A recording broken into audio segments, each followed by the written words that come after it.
Trey Renee here, and we are back for day 3 of the Borgata Summer Series main event. Guys, we are down to our final 19 players, and someone's going home with $240,000. Some notables still in the mix include Ben Wang, who had a bit of a health scare, but he is now our chip leader. We have Mike Dintali and our Bet MGM qualifier, James Tidro, all making a run for that first place prize. You guys are going to have updates for you at Poker News, and I, of course, will have updates and interviews for you here as well. You don't want to miss a hand, so keep it locked here, and I'll see you soon.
Trey Renee here, and we are back for day 3 of the Borgata Summer Series main event.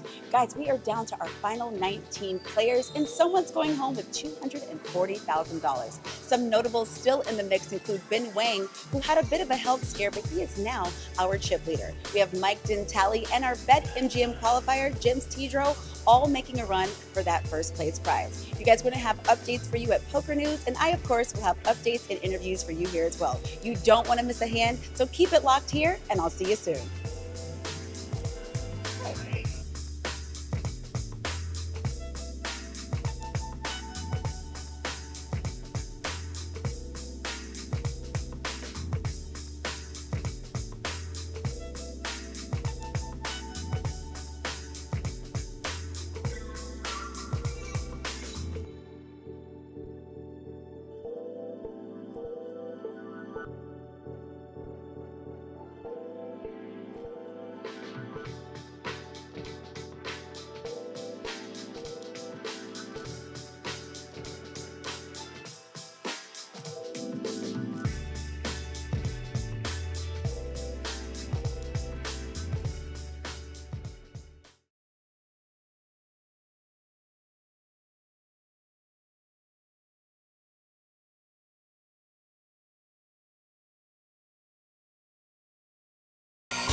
Hello and welcome back to continuing coverage here of the 2026 Borgata Summer Poker Open Main Event Championship powered by BetMGM Poker.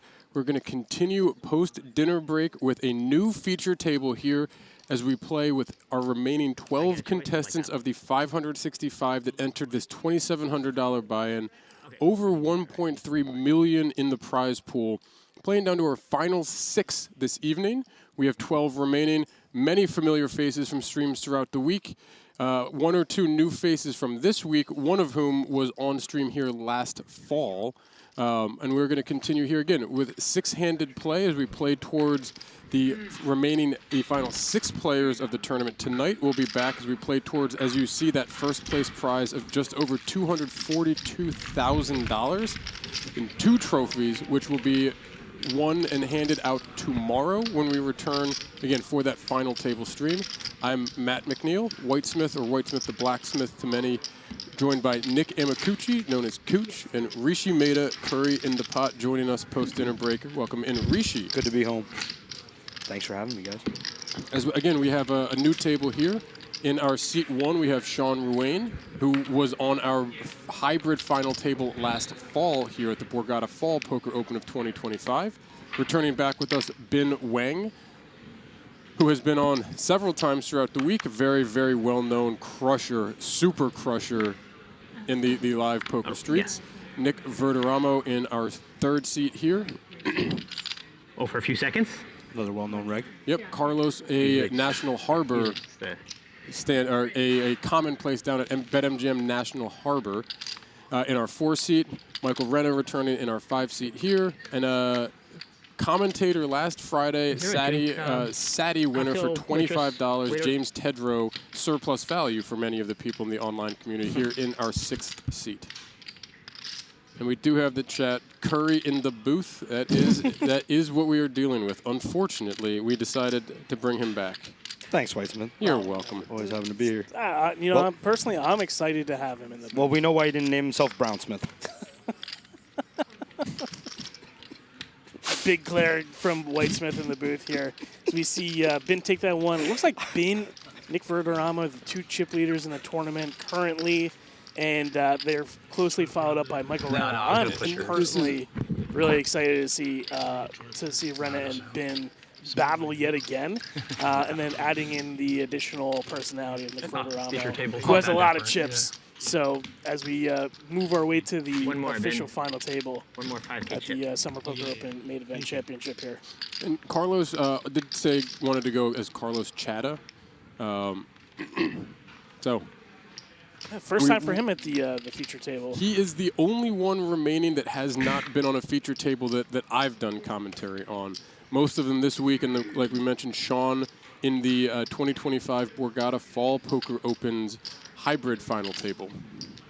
And a very friendly, outgoing, fun guy. Actually, I saw him a few times earlier throughout the week, and was just chirping him like, "Still alive, still alive. We'll see you on the final table Thursday night, Friday." And sure enough, here he is, with a very healthy 2.1 million for Sean Ruane.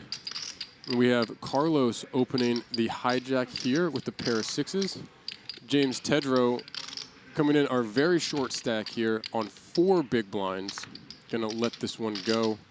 Folds over to Ben Wang in the big blind with the ace-4 offsuit. Say it 5 times fast. No. After another couple of beverages. I will be avoiding several of those beverages and trying to say Ben Wang in the big blind 5 times fast. Ben is going to make the call. We are going to go heads up to a flop here. An ace-4 for Ben, the pair of 6s for Carlos. And queen 2-2. The 6 is still ahead for Carlos. 2 spades on the board, neither player holding a spade. Ben going to check over to Carlos. Yeah, we take a look here after this hand. This is the last payout of 14.9K. So I'm sure the players saw James' stack before they started again. So there might be a little bit of some stalling here to get that extra pay jump to 18.1K. Yeah, and shot clock still in effect. Time cards still on the table as we see. So the Stalin will be controlled by that shot clock. See the 60K c-bet here from Carlos. I do a coffee, cream and sugar. This obviously becomes more important as we get closer to the final table and at the final table, and as the pay jumps become more significant. But for chip leaders, having James in this tournament right now with his kind of stack and even a slightly larger one actually can be an advantage. And sometimes they're incentivized to keep him in because they can apply all that ICM pressure to all those stacks that are below them. And what we see here is not a huge parity. Everyone between almost 2.2 million and 3 million in chips here. So there's certainly a little bit of a gap between Sean and Carlos and both Ben and Nick here, but it's not a huge gap. It's not like we saw at stretches of time where Ben was up over 4 million earlier and no one else was more than about 1.2, 1.4. On the steps up there.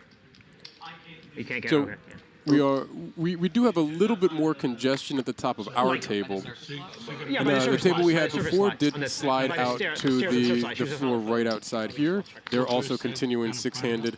And actually, interestingly enough, Connie was not back from dinner in time, so they actually started five-handed. She did return very shortly after. Again, we were on a 30-minute delay, and it will not have impacted much here, but Connie by this point may not have actually been back in her seat. Wow. And then she, again, very, very shortly Plays a thereafter, factor as well? very shortly thereafter rejoined, but was also one of the shorter stacks still remaining in the tournament. And again, as we mentioned, on that pay jump bubble is certainly a factor. She may have, missed a hand or two and found herself for a pay jump. We'll find out at some point in the near enough future. Always good news to hear that you made some money while on dinner. But another really important observation, Whitesmith, is that these stacks are awfully condensed, or very close to each other, and so they all find themselves in the proverbial cage. Like you said and noted, there's a bit of disparity between, for example, Nicholas and Sean. So Sean's going to find himself in an awfully large cage with the stacks like James there, or even Carlos or Michael. But it won't take much for that to balance out one way or the other. And also, they do both, Ben and Nicholas, as the larger stacks there, have to be very, very careful with a stack like Carlos or Sean, because too big of a hand, and again, they can take out 3/4 plus of their stacks. James taking his time, again, on that pay bubble, is going to flick in his last 4 big blinds with the ace-6. From the cutoff, I'm with it. Ben's not folding. Now we have Ben in the small blind with a king-queen.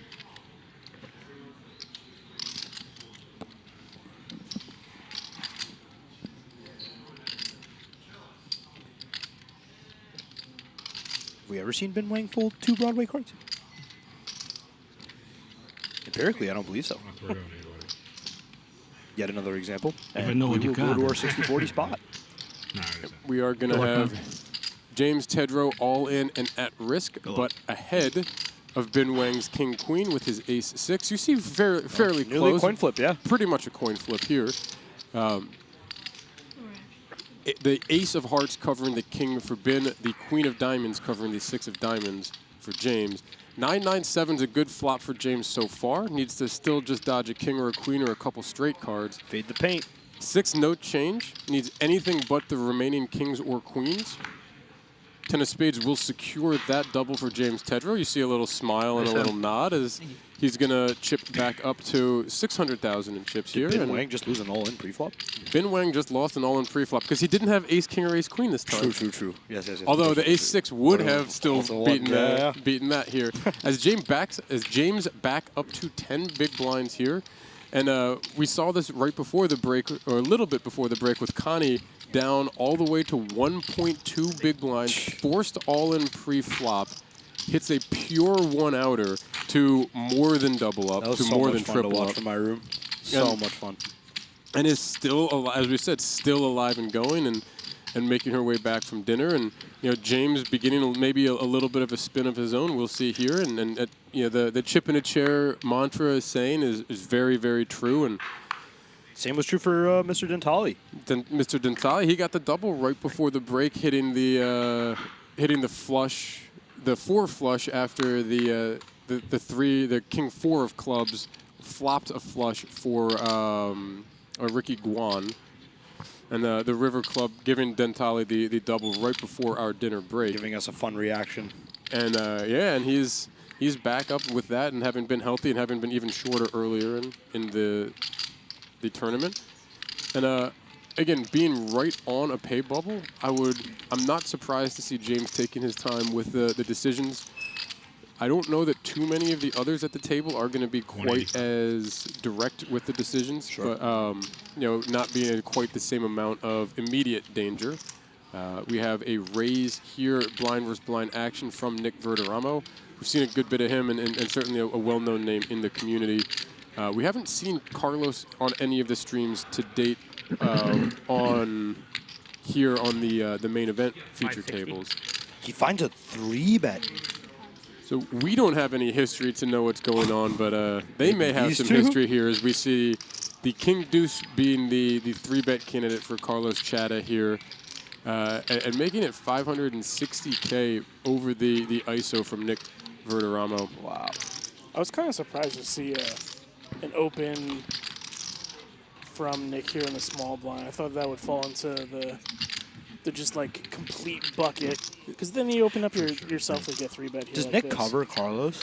He does. Carlos is in a fairly relative cage. I guess if Nick played the limp, he didn't want to let Carlos realize the equity of whatever hand he was going to have, and Carlos should have a lot of auto folds. It is pretty interesting to see Carlos, to be honest with you, take this spot and take the aggression here with James being the shorty.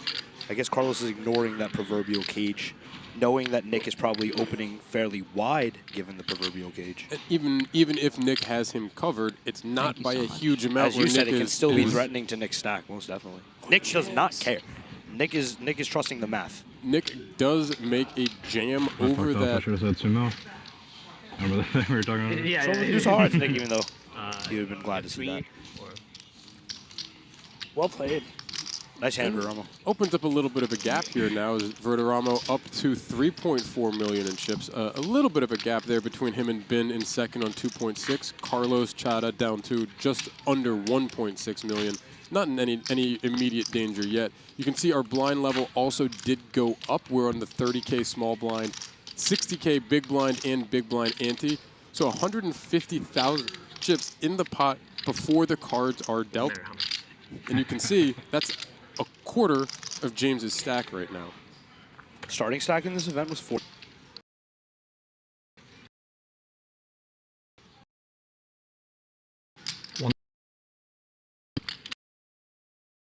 See a raise. I was not aware this was Michael Rand's brother. It is. Years ago in Vegas with BetMGM ambassador Mike Lavin. And when we had Sean on last fall, I'm like, I know that last name. Is that Mike's brother? Like, sure enough, absolutely is. And yeah, and again, very, very nice gentleman. And I knew it sounded familiar. Yeah, Yep. Ruan had some famous hands at on stream It or was, on live. Mike was as well. what, back-to-back final tables I of the main in 14, 15, I something like that? believe so. I believe so. Something along those lines. But considering that, Sean actually just had one shout out, and that would be Molly, his wife, and that was to not ruffle any feathers. We've had that theme a few times here of not ruffling any feathers by leaving anyone out. So sure. Shout out Molly. Taking the safe route, shouting out the missus and nobody else. So now nobody can get mad. He just shouts out the wife. Shout out Molly.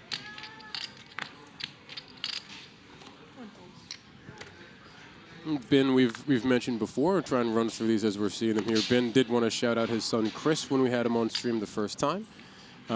We give them the opportunity if there's any changes, and he's like, "No, Chris is still good. Still my son. Still my son. Still my son." That might have been my wording, but it was very very very close to the sentiment that he had said. Well, Chris, this opens for you. Yep. The ace 4-0 from the hijack. So, yep, Ben opening here. As we see Carlos Chata here, one of the first shout out was all of his friends down at National Harbor. Cool.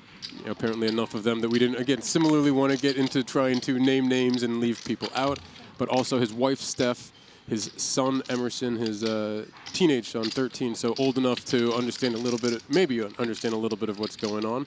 We didn't have enough time to ask if he, has taught him poker, knows anything about it, but wife Stephanie, son Emerson, and coach Alan. Kind of an interesting spot for Mr. Tedrow here with the A7 against the bin open. And with it being bin, I can see him potentially wanting to rip, knowing what we've seen from bin, but not always comfortable. I think he can complete as well. Yep. And evaluate post. I think his hand's fine to do that. I mean, it is kind of maybe considered burning because bin can take us away, take us off our hand in a lot of Broadway boards that don't. We are going to get that all in, so it is going to be 9 bigs total. We can see 7 bigs for bin to call here, 420,000 for bin to make a call if he so chooses. Nice jam from James. James, the shout out's the same. It's the partner Kalena. Hello, Kalena, if you are watching. And 40 total. Mentioned before, got a chance to meet James for the first time here. He was in the booth last Friday with Two Flame, and we've battled many times online, interacted many times, and chatted directly a number of times. But again, a very nice, well-liked player. Ben's going to take the spot. We are going to get the call here. James Tedrow going to be all in and at risk, but ahead with the ace-7. We see the spades. Ben has that covered. So Ben looking for running spades, running straight cards down through the 4 or any 4 in the deck. 8, 9, 10. Also, a very good probability of a chop here, depending on what the run out may look like. Queen 8-3. James still ahead. 5 of spades on the turn gives Ben the wheel draw, but takes away quite a few of the chop possibilities. And 6 on the river is going to secure the full double for James Tedrow. No chop with that run out. And you look at him now. He came in here very short, and he's already up to almost 1.2 million in chips. Yeah, Just that quick. Quick million chip come up for Mr. Tedrow, who is one of our satellite winners. Hard to think about, is in the tournament for $25 now, guaranteed 14.9K. And continues having fun here at the feature table. Just to show our people at home too, who don't even get to play that often, having 5, 10, 11, 8 bigs does not mean by any under any circumstance that you're out of the tournament. Any amount of chips is more than enough to turn into. We already saw with Connie is almost the most extreme example you'll see. She was forced all in blind in the big blind the guy was saying with 1.2 bigs. 8, and then I heard another 4 on the phone. I don't know who. And now Jim's back up just 19 and a half bigs. Oh, did they get 6 a lot of or love 8? for James in the chat. Again, like I said, a very nice, well-liked player in the online community. Two Flame in the chat. What's up, Dave? Thanks for joining Can you us. hear us? Feel free to come say hi if you're here. We're just wondering about when do we get more time chips and how many When we more? reach final table. Final Which table one? 9 or 9, 6? 8, or 6? 9. 9 players. Oh, wow, okay. Yeah. So they're And then we discussing. don't get any more tomorrow? And are you doing hand for hand at 10, or are you? Okay.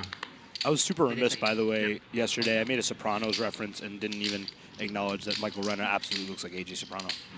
Maybe time chip palooza there. I can see the similarities a little bit. Hair is off just a smidge. Later in the series, Yeah, got a little more. Yeah. It's A little like more. 5 I mean, it's like Older AJ. the for similarities are there. I'm there with you. Yeah. You preferred the Tyrion Lannister reference. Yeah, That one did well. I definitely prefer that one. That was fantastic.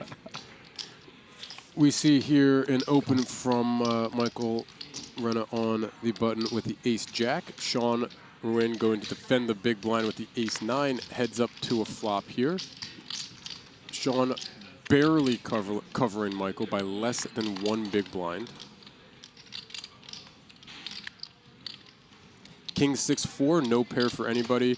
The jack playing for Michael. He is C-bet probably incoming. in front. Here it comes. Definitely seeing the AJ comparisons now that we get the 80, right shot. 80K from Michael Renner here for that C-bet. Thanks, Cooch.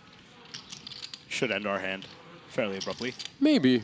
The ace-high could certainly be good here against the button open. We'll see how Sean chooses to navigate.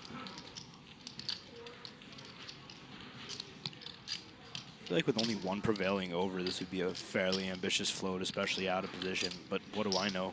These guys are here. I'm in this booth. Yeah, Is Sean she going to there? make the call. We will see a turn. Connie?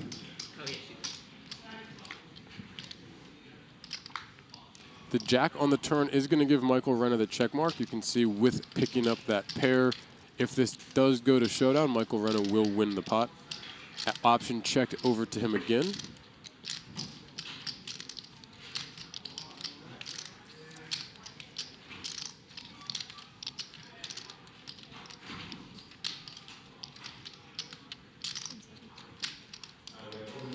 Make friends, anything else? I like the check back from Renna. Is going to check back. Doesn't want to get blasted off now that he actually has a good, solid hand. Beautiful river for Mike as well. King of Diamonds on the river is going to give jacks up for Michael. Probably going to allow Mike to place a comfortable value bet as well. Should Sean check to him. Sean was looking at it. He is just going to check here, and Michael Renna now, again, like you said, has to feel comfortable getting checked 3 times with this king pairing the board. Maybe looking to extract if a 6 did float, maybe a 6-7 type of hand, maybe pocket 7s, maybe some ace highs. You like a small bet here? I think I prefer a small bet. I very much do. I think you can certainly, maybe even a little higher than that, because you got to be very comfortable with your hand. I don't think he's going to be getting checked 3 times here. Maybe like a 200, 225. I think Renna agrees exactly with you. No, a little bit larger. That looks like 3. Yep. He decided to go with a far larger sizing. 325. Target the top. Don't hate that. I don't hate that. I mean, that doesn't mean he's good. I've coached lots of people. Sure. It's going to put Sean in a pretty uncomfortable spot with his ace high. Yeah, the ace high certainly could still be good against the button open, and clubs of Michael's reputation of being willing to fire is certainly going to be known for a lot of players. These guys have been playing together for some time throughout the day today. Since we consolidated down to 2 tables for sure, I'm not sure about at the very, very beginning. Yeah. Perhaps have done some research on each other as well in the interims. Yeah, I mean, I'm just trying to find hands for that size. Yeah, well, Sean's going to see it. Is going to make the call, see the bad news, look down at the ace-9. You were saying? See the little bit of frustration right there. I digress. Nice bet for Mike. Estea's going to send the pot his way.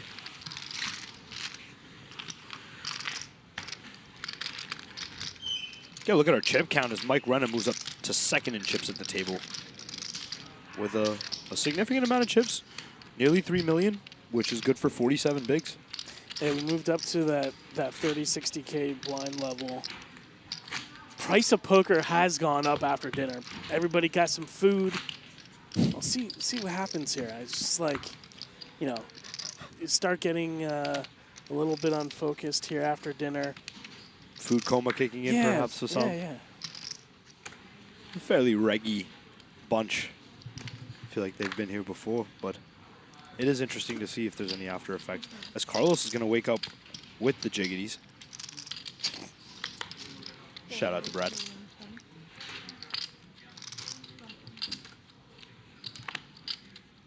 And Sean, looking down at the King-Queen-O in the small blind.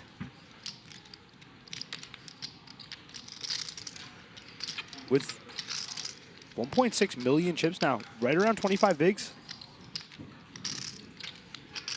Gonna just pass. That's James. Excuse me. Sean, looking down at King-Queen-O in the small blind. Graphics beat me too. beat the camera. So we see that clear Borgata trophy in the background. Here's the 3-bet. The 3-bet out of Sean to see it up pass, to 360, up to 6 bigs from the small blind. Love a small little 3-bet. We've already seen Carlos with the King Deuce 3-bet, so wondering if we've had some of this action previously. And true. Clearly, this one's not going to get through. No, we'll see if he chooses with this small size, if it's just going to be a rip, or if he does want to potentially play a pot in position. With a hand as strong as Jack's, I wouldn't be surprised to see this get all in right now, and I don't know that Sean will be able to call if he does rip, but we'll see. Yeah, I'm not sure of the... Okay, he decides to go with the 4-bet non-all-in. I was going to say, I'm not sure of the chip stacks at the other tables as well, but now that we no longer have a super shorty at this table... Quick fold from Sean Ruane there. It wouldn't be too much of an ICM punt to see Carlos just send it in. Yeah, it'd be fairly standard for him to go. It wasn't a non-all-in size. It was an all-in size that allowed him to use time chips should Sean commit the rest of the chips. A very good observation. Thanks for the love, Josh Sherman. Appreciate you, buddy. very much in the sense of, again, that pay jump bubble. And if you've got those time chips in front of you, being willing to use them and, you know, see if those extra few seconds can grab some you money. quite a few $1,000s. How much is that pay jump? Missing a lot of arm It's 4K. It's 15 to 18.1, so 3,100. Carlos looking down at Big Slick under the gun. Usually those are in Ben Wang's hands. Yeah, I was shocked to not see Ben's name right there on the Ace King. Got the open to 1 1/4. As Renna passes the Queen 8 of clubs.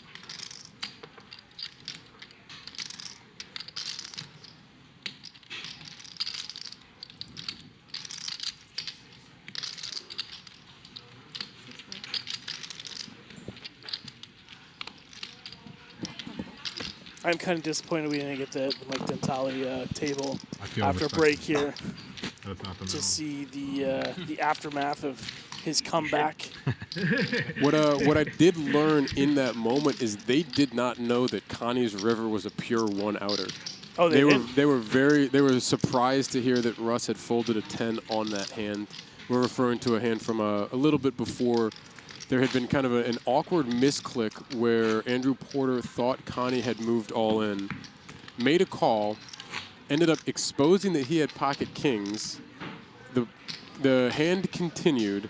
The flop came with a king to give Andrew the set.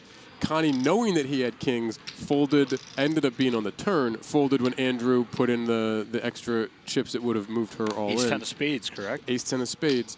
Left herself 60,000 in chips, and the very next hand was all in, forced all in blind, posting the big blind and the big blind ante. She ended up with pocket tens. Andrew ended up with pocket jacks the very next hand, pipping her. We ended up having a 10 folded by Russ Dunleavy, and the 1-out 10 on the river ended up keeping Connie alive. She's still in the tournament on the other table here. Insane hand. And had spun up to, Button's I good. want to say it was about 800K or so around the break. This Mike Renna opens up the 9s and takes it down with no resistance. Again, as a reminder, we do have the outer table being covered by Poker News. There's a hand up there between Andrew Porter and Max Young. I'll let you guys go take a look about that. But Max Young up to 3.6 million in chips. Wow. We saw him before, be down there in the chip counts as well. I think he was down to like 400K or something to that effect. And earlier today was down in the like the 100K range. Yeah, and now it's chip leading the tournament. Anything is possible, especially with a good structure. It's also incredible to see how the poker butterfly effect works with hands like this. As you guys mentioned, it would be interesting after Connie won that hand to see if she took any chips off Porter later on, Yeah, right? exactly. If that misclick was super So relevant. actually, the exact opposite. Andrew won multiple hands through Connie after that, and one of the things that we were joking about over the break was that by Andrew keeping her in the tournament in that instance, He it made more probably ended chips? up making him more chips down the line. Insane. And everyone Insane. else at the table who was involved had lost chips. Insane. BVB, we see a limp from Carlos. Brenna's going to take his equity with this suited 10-4. Copy that.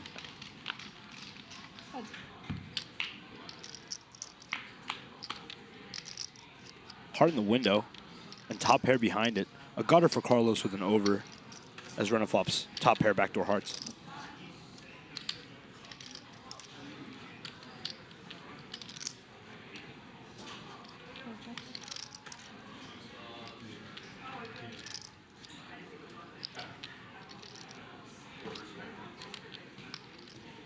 Yeah, almost like in a reverse implied odds spot here with Carlos. You know, he hits a 9, somebody could potentially have a jack. True, especially with uncapped ranges Ricky Short. going limp But jack. even then, you know, heads up. It's like, yeah, I'll take it straight. Yes, we would take it straight. Renna not wanting to get blown off his hand, deciding to just check back the flop and take a pot control line. Going to take this fairly passively. Dentale and Porter just like 1-1, 1-3. I'm We shocked. hear them discussing chip counts at the other table right there as Carlos is going to make a bet of 60K here. Renna going nowhere.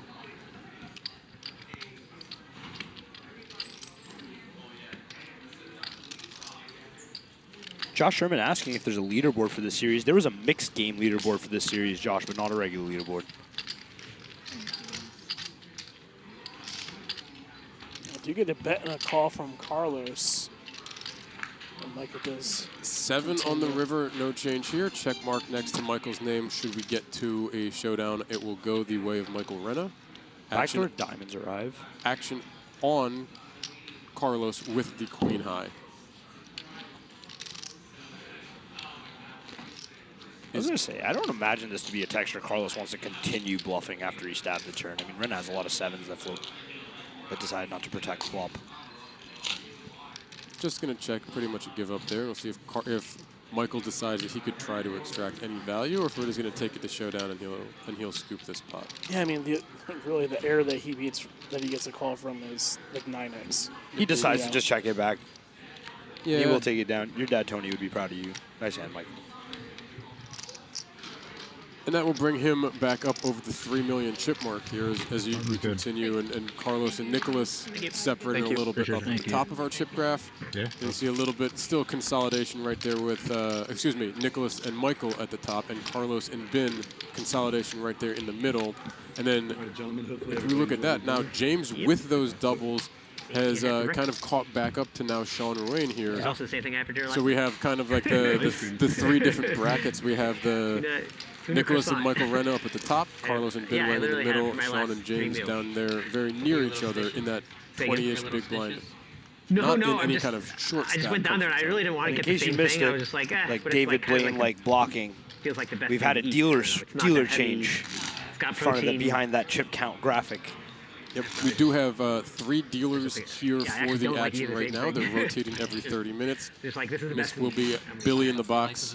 Shouted out him a Yeah. little bit earlier. Family Yeah, just settling in I saw Texas. cheesecake there. And That would have been a little heavy. very, very Yeah, nice, I mean, well-liked guy. I didn't go for the cheesecake, He's but awesome. I will have a cheesecake. Yeah, we at got some to All point. of our dealers are awesome. We got Be to my- talk local eateries because we Yeah, are when I from bust out, I'll the have- hometown right next No, to each yeah. If I other. bust Oh, out or really? I come in first, I will have a cheesecake. But one way or the other, I'm getting a cheesecake.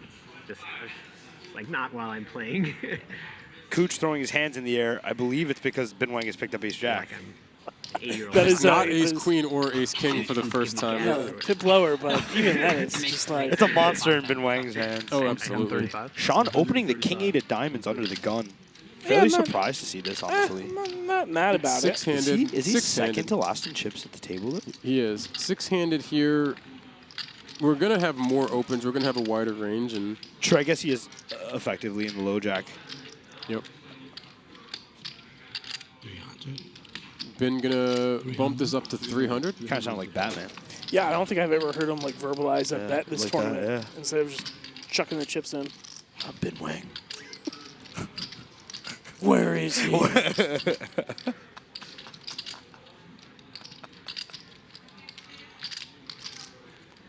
Did you ever see that little skit with Batman who shows up in New York and he goes, "Where is he?" and Bane is in the corner on the other side of the store. It's like a pizza shop. It's fantastic. College Humor did some brilliant ones with Pete Holmes, too. Where he's like, Harvey Dent, can we trust him? And every time he tries to disappear, Gordon turns around and he's like, why do you keep looking at me? As Ben Wang takes that one down. Personally, if I had Whitesmith in the booth and he commentated like Batman, I would be tuned in and locked in. I for the rest of that I stream. don't think anyone wants that. Batsmith? That's Thank you. I've got 10 yellows in there, right? Why did we do this to ourselves, Cooch? because we're having fun, man. We're just, We certainly are. gotta break the tension a little bit, make it exciting. We got 12 Well, left in the main event. People I'm are not setting feeling a themselves whole up. lot of tension on this table, right? They've been chirping with each other. They've been interacting. You know, play has been moving quickly. We haven't really seen, we had a little mini kerfuffle with Russ and Mike Dentale a little bit earlier, and that got squashed very quickly, and they were laughing and having a good time within a couple minutes. I think Mike realized how nice of a guy Russ was. He's like, I love you off the table. Exactly, exactly. See it. We're going to see an open here from Ben with the ace deuce of spades in that under the gun, which is also very much the low jack currently. Nick Verderamo picking up king queen off next to Ack. And with the way the action has gone, I'd be a little surprised not to see a 3-bet, but he is just going to fold the king-queen off. Decides to respect the open. Only natural, by the way, for some certain, even in that Dentali and Russ situation. These guys are playing for a lot of money. Yeah. A little bit of tension will occur, only naturally so. I think my takeaway from that was more of Mike trying to hype himself up to not play passive, and that's the really good Borgata. observation. That's the Borgata style of person that you might get in parts of New Jersey, Delco, New York, wherever you may be coming from in this general area. Josh Sherman saying he was going to say make poker fun again. We're trying that. We're trying to make an entertaining product without getting too out of line. Sean gonna look down at a king-5 in his big blind and choose not to defend here. No resistance for Ben. Been scooping up a pot and getting a few of the chips back that went the other way a little bit earlier since we've rejoined the action post-dinner here. In the final 2 tables, 12 left of the 2026 Borgata Summer Poker Open main event championship, powered by BetMGM Poker. I mean, could you believe, like, we started, back in January, 1 a.m. which till I felt get like to the yesterday final with 6. the Borgata Winter Poker Open, right? Yeah, And we're almost all the way through the Summer Poker Open with the Fall Open coming not only is it in 90, it's November, like- with a couple events in between, but it just feels like the year has like been 97 flying and a by. half, 'cause you get the extra. I mean, break. I was talking with a bunch of people about it, and like rather than a 15 it's break. some of the dealers, some of the players, like some of the dealers are turning around. They're going right down to Hard Rock always right said after this, this, like, or, and if the traveling. cigarette didn't As exist, soon as we wrap up here in the Summer Open, then as the rates soon would be as so much next less week as than they action are. continues Like, with if we the had, like, a Mirror difference in, Mystery this weekend, like, a and they're cigarette going was down in. to their next stop. A number of the players are going to their next stop. There'd be no They're need coming for a back break. here for the Yeah, big because, like, series but in the tag team September, is- and you is turn really around awesome. and The tag team is within like month and a 7 half hours after that, playing poker. people are kind of continuing wherever the day-to-day may take them. We're back here again for the Fall Poker Open at the end of October, early Did you November. actually So play many it, or opportunities you- to I play did here on the actually. East Coast and, No, and like, throughout the I country. enjoy But it, yeah, like, especially I here like on the that East type of Coast, there's structure. so Low much starting opportunity to play long tournament limit. poker. Okay. And So like you said, poker's alive and well. And It's a beautiful thing to say it never ends. Pretty much, Every hand pretty kinda close to matters, you know what I nonstop, mean? and National Harbor, I Makes think, as well Yeah, in a week or two. Yep, and doing the Potomac Open, and where you can play some saddies. saddies into on BetMGM Poker right now. Absolutely. We see yeah, I here did an like- open I from did Nick like 6 or 7 day one. Verderamo under the gun. And then Carlos going to all of our flat with day the two. ace queen, and we just saw James Till Tedrow muck the 7s on the button. Yeah, I'm wondering if Nick opening up under the gun had something to do that with that there and getting a flat. Typically a good opportunity for Tedrow to set mine. Okay, Well, very, very glad that he didn't set mine or try to rip his less than 20 bigs there. As ace, queen, queen, Carlos flops a boat. Nicholas, the pre-flop aggressor, has a gut shot straight draw here, is going to check it. And Carlos sitting on queens full now. I mean, pretty decent flop. think yeah, I is would saying. say so. And I was going to say, with James only having 16 bigs, only relative to the current situation, I think it's a more privy pass than it would be a float. And clearly, being results-oriented, proven to be wise. Carlos is going to Stab. bet here. He's going to fire out 100K into the 390 in the pot. Slightly over 1.5 bigs. Very interesting here. You see less than 1% for Verderamo here. He could win only with running kings. Or running queens, because then there would be 5 queens out there and they'd have to figure out what happened. We have a whole lot to do if he's going for the check raise. He's I going was to gonna say, check 5 raise queens to occur. 300K. And this is exactly what Carlos Chata wanted right here. And Johnny Boy, this Does- is me in the booth. Thank you for the love. Appreciate you. does get a few more chips put in and potentially, depending on the action here, some barrels from Verd on future streets. We are just going to get the call. I love it, and especially in position. Definitely don't want standard. to scare him too early here. And there's the quads on the turn. There's the first of those queens. Hopefully no more from the scenario that I cannot imagine we will end up with a fifth queen queen. somewhere out of the deck. No, Even sicker if they find the 5th queen is burnt and then rivered, it would be insane. queen, queen, queen, queen, queen for Carlos with an ace kicker. Queen's full with the quads full is always an interesting thing because it does take away some of the outs as well. he's obviously hoping that that Verd has an ace here now, but him having that ace is going to then obviously make it less likely that Nick does. After Nick gets peeled by Carlos after check raising the flop, I think he realizes that Carlos doesn't have that many light floats, and so he's fairly strong after peeling. So he does decide to wisely shut down on this turn. Yeah, and it's going to be very tough to get anything more. 495. Carlos now just trying to target an ace effectively. Absolutely. I imagine this will bring it down to the hand, but we've seen crazy things.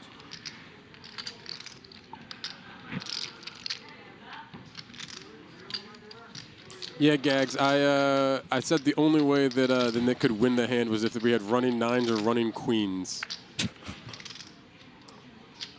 It's next level commentary. You don't hear that every day from Ali Najad, right?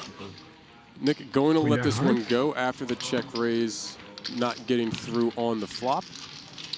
Some chips going the way of Carlos Chata, up to back over 2.5 million in chips, and we've had quite a bit of action. We've had a bunch of 3-bets, some big flops here already, and we're just getting back. We're a little over 40 minutes in, back from dinner. We're here all night until we get down to our final 6 players. We have 12 remaining. We'll play down to 9. We'll move to a final table of 9. We'll continue playing at the beginnings of that final table down to 6. And then we'll have a full stream tomorrow of the remaining 6 final table action here at the 2026 Borgata Summer Poker Open's main event championship powered by BetMGM Poker. We look, and the very next hand after quads, Carlos picks up a pair of 7s under the gun. And we are going to see an open here to what looks to be that same 120 number that we've been seeing.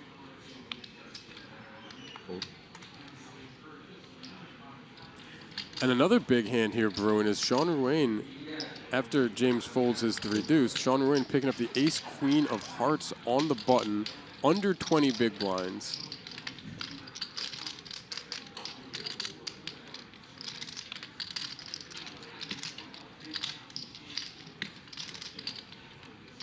Is going to put almost all of his chips in. We see he left about 35K behind, it looks like. Might have missed a chip or 2 there. But Sean effectively putting his stack in. And we're going to see that a good bit when we are on this pay jump bubble, because we're not going to have any tanking except for using any potential remaining time chips to try and secure that page up if someone would be all in and at risk, because one knockout is going to secure an additional $3,200 for our remaining players. Yeah, kind of a really tough spot here for Carlos. It's fairly annoying. It's probably the line. His hand is probably 7s is probably the. I was gonna say I think 8s to me is right at that, and I think I would be folding 7s. I can understand why someone would look at that exact 7s 8s kind of cutoff. I think I'm folding 7s, and then 8s is gonna be person specific, and I don't have as much playing history of Sean Ruane here, but again, depending on who the villain may be, and then 9s and up I would be in there.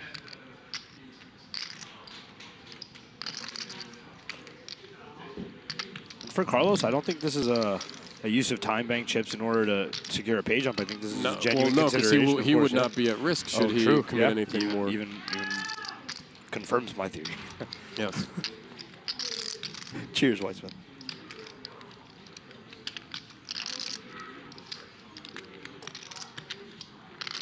Yeah, it's also a matter of his stack too, right? Like, does he really want to put in almost a half of his stack with 7s here? No, he does not. So it's nice. Let's get it out of here. You see that?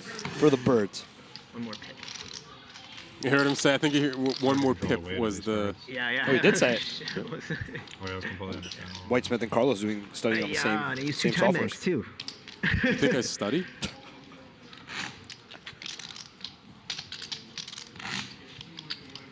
I really love flipping too. I really just wanted to flip. But Zach Do you Jerry think in the people chat. feel Love more it. invested to call if they use a lot of time? I was just thinking that in my head. I don't know.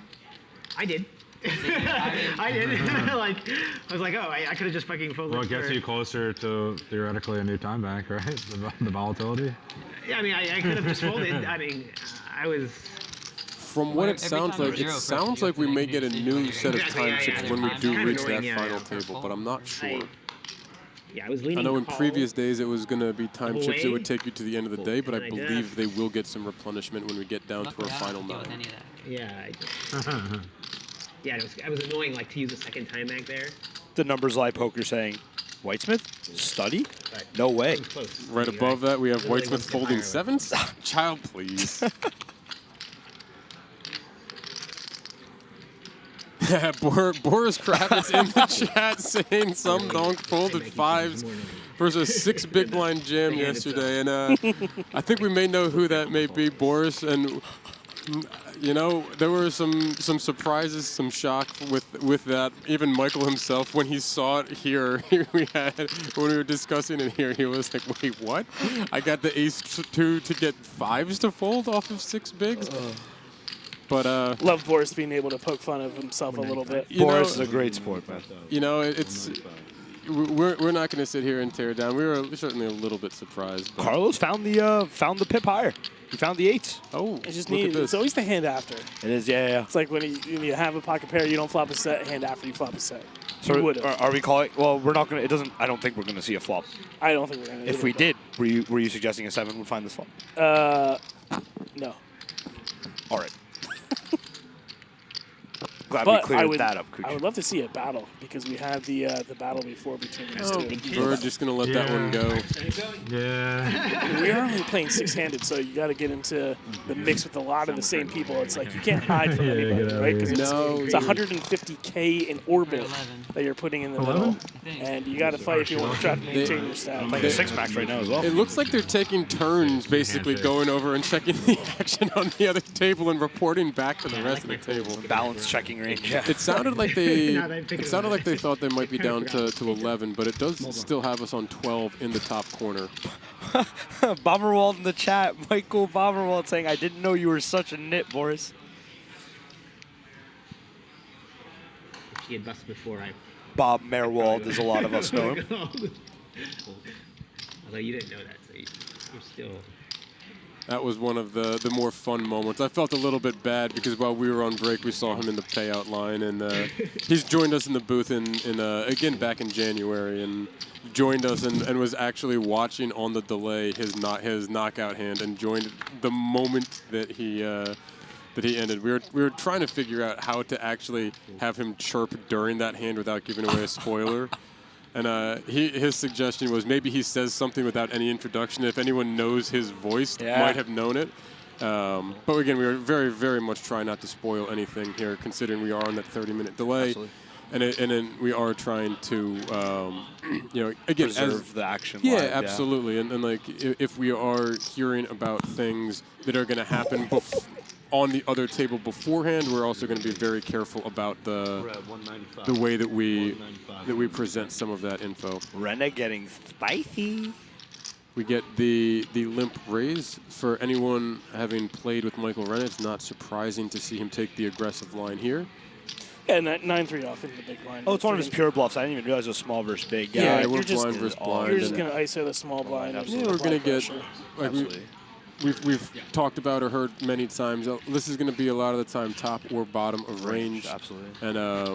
And we see in this instance the 9-3 for Michael not at the top of range, but it is going to work with that aggression. Carlos will fold. Michael Renna picks up some chips, and again, still up over 3.1 million in chips, and is our table chip leader now. Edgar Rodriguez checking in from Boston, Massachusetts once again. Good to see Edgar. And another really cool experience to get to see through streams like this, and even here at the Borgata, as Boris and Mike Bomberwald are chatting amongst each other in the chat. Two opponents formerly on stream, now communicating with each other here and communing with us. It's all Chirping and having a good time. It looks like Summer Poker Open. it looks like we are down to 11. We don't have word of who we Looks lost like our on graphic the is outside updated table as well. yet. Yeah. Yep. Maybe we can ask him if Our everybody agrees. graphic Maybe they can. has caught up, Maybe so they can just take away the. maybe they knew something we didn't know as the There's really no incentive to. the knockout no occurs. incentive. Oh yeah. Yeah, actually that's a good point. Yeah. So like why? I don't think they're going to take it away, Eager but yeah. to see who potentially ask them. I mean, who I- did that- get yeah, I mean, eliminated that- on the outer it's table. probably- Hoping it That's wasn't better, like, Connie. for the Connie was speed down and to half a production and million stuff to go chips. fast, but I like, honestly think it might make it longer because like but I mean, nobody see says who it everyone's was over a in a million. second. So I think it's good to have it, but just like pre-flop is so important yeah. at the table. What do you and have, I think Porter? 30 minutes, 30 seconds. Makes no sense. But I think they might get on board with that possibly.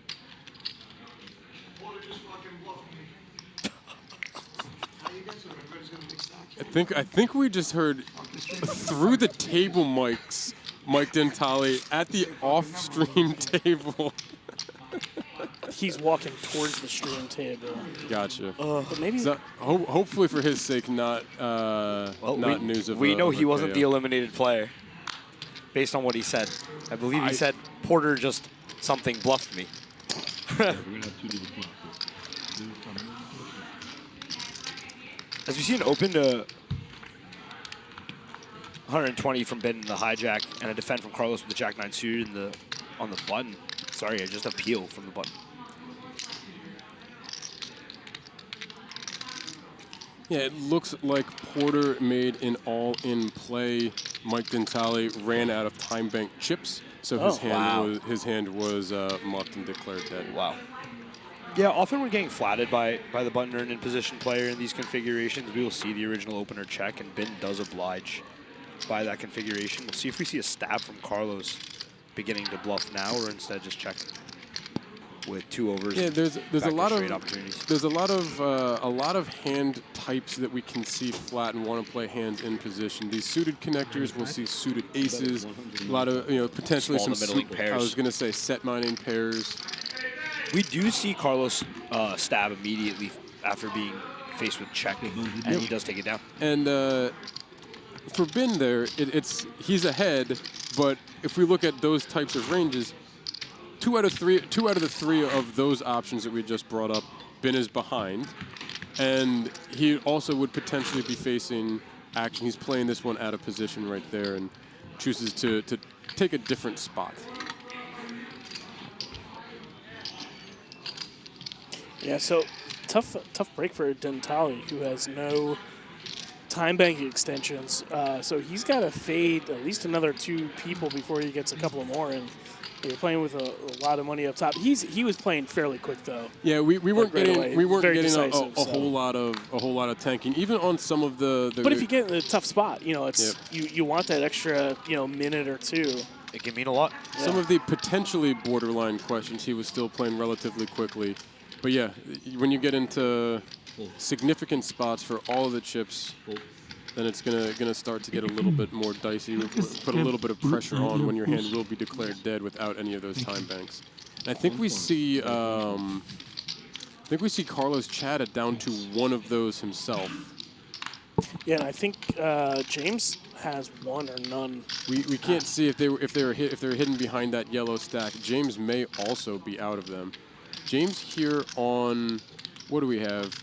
Just under 15, picking up the ace-7 of hearts, going to rip the 870,000 chips, 14.5 big blinds here from the small blind, and going to get quick folds back up to 1.1 million for James. Nice little scoop there.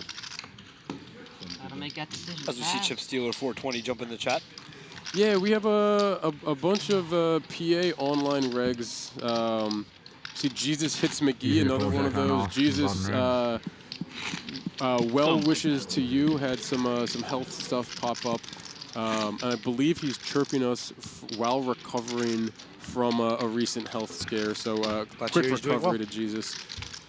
And then a few of the others. We have a retirement home Discord, a little side group chat from some of the at this point probably over 32, 33-year-olds, ranging from a couple early 30s to some of the players in their 40s. Retirement.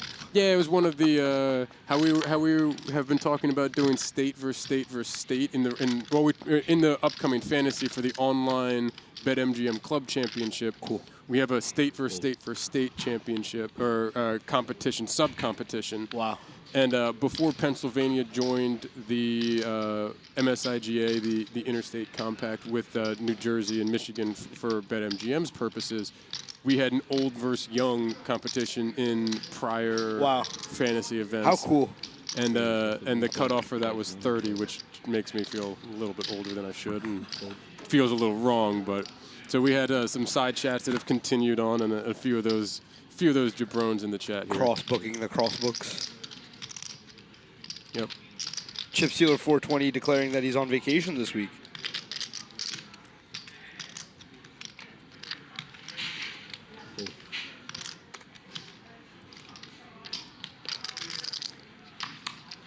Mark, a.k.a. D-Gen Tingles. I lost my $20 trying my hand at horse racing today while waiting to jump in the booth. I am good, sir. Thank you for the offer. And news from the outer table, looks like it was Connie Rinaldi who bowed out in 12th place. She had Connie. Moved in with 350K in the cutoff, and Russ El Clasico. Dunleavy called in the big blind with pocket queens, classic race situation. Ace in the door, but followed by a queen. Ace, king, queen flop in El Clasico. Gosh. What a hand. Unfortunate way to go out, but certainly can't be upset to have lost that flip. And very nice payday, very nice run by Connie. Some fun play, some fun interactions. Again, just a very, very friendly person. Even just kind of seeing her throughout the room when she was on the table here earlier today, while we were on one of the breaks or waiting for the stream to initially start, a couple times she was looking around the room, caught eyes, basically like smile and mini wave, and just like very, very pleasant, fun person to be around. And you saw earlier today just how much fun they were having, her and Andrew back and forth, like just a very, very funny interaction between them. An awkward interaction when it comes to the chips, to the chips in play and the status in the tournament. Sure. But there was zero hard feelings. They just had a lot of fun with it. They just kind of laughed through all of the potential awkwardness, and again, a very, very good showing for Connie. Oh, and Nicholas finds his set now. Michael opens the king jack from the hijack. Nick Verdamo, excuse me, Nick defending his big blind. Yeah, yep. Come on, Batsmith. With a pair of fives and flopping a set. Michael Renna, not a great flop for his raise here, but he does have that king of diamonds with some backdoor diamond potentials. Yeah, I mean it's a board where obviously Nick has the best hand, but it might be a little overkill with the range that. I'm fairly shocked to see Mike continue on this texture actually after facing a big blind defender. Yeah, this smashes Nick's range. This is actually a board that Nick could sometimes lead.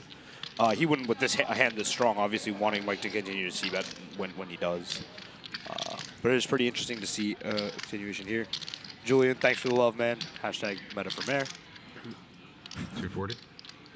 80K from Renna is going to be met by the check raise from Nicholas here, and we are going to see 240K more go into the pot, 160 to call from Michael Renna. And we have certainly seen him get out of line once or twice, but I don't know that this is going to be the spot for him. This is going in the muck in like 2 seconds. We can kind of see that smirk on his face when he saw that aggression back at him. We saw that a little bit with him occasionally.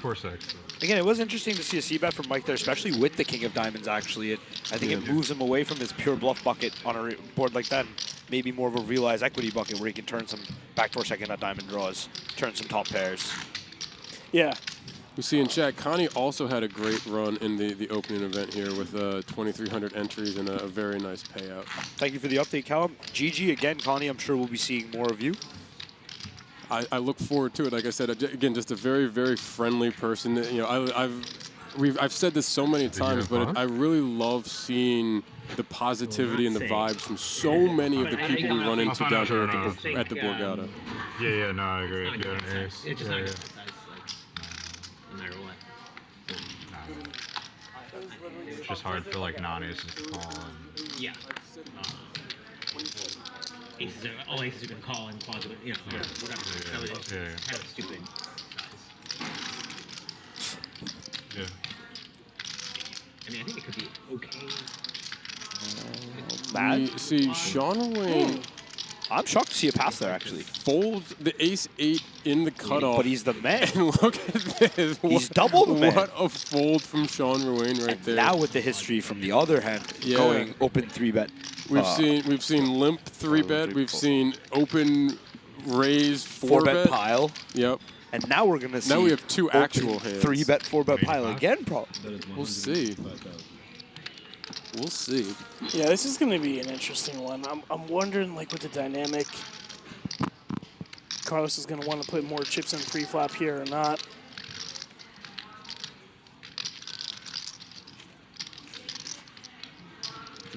Comes with a fairly goes quick call. open call. I guess his hand does play fine in position post, so it's a fine call. Nick did make it, a little over like 3.2x or so. He wants to play post flop. He doesn't want to, bloat it anymore and potentially get jammed on. 9-3 deuce all spades. We see the overpair for Verderamo. We have the ace-jack with the jack of spades for Carlos Chata. So you see Verderamo ahead, but behind in equity, as any ace, jack, or spade with 2 cards to come would give Carlos Chata the lead. And there are potential wheel draws as well and some backdoors. We do see a check from Nick on this monotone board. I mean, it just stinks. You open, you have a premium, and while you have an overpair, it just doesn't feel very comfortable on a monotone board like this when you don't have the suit. Yeah. And certainly not going anywhere here for 110K. Absolutely not. You do, and it's interesting because you want to give your hand some protection, but at the same time, this board does not. You don't want to get blasted blown off your of it, hand. and it doesn't hit his range all that particularly. So it is, I believe, a correct check from Nick, and now I guess we'll be met with a very clear-cut call, I imagine. Yeah, I don't think we're going to want to see him raise this just because he could get blasted off that hand. Probably He far more does have the comfortable if he overpair. wanted to with the 10 of spades. Absolutely. 8 of hearts on the turn. Relative break, I'd imagine. Yeah, fairly innocuous. I guess a 9-8 could come into play, but as well. But still, not too much of a concern for Nick, I don't think. Carlos, action check to him again. This time you can see the equity has flipped to now Nick 67% to win. 12 outs for Carlos Chata. Any spade, ace, or jack would give him the best hand. It is going to get checked back. And kind of similar, he doesn't want to get blasted off his equity either. And look at this, 10 what of a spades. river. I mean, 10 of spades. Nick Verderamo picks up the set on the river, but it's not any good because the 4th spade brings in on the board brings in the flush for Carlos Chata. A jack-high flush here. And I would expect Carlos to be going for value here. And having flopped the set, Nick now is very near the best non-flush hand that you can have. So not an immediate fold for him, depending on our sizing and depending on some of their history, as we've seen them battle back and forth pre-flop here. Don't know what their post-flop history has been. Yeah, Reach, what sizing do you like to go with here? I mean, yeah. I think small is good. You do have a... He checks back. Just going to check. And shocked. With that check, Verderamo must have thought the 10s were good. Yeah. I mean, I guess some small spades decided to take their showdown value, but I was going to say... But there's not going to be a whole lot of small spades still in that. Maybe 5s with a spade or something exactly that ace range. of spade or ace X or ace of a non-spade suit with a connecting ace card. 4, ace 5. With the 5 of spades or 4 spades, correct. Very interesting check back. I guess he realizes he won't get that much value from so much worse or doesn't want to get blown off his hand. If you would have seen that it was the set of 10s, then you absolutely can definitely get that small bet. Definitely go with that small bet. Yeah. I don't know. I'm betting, and if somebody wants to check raise there, then so be it. We'll evaluate as it comes. Yeah, it's an interesting choice to check back. I just don't think, he's opening 3.5x from the small blind. What was the turn action? Check. Was check. Yeah, so man, our hand is so strong when we make a flush on that river. Yeah, I know. I feel like Verderamo would lead all of his I don't flushes. feel like Nick has a flush there. Although I will say the type of hand that could also ISO is that offsuit ace with an ace of spades, and thinking if you're getting floated on that, someone may then be firing that to bet out spades or bluff. I agree. I just do think that he might just c-bet the ace of spades as well on a flop like that. On the turn? On the flop. Well, instead of that Verderamo would have c-bet the flop as opposed to checking. Fair enough. An interesting hand, though, and interesting Interesting line. These are the spots that make all the difference. You're 11 left in the main. You need to chip up. Everybody's pretty jumbled My together. parents are probably gonna be watching The and think I won the EV hand. that They you probably could don't- potentially pick up with Because having my a bigger parents stack probably and don't know, like, starting to bully flush people who want to versus, ladder up you know. the pay board. I'm like, one pair is better than becomes zero even more pairs. important. Two pairs Absolutely. is better than one pair. We pretty much don't get better than that. Wait, why does he get the pot? Yeah, exactly. You didn't get the flushes yet. That's a later lesson. Yeah, like it's hard to get a flush, you know. Yeah. Ben with the pair of fours going to come in for an open here, up to 120K. Verderamo in the small blind, looking down at a king-jack of It's actually spades. Carlos who's looking down. Oh, with the excuse me, king-jack of spades. Carlos in the small blind. We yes. both, Gorilla We're looking Gaming at doing a great Verderamo. job and very astute in getting those graphics up quickly. but yes. We're looking at Verderamo as we see Carlos's cards hit Now the that that's hit the reader right there on the table. Darren Elias, the last time we were in the booth together, back commentating actually enlightened me to a spot like this where hands like King Jack of Spades facing this late position open this deep very happily do like to find flats out of the small blind. Yeah. And Carlos does concur with that idea. Suited out of position is a little bit easier to play, and we What see a the flop. Ace, King, 8, 2 spades, pair of kings, and the nut flush draw for Carlos Chata. Bin Wang, pair of fours, does not have a spade in his hand. Our pre-flop aggressor. Action checked to him. Are we sure Ben doesn't? If there's like not a couple of fours on that flop there, is it really Ace King 8? Bin's range likes this flop. Bin's hand obviously doesn't, but Bin's range is going to continue for small. We are going to see 105K from Bin here. I think there's nothing to do but call from Carlos here. Carlos now with a little bit of separation between himself and Bin. You see up there just one out for Carlos as the 4 of spades, or for Bin as the 4 of spades would give Carlos the flush. Jack of clubs on the turn. Now 2 pair and that same nut flush draw for Carlos. Pair of fours still just for Bin. Bin Wang in the cutoff is a lot less of a tongue twister than Bin Wang in the big blind. Very true. I'm going to check back the fours. Oh, four oh, of but it spades. gives Carlos the nut flush. 4 of This spades is a on the river. crazy river. That's the wrong one. That's Josh Sherman called for the 4 of hearts in the chat. He got the wrong 4. 4 of spades on the river does give Bin set of fours. Carlos the nut flush. Wow. 570,000 in the pot right now. There's so much value that Ben still beats though, with not including the spades. Absolutely. I'd imagine Carlos checks this river, but it doesn't. No, he doesn't look like he wants to. He's going for This looks a like block sizing. It looks it's like. like a small inducing bet. He did announce 190. Yeah, he is blocking to effectively Wow. induce. And you see a little bit of confusion out of Bin there. And making an expression like that actually kind of indicates that he's not. Unless he just is balanced in his confused face range. Yeah, I can't say that I have enough I have invoked enough of the confused faces for Bin to have history with this. But think that's that's a just weird kind of sizing, and him having picked up the set, Ben looks like he's just reaching for calling chips. we don't see what he's reaching for there. Oh, he was reaching for a time bank chip. Well, Yeah. the fact that he hadn't looked down to me made it feel like he was reaching for a single chip. Yes. Figured he would have looked down at his chips to reach for raising chips. I don't think he's going to be going for raising chips here. I would agree, but He's going for we'll raising chips. see. He's going for non-all-in raising chips, so that when he's Yes. faced with this That all-in, looks like 5 or 630. just to confirm, Carlos has the stone nuts. So we will very shortly be seeing an all-in. To which Ben will be probably sick, but I don't see many bluffs here at all when being faced with a 3-bet jam. So Ben will probably be able to fold.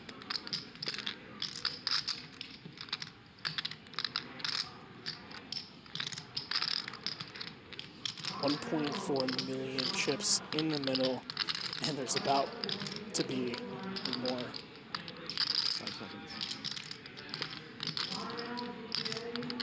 2 million. We're going to get the raise here. Yes, it is it's all all in. in the call. He announced 2 million, it sounded like. So without having a count of Bin's hand, this is an all-in for Bin to call. Carlos 3-betting here on the river with the nuts, and Bin. Indeed it is, Bin. Indeed it You is. hear him say, "So sick." I don't think Carlos has any hands that he's overvaluing here for sure. So now we polarize ourselves to either the stone nuts or bluffs, and I think, again, it's very difficult to have bluffs given this configuration. Yeah, the small blind flat takes, you would think, a lot of the offsuit kings out. Correct. I agree.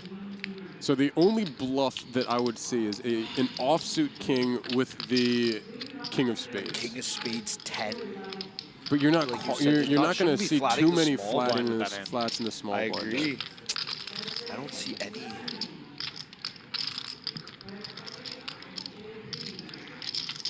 Been trying to figure it out. What a card on the river. Yeah, what a card indeed. But oh, here's where we see the value of those time bank chips.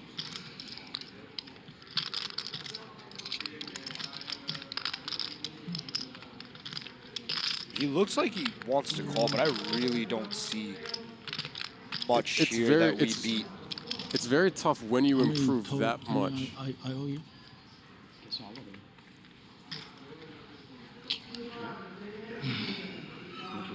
I think he's used these. He has one more. Yep.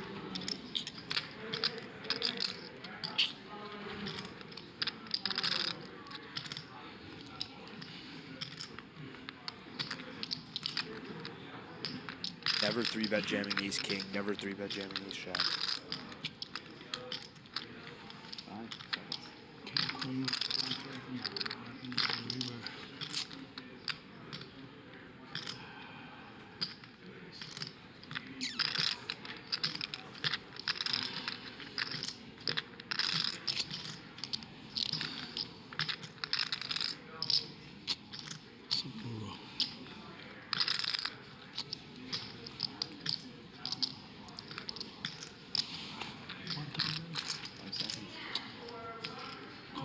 Wow, Ben flicks it in. Ben does make the call, and he's going to see the bad news. Unfortunately, that will be the end of the run here for Bin Wang. Flips over the set of fours, sees Carlos Chada's nut flush with the king jack of spades. And Bin Wang out in 11th place here at the 2026 Borgata Summer Poker Open's main event championship. Huge pot for Carlos Chada as he chips up over 5 million. Bin out in 11th will secure $18,150 for his efforts here. And another fantastic run. We've seen him now on a couple runs here down at in the Summer Open. We had him on Final Table earlier, and great to have him back in the streets.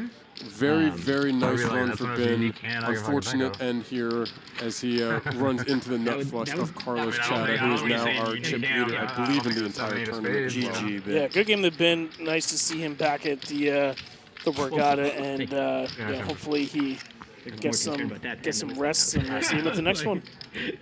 You heard what I had, right? No, I didn't hear what you had. No. Gotcha. I had King Jack, so I had the suits that block the King Queen and King Jack suited. Right, So now down to 10 people. We have one more remaining until we'll go to the feature table. Everybody together for the first time in the tournament. It will be the beginning of the final table. We will not complete any of the final table action. Tonight we'll be playing down to 6 remaining. Yeah, I think check Just like back. absolutely wreck me on the river. Yeah, I think check back is the play, or I mean check back is the most obvious play. I'm just too fucking. I mean, it's just sick for me to check and then you 3x pot river. Yeah. I mean, it's just a terrible play actually, which almost nobody would make. But I mean, now you know with my holding, it's irrelevant. Yeah, it's just I make terrible plays sometimes. A lot of GGs in the chat for Ben. Well deserved. Feel free to throw them in there, guys. Yeah, I think we actually heard Ben say, looking back at the chat, I'm pretty sure I heard Ben say King Queen with the King of Spades. He did. He did. Very, very quietly. Yes, he did. As Mike Reno looks down at ace-10-0 in the small blind, facing an open from Carlos on the button with King 5-0, and Mike doesn't indeed decide to pass. We'll see what James chooses to do here off of 16 bigs. doing some counting. We've seen him rip some hands before. And again, we are on that stone bubble. And we do get the all-in from James Tedrow. Good spot to find here. Quick fold from Carlos. And very interesting by Michael being in a little bit of an ICM cage there. Again, as we are now on a pay jump for every single knockout. Michael on 2.6 million, not wanting to play the ace-10 out of position against our chip leader here in Carlos Chata, allows James Tedrow to get that rip through and get up over 1.2 million in chips. Whereas if Michael put chips in, James is going to be folding his threes there. Michael also not wanting to 3-bet and then get 4-bet by Carlos and having to fold. Given the ICM pressure that can be applied. James has really picked up some optimal hands to find these jams facing late position opens with in his big blind. And we see Andrew Porter pop over from the other table, kind of checking out the status. A little bit of the reversal of what we've seen here is different players getting up one at a time to check what's going on the other table. Porter here now comes over just to see what happened, how Ben got knocked out, where the chips did end up going. And we'll see Carlos Chata up over 5 million in chips, even after that small hit with James's rip. We have another hand brewing here. We have Nick Verderamo opening the Queen 10 under the gun. This under the gun is now the hijack here as we're 5-handed. And it's going to fold over to James Tedrow in the small blind, this time with jacks. Yeah, James being online, we've seen him pick and choose his spots pretty wisely, knowing his push-fold situations, but now he actually picks up a premium here. On 21 bigs or so, 21 bigs is going to get an all-in here. Out of the small. Sean Rowan with the 7 deuce in the big blind. I don't think we're going to see the all-in to call. Hey, don't be so sure, Wade. We're not playing a 7 deuce game for $242,000. Probably not. Nick asking for a count. I think once he realizes the effective jam, it's going to be a pretty clear-cut fold for him. Yeah, and I think James had been, again, very short for a lot of the day, and having chipped, grabbed a couple pots, having doubled up earlier, certainly good for him to have at least get an understanding of how large of a rip is James going to be bringing in. And we see this is a 21 big blind rip, so it's not a small rip, and maybe more than a decision now, it's going to be information for the future of what stack size is James willing to rip over a single open, especially here as we are short-handed and ranges are probably going to be getting a little bit wider, even though we have Carlos here with a fairly commanding chip lead over 5 million. Yeah, he's still putting a lot of thought into this that I wouldn't have thought he would. Sorry, it's 1.26. Maybe just taking stock of like what his chip stack is for potentially the next time. I thought this would probably be in the month by now, Reish. Yeah, I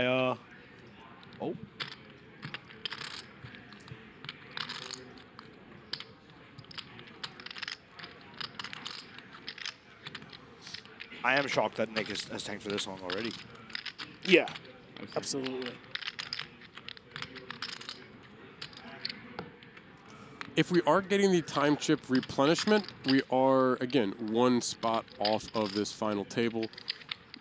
Maybe a little bit of don't mess with my raises, but I can't imagine, and I don't think we've had a misread yet from the RFI, short of a misread where we might be looking at 10s. That's the only thing I can even remotely think of. That's an interesting point, because I would say exploring some of the meta of what you're talking about, Whitey. The don't mess with my there we go. He does let it go. The don't mess with my raises concept, in my opinion, would be more applied to a snap fold than if I tank fold. That makes the opponent think that I've made a quite large laydown against them, right? Right, and using it will look like multiple time chips. Yeah, that was interesting. Miguel B, he's on, posturing, like, maybe so, wasting but 3 our seconds point to is make kind sure of the that RFID picks it there up. is no real purpose to posture at this exact moment. As Whitey pointed out in another situation, Verderamo was the covering stack, so he couldn't be Hollywooding for a pay jump. My thing is, I've never. Okay. Well, I guess we move on to the next timed one. out on a hand. Perhaps explore that idea later. I've never run out with timed 9 chips are my biggest scores in my life. So, oh no, I have timed out a hand before, actually. I got the head. Anyone short? What's that? Anyone short? We have looks to be No? Robert back in the box here as we continue action at our feature table. Yeah, that makes a ton of sense from the BetMGM staff. It was more of like, is there any A question about the tank possible more than way with the anything. tank? Yeah. Yeah. Like I said, we haven't had any misreads at any point here. Josh Sherman music saying, "Ooh, you're in trouble." Yeah, I guess we're not supposed to put that thought in the air. It was more of the like, what would we possibly be What thinking? would the posturing be Yeah, for? yeah. We were just exploring, Yeah. I guess, or Whitesmith was just exploring the possibilities. Yeah, my name's Nick Amakuchi, and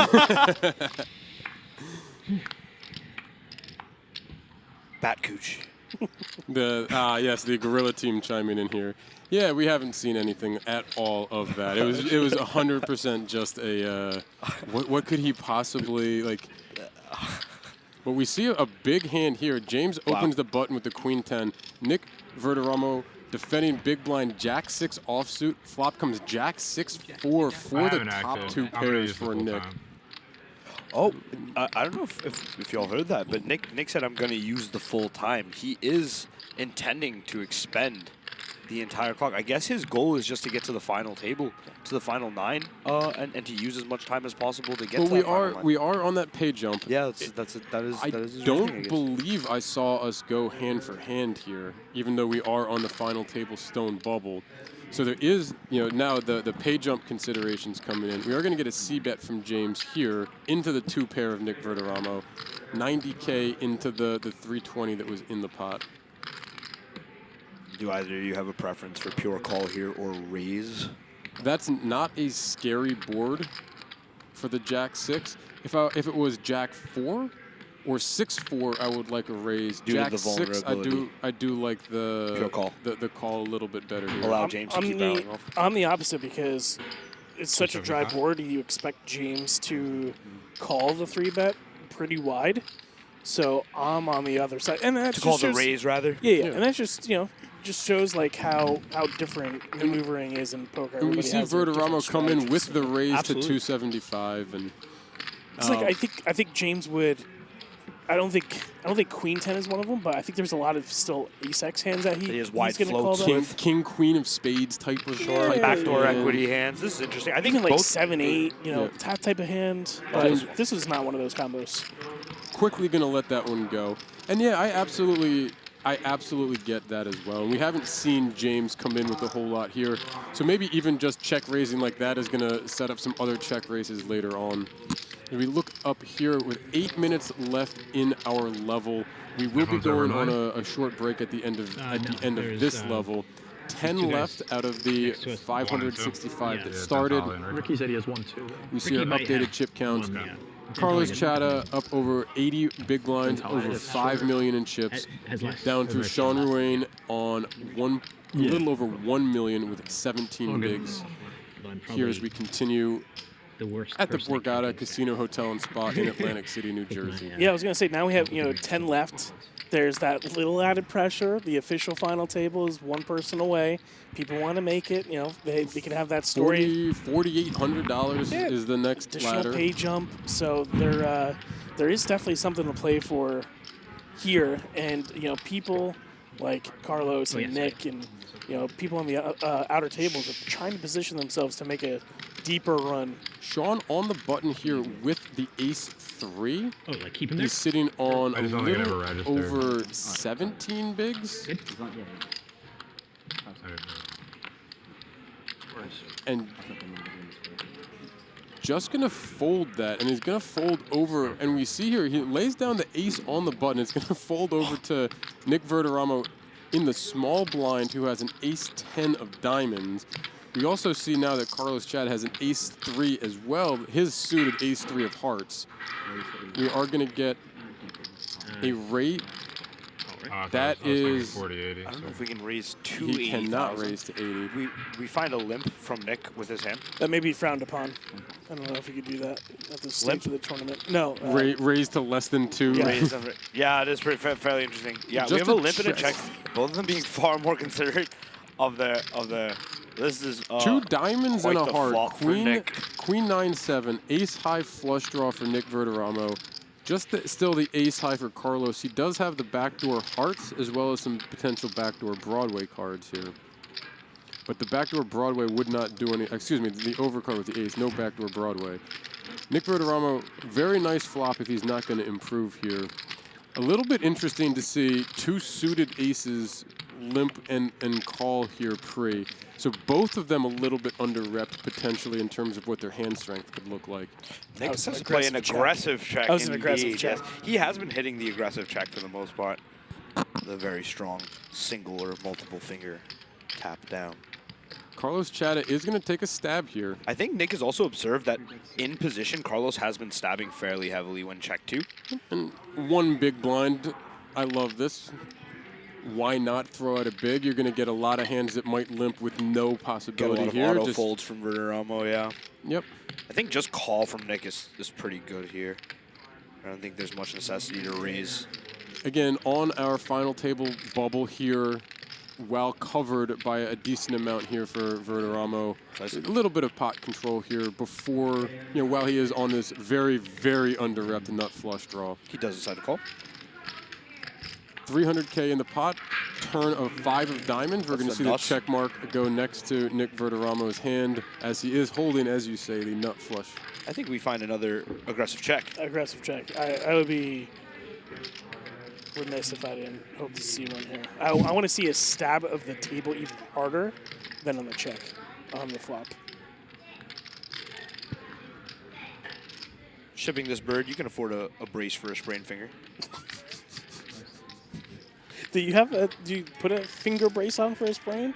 Or like, is it jam there knuckle, is broken the finger? aggressive one-finger check. Do we see it? I missed it. Check back in was there. Very quick Cooch check very from upset. Carlos. Cooch turns away for a quick second and misses the aggressive check. 6 of hearts on the river, no improvement for Carlos, just the ace high. Nut flush for Nick Verderamo. Let's see if we can roll back production on that one. I might have to do it on the stream my own. What size do we go here for Nick? Do we check ever? I don't think so. I think, interestingly enough, a check on the turn from Carlos typically would indicate showdown value, right? So we'd want to target some of that showdown value because we would imagine once Carlos started stabbing the flop, he might want to continue bluffing the turn, even though our floats do contain a lot of diamonds. Nick does bet 1 big blind. Very, very slowly as the one big blind completes. For anyone wondering, maybe some of our newer players at home, by putting out that one singular 5K chip, it is not a string bet, it's indicative of the minimum possible bet. Pretty easy. Carlos now very openly declaring that he's either between a call or a fold. I can beat bluffs, though. Can you? Yeah, he certainly can with an ace high. Okay, give me another one. That's it. 4. I have the nuts. That is nuts. Nice ad. That is nuts, indeed. That is. You juiced me. Juiced me good. You got the max. In spirit, Pause. when you said he's not going to raise, you're like, I know. I didn't think I was right. I'm like, well, the stream at home, they're going to be like, we're on this side, you know? Yeah, I mean, you got the max. You got the max. Yeah. You got the max. I could beat bluffs as long as you're not turning some 8 hands into bluffs. Very fun laugh at the table there as we see it. We muted ourselves for a quick moment as we were laughing here with some of the chatter. Verderamo really does have some interesting non-verbal cadences with his actions. I wonder if they're based on like theory or something. Some experimentation. Very interesting. Very interesting. They're like, oh, he's got him. He trapped him. He's reeling him in just like Johnny Chan in Rounders. Look at him taking his time, the master.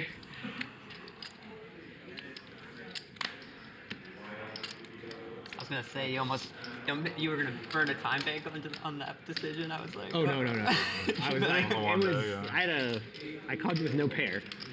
Yeah, makes sense.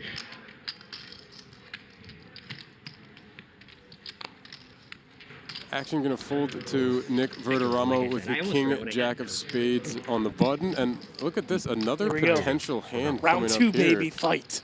Is this round 2 or is this like round 6 or 7? Yeah, this is. Well, I mean, there was some limp pots and some baby ones, but this four bet rip we had there for the blind versus blind with the ace deuce king deuce earlier. So we are going to get the raise here from Nicholas Verderamo with the king jack of spades. We see Carlos Chata with pocket 9s in the small blind.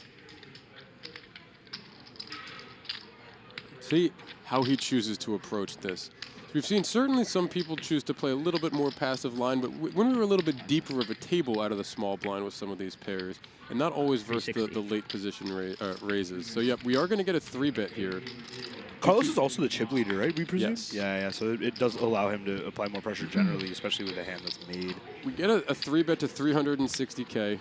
Michael Renna stepping aside, action back to Nicholas Verderamo on the button with a suited king-jack. And strong enough we might see him choose to take a flop here. Although, and he is in position, although he is against the chip leader, as we've mentioned, on this final table bubble. I think peeling in position's fine. This hand feels somewhat vulnerable because it can be dominated by a lot of our 3-bets. Both sides. Yeah, precisely. But the suited combo would be the one to take as a peel as opposed to a 4-bet bluff. Absolutely.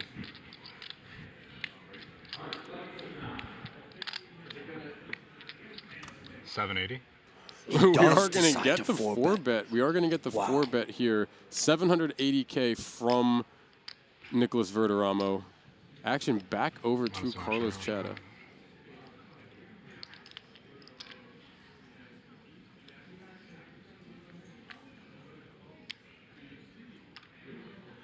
Effectively, we started this hand with 2.8 million, which is about 45 bigs deep. A little more. 2.95 it looks like. 3 million, so about 50 bigs deep. And just a fairly quick call from Carlos out of the small blind. We are going to go heads up to a flop here. Uncomfortable to navigate with this hand out of 1.6, almost 1.7 million in the pot. Nicholas with just 2.1 behind, so not even a pot and a half behind here. Ace 6 deuce. Nicholas has initiative. This board gets met with a C-bet pretty often. I love that word, initiative. Yeah, I always say that when people donk on the flop. I'm like, you don't have initiative. What are you doing? Oh, disrupting flow. Yeah. The pre-flop aggressor is the way that I've been presenting it a bit, and I really like the initiative word. We see the check from Carlos here. Nick Verderamo with the king jack here. 450K. You think he's actually going to put a bet in here after calling absolutely. I love that 20 to 25% range. I think 425 to 450K works wonderfully. I don't like check back too often. 420? Reach. Meme. Next level reach. Meme or 420. Blaze it, boys. And right in that 20-25% range, as we were saying as well. And a really, really good bet here because this is the exact type of hand that now feels sick playing out of position against the pre-flop initiative, pre-flop aggressor. It's really interesting being the pre-flop aggressor as Nicholas is the 4-better in position here because with a hand like Carlos's, which really sucks, is there's most boards we're going to feel really uncomfortable facing pressure on, right? Because overpairs would continue in similar fashions on low textured boards. We see that hand end. Chips go the way of Nicholas Verderamo up to 3.8 million, and we are going to be taking a break here. Looks like we have about a 13-minute break. We'll be returning to continue action here as we play down near the final table of the 2026 Borgata Summer Poker Open's main event championship. We will be back soon. Weird spot.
Renee here, and we are back for day 3 of the Borgata Summer Series main event. Guys, we are down to our final 19 players, and someone's going home with $240,000. Some notables still in the mix include Ben Wang, who had a bit of a health scare, but he is now our chip leader. We have Mike Dintali and our BetMGM qualifier, James Tidro, all making a run for that first place prize. You guys are going to have updates for you at Poker News, and I, of course, will have updates and interviews for you here as well. You don't want to miss a hand, so keep it locked here, and I'll see you soon.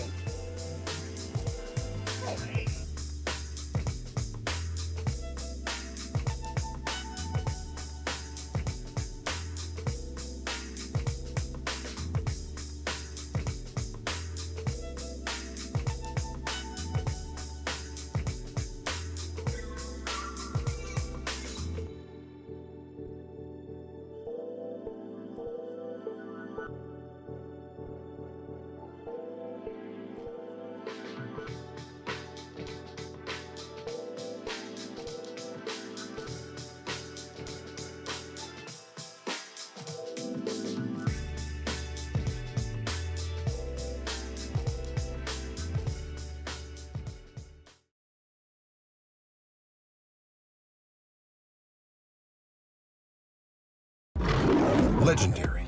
It's seeing your 3rd Vegas sunrise in a row. Proving you're right, or giving it to your friend who's always wrong. Meeting your hero? What's up, fellas? Legendary. Or meeting someone else's hero. Hitting a jackpot from your subway seat. Or how about this? Front row seats. A story you'll tell for the rest of your lives. Or a secret spot that you'll tell everyone about tomorrow. Whatever makes it legendary for you, it can all happen here. BetMGM. Make it legendary.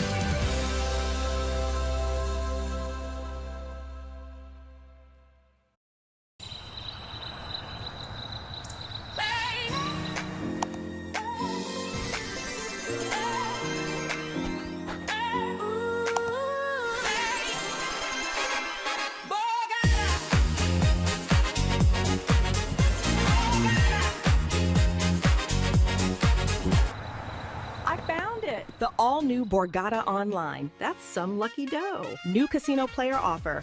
Win up to 1,000 bonus spins today.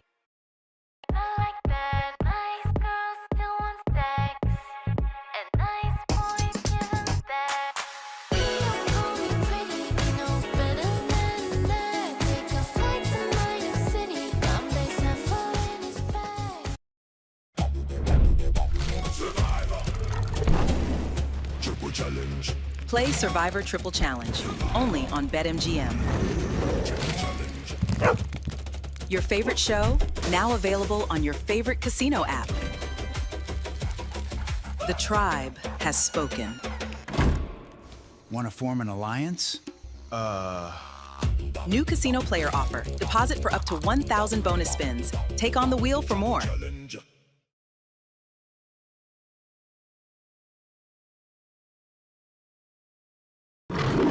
BetMGM is where you leave ordinary for something a little more interesting. With your favorite games, like The Price is Right and Rakin' Bacon. Or in the center of it all with live dealer classics, because interesting leads to exciting, which opens the door to extraordinary. Make it Vegas almost anywhere. BetMGM Casino. Make it legendary.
Renee here, and we are back for day 3 of the Borgata Summer Series main event.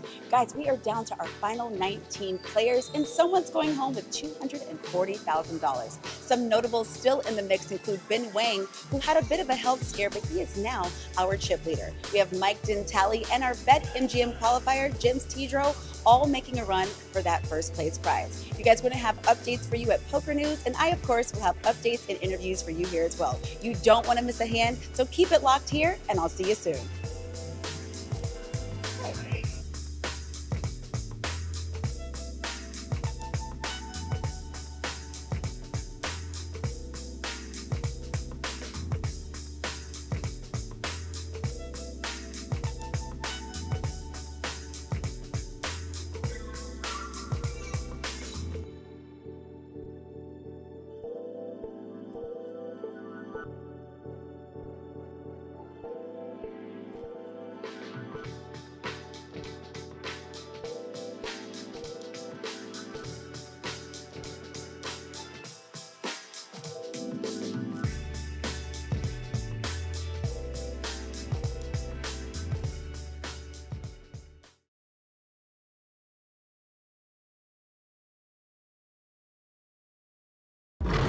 Legendary. It's seeing your 3rd Vegas sunrise in a row.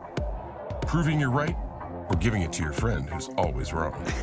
Meeting your hero? What's up, fellas? Legendary. Or meeting someone else's hero. Hitting a jackpot from your subway seat. Or how about this? Front row seats. A story you'll tell for the rest of your lives. Or a secret spot that you'll tell everyone about tomorrow. Whatever makes it legendary for you, it can all happen here. BetMGM. Make it legendary.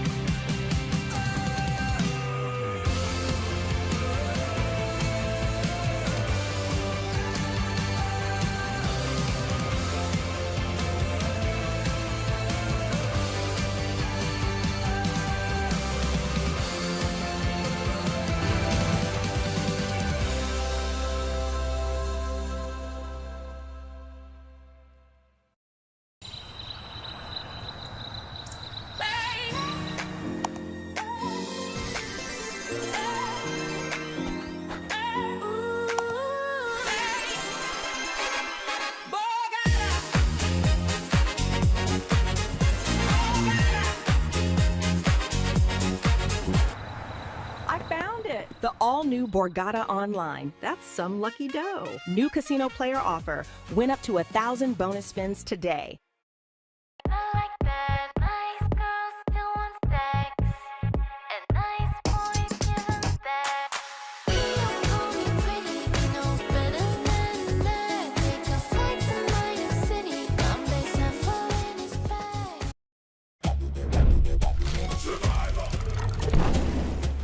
Challenge.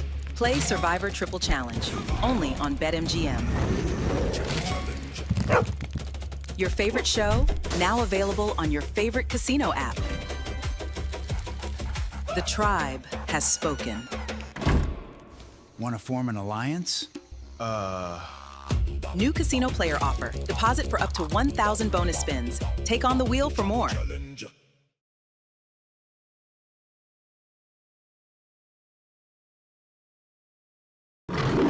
BetMGM is where you leave ordinary for something a little more interesting. With your favorite games, like The Price is Right and Rakin' Bacon. Or in the center of it all with live dealer classics, because interesting leads to exciting, which opens the door to extraordinary.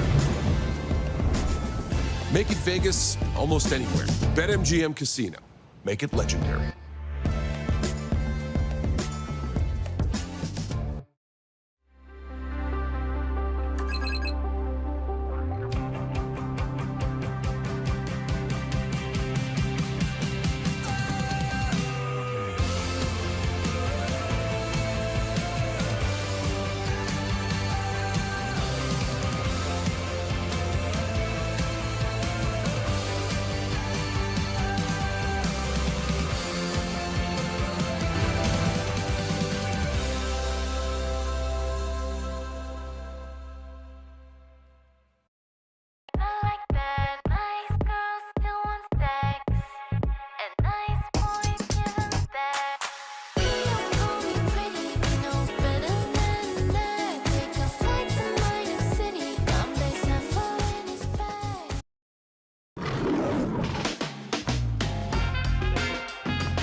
Legendary. It's seeing your third Vegas sunrise in a row. Proving you're right, or giving it to your friend who's always wrong. Meeting your hero? What's up, fellas? Legendary. Or meeting someone else's hero. Hitting a jackpot from your subway seat. Or how about this? Front row seats. A story you'll tell for the rest of your lives. Or a secret spot that you'll tell everyone about tomorrow. Whatever makes it legendary for you, it can all happen here. BetMGM. Make it legendary.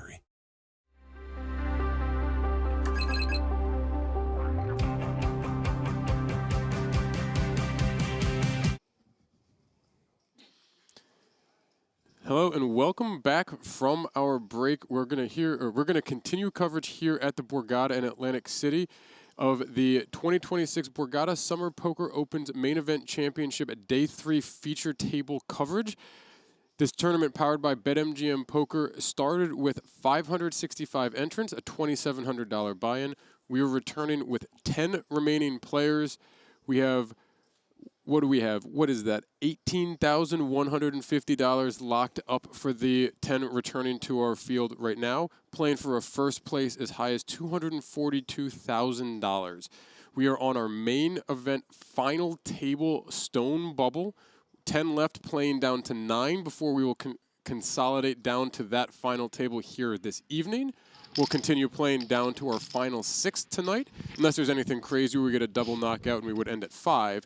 So we will be playing down to 6 tonight, continuing action here in just a moment with our same feature table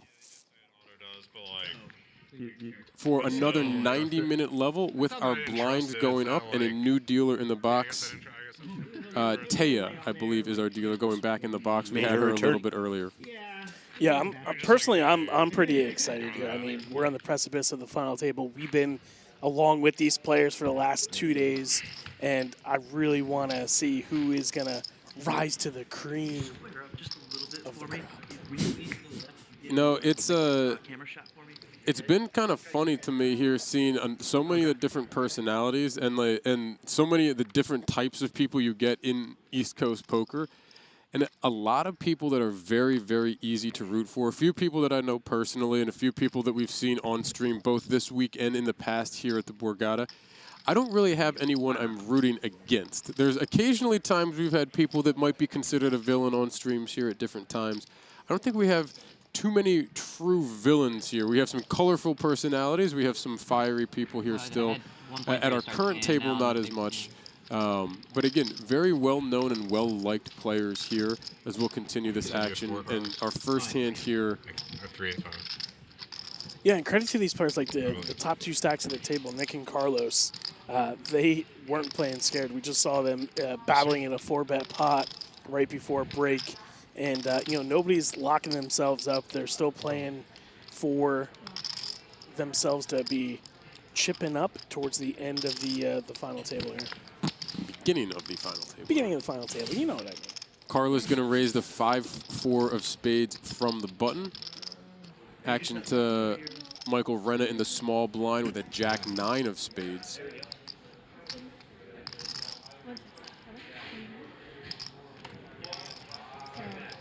And you see here, as we are coming back from the break, our blinds are up a 40,000 chip small blind, 80K big blind with an 80K big blind ante, 200,000 in the pot before the cards are dealt. What do we have? 50K starting stack? 40K. So 40K. 5 starting stacks so 5 go into the middle before the hand begins. The small blind is a full starting stack. Full starting stack. Yeah. James Tedrow choosing not to defend the big blind to the button open here.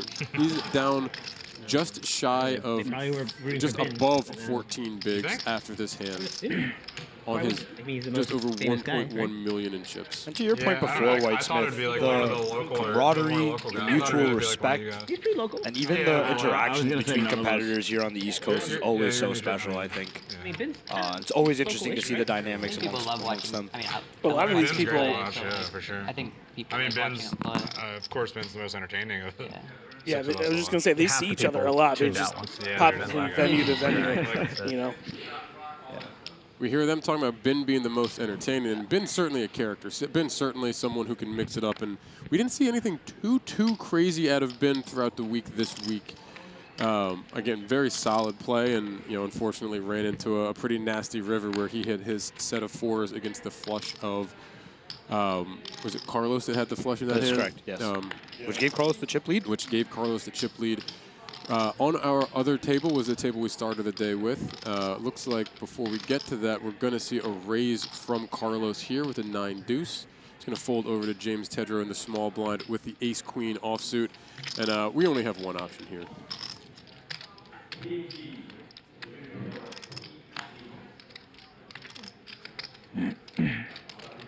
At some point we've seen James jam over openings, 4, 5, 6 times, and we see it here. One of these times, somebody's going to look him up, and he's had it every single time. Yeah. One or two of them were those small pairs against the late position opens, which do play much better as jams than flats. We saw that a little bit with the 9s in that last hand before the break, where playing out of position with a pocket pair that's not at the very, very top of the range has a whole lot of boards that aren't liked. In terms of chip continuity, by the way, in terms of also butterfly effect or whatever it may be, we'll note that Sean Ruan actually had ace-10-0 in the big blind with sub-12 bigs. Meaning, if that folded to blind versus blind, we probably would have seen an all-in pre and maybe the end of Sean's tournament life. Yeah, at least 70% of the time. Very, very good observation right there. Also, we have over 500 of you in chat. Throw a like and subscribe. It will be very much appreciated. It goes a long way towards the stream, and we would love to know for you guys viewing who you're rooting for.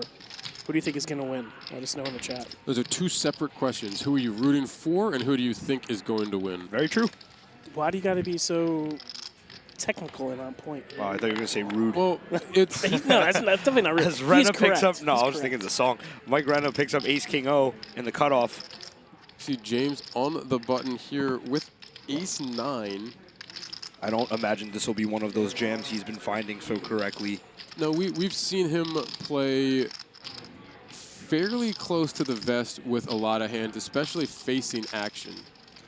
And a disgusted fold from him if you notice the wince prior to letting it go. We are going to see him fold, and I think if that had folded to him, we may have been looking at a... I don't know if he would be playing that as a rip at about 14 bigs, but it's going to be kind of close. Or, excuse me, over 14, 17 bigs, 17, 18 bigs. It's going to be kind of close for him. I think facing a cutoff open, you mean from if the button? If it had folded to him? Yeah, with Sean in the small blind, not wanting to get ripped on, not really liking that ace-9 opening into the large stack of Verderamo. I don't think he would have been able to pile into or would have preferred not to pile into Verderamo's big, but I think he would have been fine calling off Sean's jam facing that open. I think if Sean's ripping worse ace-X's, right, ace down becomes a lot more comfortable, of course. And there's only 10 jack, 8 king, 4. It's at a kind of that awkward depth though, and you see a lot of different types of ways people will approach that. And our hand isn't too comfortable. It doesn't love to go either. Doesn't matter there because Michael Rena opened the ace-king and took down the pot with the ace-king and chips up a little bit here, back over 2.6 million for Michael.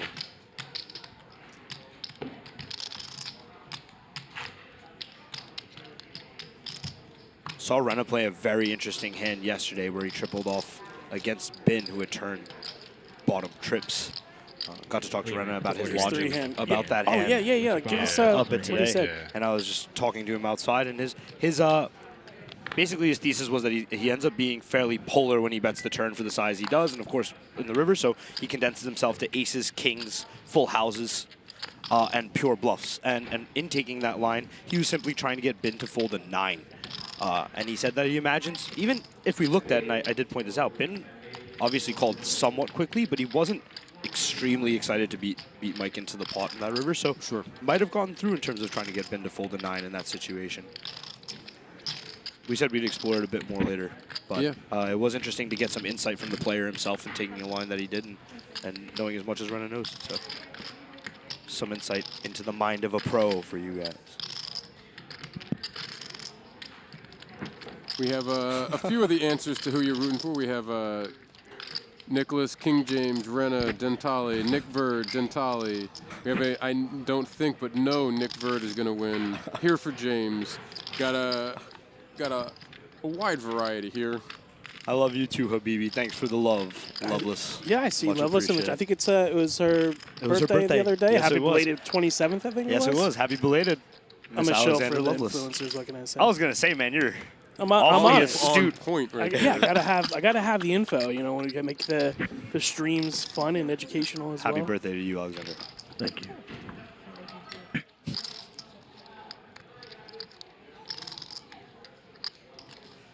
We see Nicholas limping the small blind again with his suited ace and Carlos checking his big blind as Nick flops top pair and Carlos a gutter.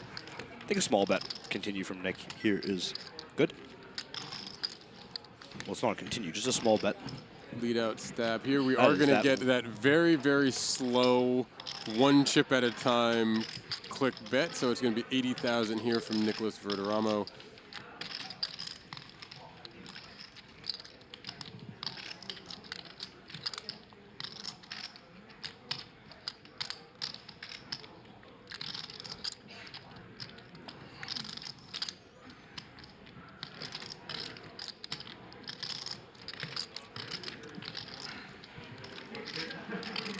Carlos does make the call. We will see a turn. Perfect Carlos price to peel his gutter. looking for a 5. 7 on the turn. Maybe a little bit of a concern for Nick there for the type of hands. Yeah, it certainly would be calling 7 for that. Would be calling a potentially even a raising a 4 if he had it for a little bit of protection. So I was going to say, I think Carlos is going to be peeling so wide on this flop, having a heart facing a one attack big watching blind you bet. drink If he that. has a 7 in his hand, he can have a 4 in his hand I'm- just as easily. I think pot controlling this turn is just fine. Day one of this, some guy spilled his drink all over the table at my table. I don't mind a pot control line from Nick here. Oh man, what a mess. Aggressive check once again. I saw got that it back. time. There you go, I like it. Okay. I guess they probably. It's also very have interesting too for Nick's many hand because he has a 6 in his spare hand, right? hands So you would think a lot of laying Carlos's around. floats Yeah. that aren't pairs contain a 6 in them, which they happen to right now. 6-5, 8-6, 6-3, and then also 8-5, 5-3. Keep us going. I like Deuce it. 5. Yeah. I'm here for it. We don't need to list off every combination in the deck here, Grish. Brother, I'm only listing off some combinations. Don't worry, Habibi, no problem.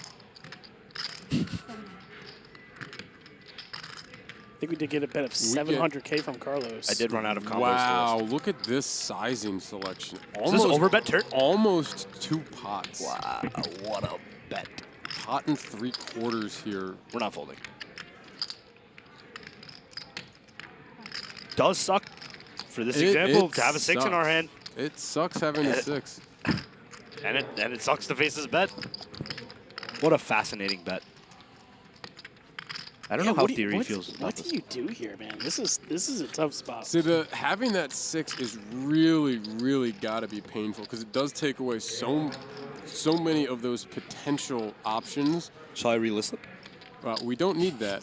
And being out of position, being covered, and you have to think that you're facing a very large bet on the river here. Could potentially be an overbet rip. You could be a call for your entire stack here on the river, depending on what happens. Yeah, and, you know, Nick is correctly gonna making a make the call. Fairly Geo if he's setting up 2x pot, 2x pot. Now we block 6-5, which is very interesting. 3 of diamonds on the river is also, again, a very interesting card. Carlos now picking up that little bit of showdown value. I don't think if he's going to think that 3 is good if he's getting called by Nick Verd on that turn. Except for like flush draws that I guess led the flop and decided to peel the turn. Maybe he had that combo flush draw and wanted to be able to see that. Maybe he had something like that 6-8 of hearts. Really interesting thing about this hand specifically is that the 7 of hearts is still available. Yeah. Aggressive check. And we see the sizing here. We just went a pot and 3/4 on the turn. And look at what he has behind him here. About a pot and 3/4, right? Pretty close to that, yeah. A little bit less, but not too far. It's pretty close to a geo size if you wanted to go pot and 3/4 overbet, pot and 3/4 That would be overbet. dirty. That would be absolutely disgusting here. 2.4 million. And we get pretty close to that. We get 1.3 pot, a pot and a third. Again, another overbet here from Carlos. What a choice to choose to go with this now. I guess there's some dynamic that we've gotten to witness that is now built up to the point where Carlos is just deciding to put Nick in the blender. Well, we saw once Carlos got a hold of all those chips, he really started to ratchet up the aggression. And I feel like Nick caught on to that a little bit. He saw Carlos opening. He saw he will have taking also advantage. gotten the info of the King Deuce 3-bet Yeah. and know that there was some of that aggression before to piggyback exactly off what you just said. If he's ratcheting that up. Yeah, this is. Oh, when Verderamo 4-bet piled the ace deuce of hearts. Yep. Well, I thought he flicked in a chip. So that's a really interesting point. The way he threw it part in. of the tournament, huh? This is probably the biggest part of the tournament. Yes. If it's I mean, 4.2 already in the pot. It's going to be close already. So if we do get a call here, it will most certainly be the biggest pot in the tournament. 6.6 million being over 80 picks. Yeah. And winner of this pot, we expect, barring anything unknown on the outer table, on the other table, will also be the chip leader of our tournament here. Now it becomes important that Nick does have the 6 in his hand. Oh my gosh. He is gonna unblocking fold. hearts and unblocking the straight. No windmill from Carlos. Huge Show pot the for Carlos Chata. Wow. A Get very bold bluff. A smile out of Carlos as Nick Verd implores him to show the hand there. And you see now Carlos Chata up almost 5 million himself, Say, like, you 61 wish I had a bids. 7. I think Nick just had to focus on the idea of chip preservation in this situation. He still has 35 big blinds after this hand. And if he wins that, Is he if he overwhelming wins chip that lead? though, he's on 7 mil.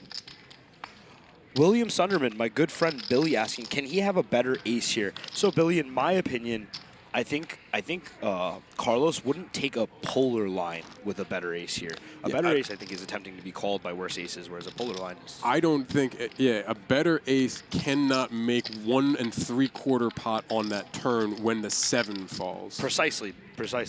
I think that's a really, really good point.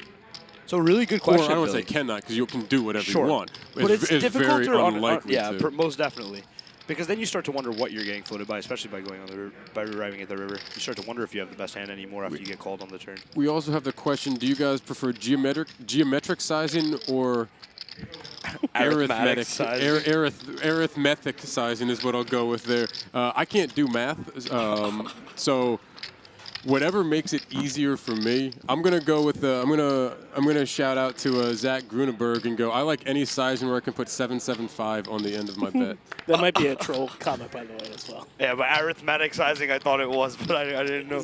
Well, Is that the way you spell it? Arithmetic? well, arithmetic is spelled, and then in this case, it would be applied as arithmetic. Yes. Okay. Yeah.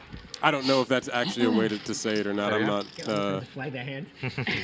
No, I mean, I was an I feel English like that's major. not a hand I needed. Well, there was a time where I didn't know how epitome How to was count? spelled. Oh, you How to used to think read? it was And epitome? I Oh, would dear. say it was epitome. Yeah. Oh, dear. Whitey actually got me with that maybe like 3-4 years ago. Or Oh, whatever. dear. He was like, "Do you mean epitome?" Oh, dear. I was like, "Wait a second, is that spelled that way?" Anyway, anytime you want, you just pull up the picture of Whitey in the Bengals leotard. And I actually passed it to Bob in the production team, and I think as we're transitioning from 2 tables to 1, that may flash. So Oh, no really way. hope it Can does that be not. his commentator Really photo? hope I it thought I does heard not. like bad. That would be awesome.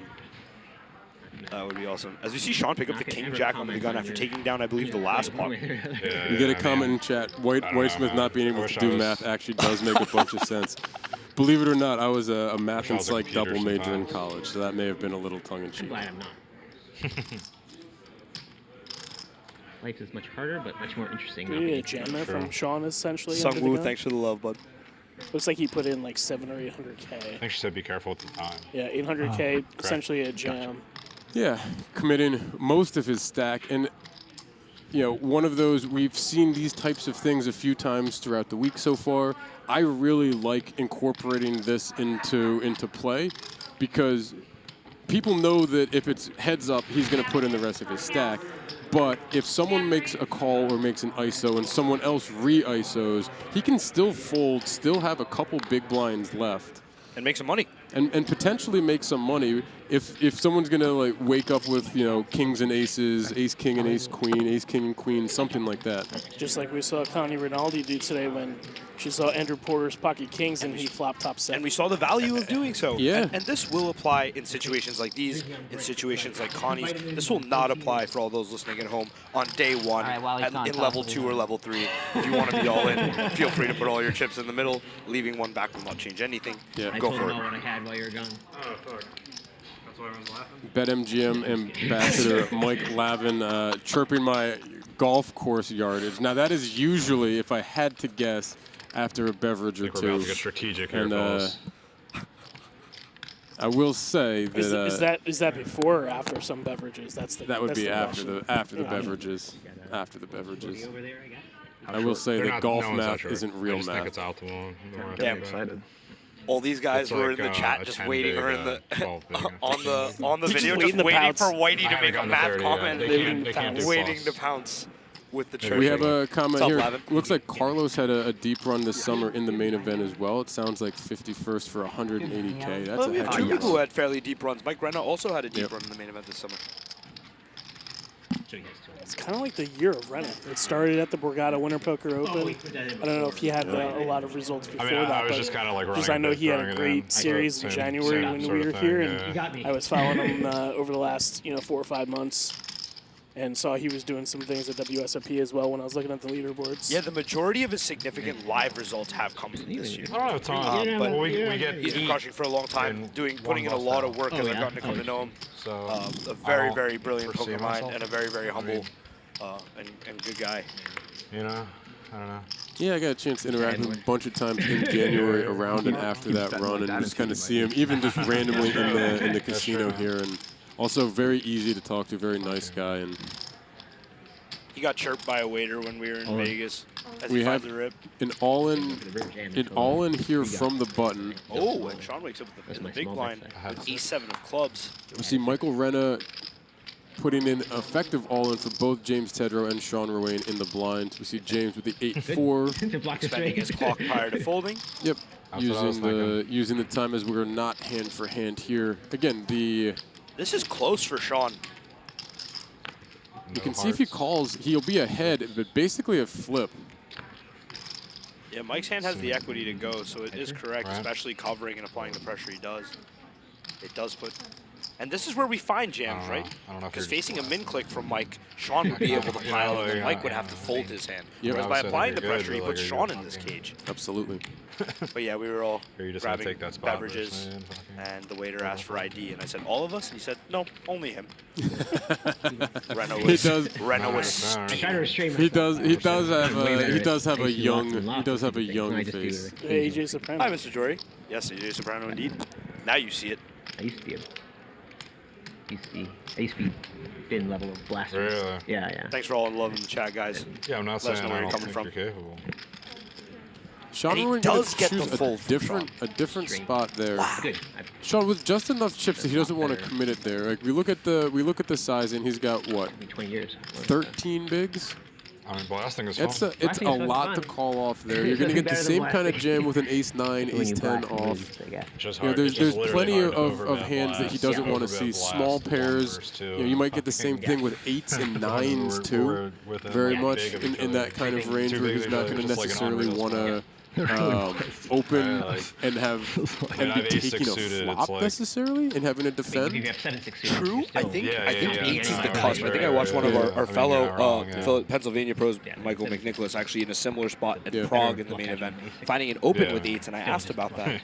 Yeah, right. Due to wanting, certain hands want to induce, and others do decide to jam.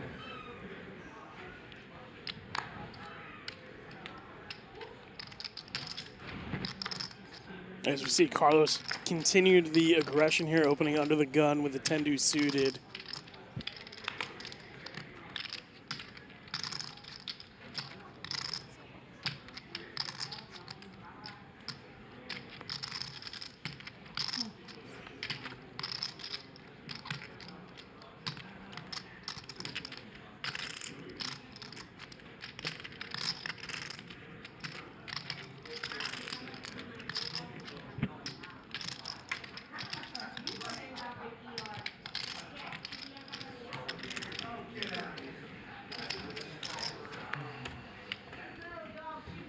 As we see an open from Carlos under the gun with the 10 deuce of clubs, now exercising his chip lead over the table.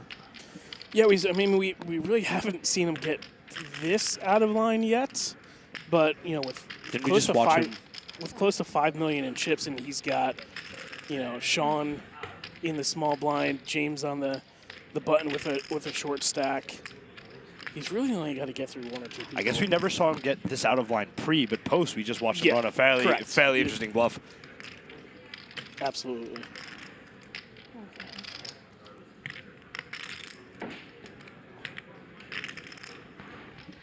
It looks like Verderamo going to defend his big blind. We see the defender deep enough certainly understand this one. Yes, super standard. Oh, yes.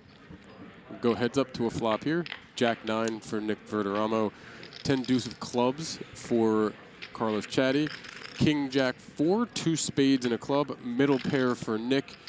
Backdoor straight and clubs for Carlos Chatty, who was our pre-flop aggressor. I'm just excited that we get Nick and Carlos round like 8 now. 8, 9, 10, who knows? Yeah, it's just like you back in the 70s and 80s, they would go 15 rounds. Yeah. You know, now we... You were making the Mortal Kombat reference before. I was waiting for one of them to deliver the knockout so we could go finish him. Well, I mean, Carlos tried before. He did try. Check, check. Carlos wisely choosing to just realize his equity here. He has a lot of really good... Oh, I guess he did not check. I guess he can c-bet. He should probably c-bet range on this board, I was going to say, yeah, we would expect to c-bet here. His hand does like to realize equity, because if it gets check raised, it's really uncomfortable, whereas any queen, any ace, any club on the turn does increase his equity. So it becomes a pretty interesting spot. Yeah, with the chip lead, though, we want to apply a lot Pressure. of pressure when we can, and we're not going to get check raised too many times here. On this texture. Especially against Nick Verd's stack size on this texture. True. We will see an absolute pure peel from Nick here at the very least. That's what we would expect. While Nick does make that decision, we're joined in the booth by BetMGM Dave Myleaf, and BetMGM Bendy has come into the commentator's booth and is sniffing around here. If you are at the Borgata and you see Bendy, he will give you a fist bump. Yeah, he will. A paw bump. Bendy is Dave's service dog, as we see here, walking around with him, or up at the BetMGM desk upstairs. As we do see a peel from Verderamo, who now, as we see, has Carlos drawing dead and has picked up the third nut spade draw. Yeah, but not an easy board to continue with. I mean, he has the spade draw, but we saw that didn't dissuade Carlos from barreling last time. Yes. True. Yeah. Who's the shortest? I think Nick's hand's too strong if it faces a bet to fold now, having picked up the extra equity. Ricky like 1. But we will evaluate to see how Carlos responds to what I imagine will be this check. We also hear them discussing the size of the stacks on the other table. Like we were saying, they're pretty much going in. They're pretty much going around, and almost like one by one going and checking out the other tables, seeing what's going on, seeing the stack sizes, and collectively reporting back. And it's not that they're playing together, because they're certainly not playing each other soft, but it is useful information for everybody to have. And kind of as we've seen, some level of camaraderie with a deep run. People not, absolutely battling with each other, but not really doing so in any kind of maliciousness, any kind of ill will. Sharing that same information is a pretty significant thing, but it's also good for them to be able to, have somebody else then reciprocate, go and get that information back while you're in a hand. I think you make an awesome point, Whitesmith, and I think this also speaks to the meta that starts getting created upon table relationships and dynamics, is that obviously we're all competing against each other very, very intensely in this position, but yes, we're all collective in seeing if someone gets eliminated from that side. Yeah. And so we all have an interest in seeing people get eliminated from that side, right, from that other table, even though we are effectively all in the same place. Very much so. And Carlos does bluff this river for full pot. He's really chosen some interesting bet sizings, polar lines. Well, blocking the 10-9 and the ace-10. Checks back the turn and blocking some combos of flush. Is Nick going to let this one go as well? And we haven't really seen this too much with thin value, right? Which would be interesting to see if you were to have something like a queen 9 or a queen 10 here, making this kind of value, thin value, targeting a jack and thinking you might that get called. Nick has folded so many times to us now that maybe we'll get called off lighter and choosing. I've always been fascinated, and I don't know much about it, but with polar bets with marginal hands that we know we can target to get heroed off lightly by. So very interesting point. Do want to point out a couple comments that we get here. We have the call for the Queen of Clubs on the turn.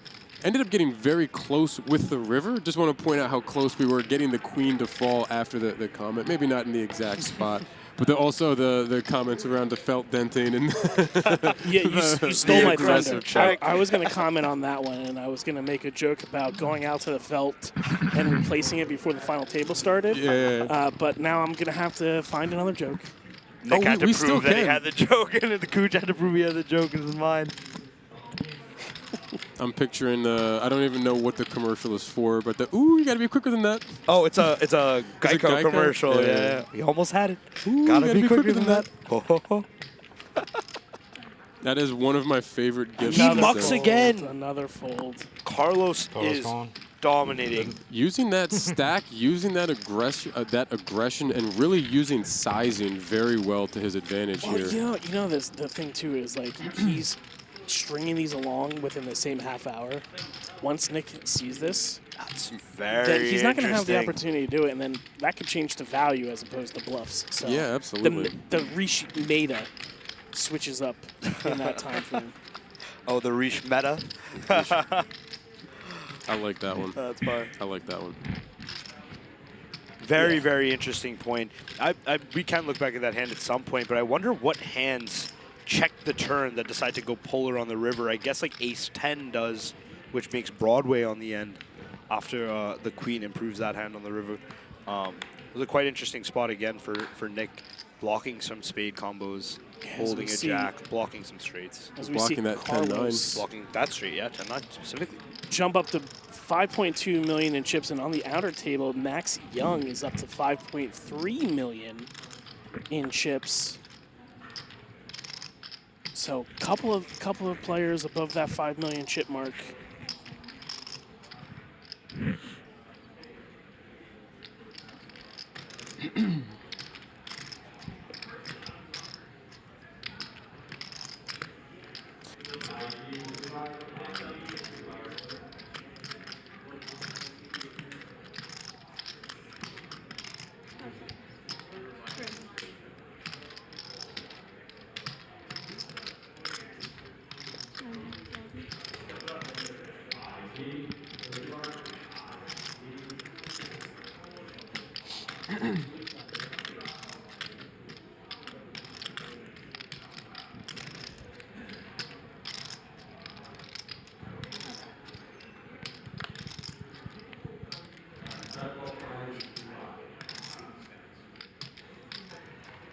Nine, right?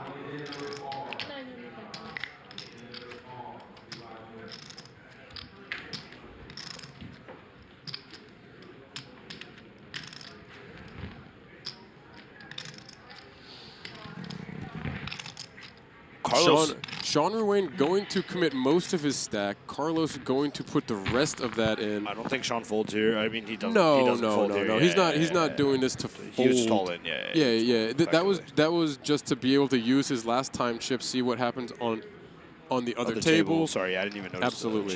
Chipped that. You're absolutely right. Yeah, he was effectively all in. He committed over 900,000 here, I believe. Sure, I didn't even see that action.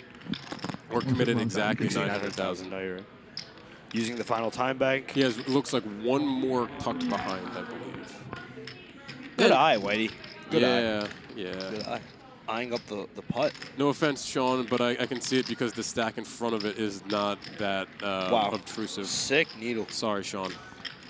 Sean is actually one of my favorites still remaining in the tournament. I really, really like what I've seen out of him, both as a player and a person. There is the call. Kept his last time chip.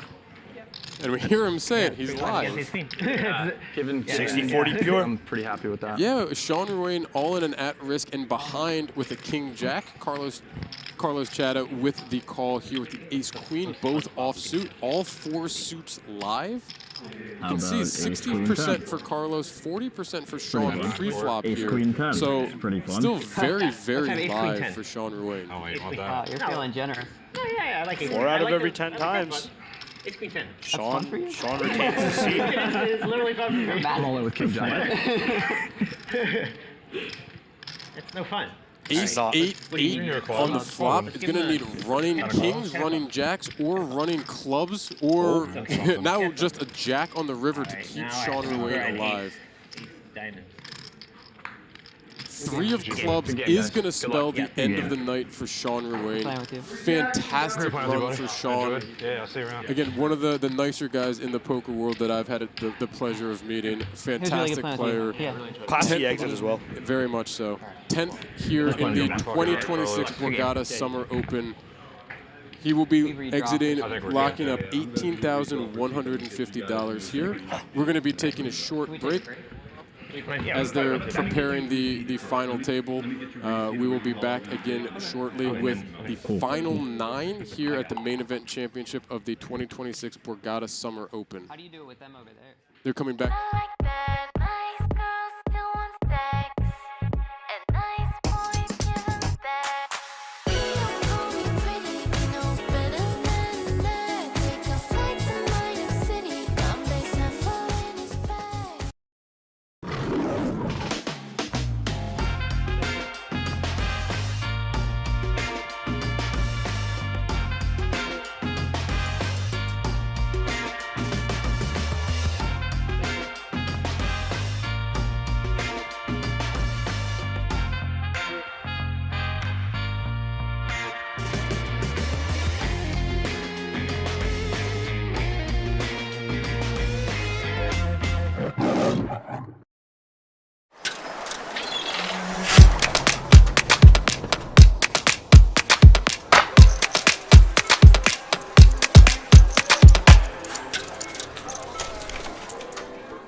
Renee here, and we are back for day 3 of the Borgata Summer Series main event. Guys, we are down to our final 19 players, and someone's going home with $240,000. Some notables still in the mix include Ben Wang, who had a bit of a health scare, but he is now our chip leader. We have Mike Dintali and our BetMGM qualifier, James Tidro, all making a run for that first place prize. You guys are going to have updates for you at Poker News, and I, of course, will have updates and interviews for you here as well. You don't want to miss a hand, so keep it locked here, and I'll see you soon.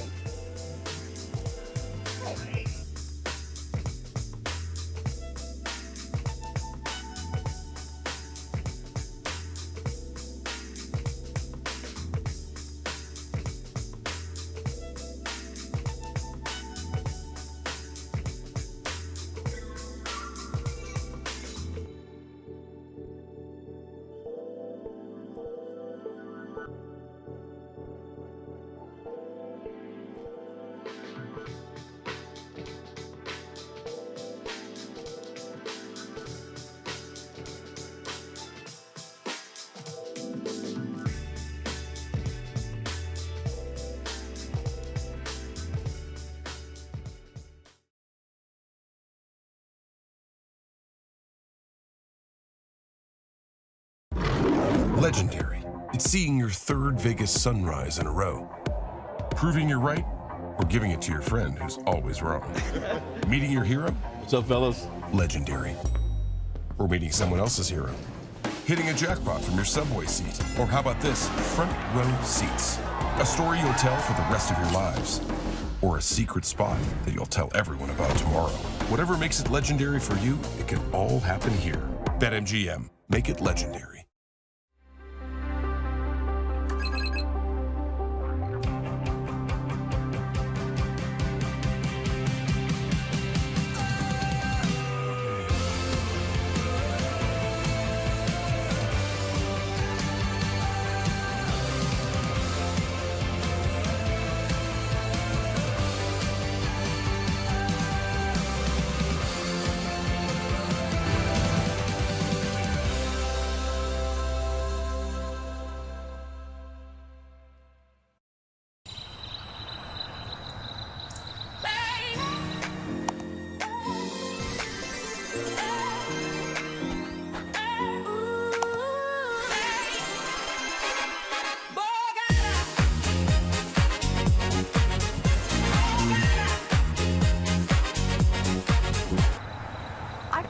it. The all-new Borgata Online. That's some lucky dough. New casino player offer.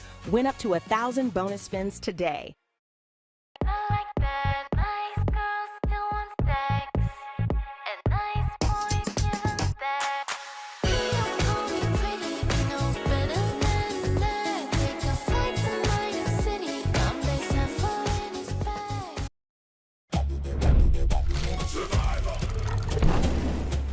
Challenge. Play Survivor Triple Challenge, only on BetMGM.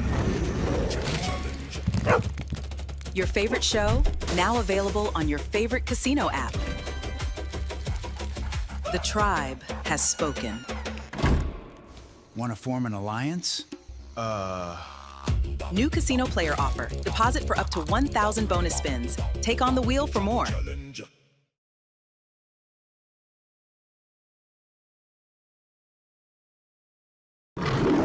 BetMGM is where you leave ordinary for something a little more interesting. With your favorite games, like The Price is Right and Rake and Bacon. Or in the center of it all with live dealer classics, because interesting leads to exciting, which opens the door to extraordinary. Make it Vegas almost anywhere. BetMGM Casino. Make it legendary.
Renee here, and we are back for day 3 of the Borgata Summer Series main event. Guys, we are down to our final 19 players, and someone's going home with $240,000. Some notables still in the mix include Ben Wang, who had a bit of a health scare, but he is now our chip leader. We have Mike Dintali and our BetMGM qualifier, James Tidro, all making a run for that first place prize. You guys are going to have updates for you at Poker News, and I, of course, will have updates and interviews for you here as well. You don't want to miss a hand, so keep it locked here, and I'll see you soon.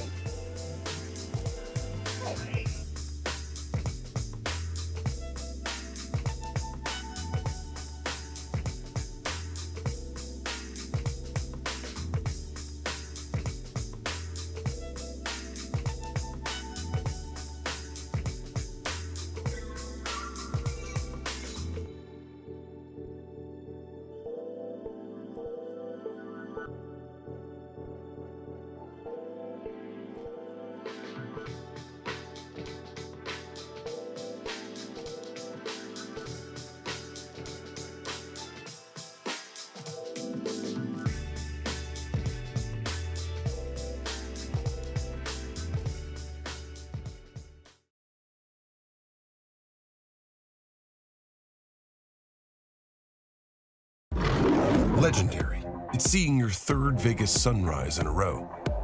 Proving you're right, or giving it to your friend who's always wrong. Meeting your hero? What's up, fellas? Legendary. Or meeting someone else's hero. Hitting a jackpot from your subway seat. Or how about this? Front row seats. A story you'll tell for the rest of your lives. Or a secret spot that you'll tell everyone about tomorrow. Whatever makes it legendary for you, it can all happen here. BetMGM. Make it legendary.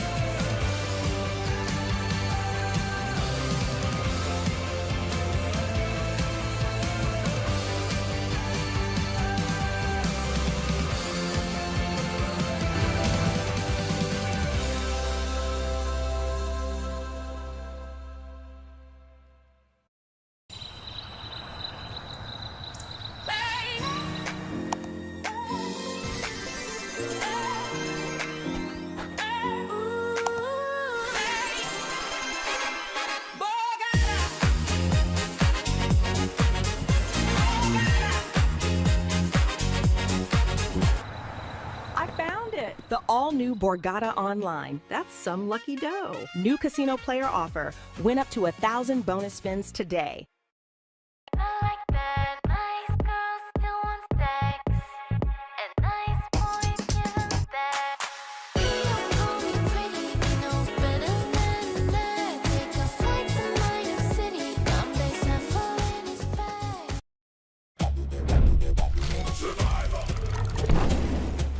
Challenge. Play Survivor Triple Challenge, only on BetMGM. Your favorite show, now available on your favorite casino app. The tribe has spoken. Want to form an alliance? New casino player offer. Deposit for up to 1,000 bonus spins. Take on the wheel for more.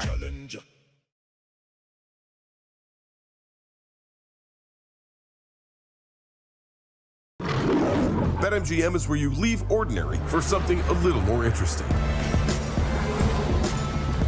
With your favorite games, like The Price is Right and Rakin' Bacon. Or in the center of it all with live dealer classics, because interesting leads to exciting, which opens the door to extraordinary. Make it Vegas almost anywhere. BetMGM Casino. Make it legendary.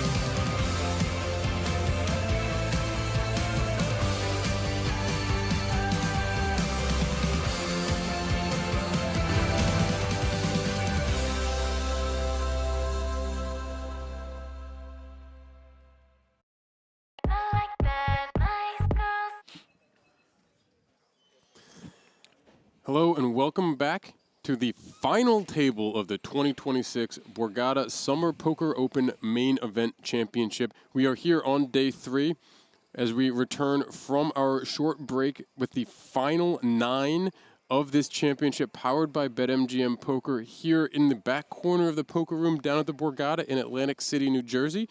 We see our current chip counts. We have Carlos Chada with 79 bigs leading the way. Max Young, just shy of 5 million and 61 bigs. Michael Renna, Nicholas Verderamo, Russ Dunleavy, James Tedrow, Andrew Porter, Ricky Guan, and Mike Dentale rounding out our final 9 here. Again, at the back corner of the poker room in the Borgata in Atlantic City. We have 9 here. We're playing down to our final 6 tonight. We will be returning tomorrow afternoon. I believe a 12 o'clock start, 12:30 stream start, as we will cover the entire final table. We play down to a champion with about $242,000 for first place. Our 9 here have locked up $22,945 so far, and the ladders are going to bring larger and larger pay bumps as we continue this evening and tomorrow afternoon. Matt McNeil, Whitesmith the Blacksmith, back with Nick Imakuchi and Rishi Maeda as we continue our action here. As first hand back folds over to Russ Dunleavy, limping his small blind with the ace-10 of diamonds. Nick Verderamo with the jack-10 in the big blind. We'll see a flop. Nick Verderamo looks like he just saw what happened on stream over the past 30 minutes. And seeing some of the sizing and overbets that we witnessed earlier from Carlos. And if y'all have joined us from the start of the return of this stream, you got to look at our chip counts and the chip distributions for our final 9 players, and this is where you're going to see the true ICM implications take place. With big blinds varying from 79 bigs from our chip leader all the way down to 11 for our short stacks. Yeah, and the pay jumps are only going to get bigger, and every single jump will get progressively larger and larger. More and more money up for grabs here in the Borgata. Also had Gags, our BetMGM ambassador, jumping in the chat to say hi before he plays for his own share of a couple $1 million. He's got $1 million locked up. Locked up. He's playing for a potential $10 million. It's 2 hands. It's 2 full hands. Yeah. I can do math. Verderamo picking up the open ender on the turn after ace high diamonds for Russ too. And Mr. Dunleavy picking up the nut flush draw on the turn. We're gonna get a 3/4 pot here from Verd. Russ with the ace high, the 2 overs, the ace high flush draw. He was checking the turn, not wanting to get blasted off his diamonds here, and he is still going to be facing a fairly sizable bet. Also on a semi-bluff from Verd here. Yeah, Russ was shuffling that entire stack of chips. That's insane. Look at that. He's going for the full shuffle. Cascading all of them. See this? Wow. Your boy. That's betting. Yeah.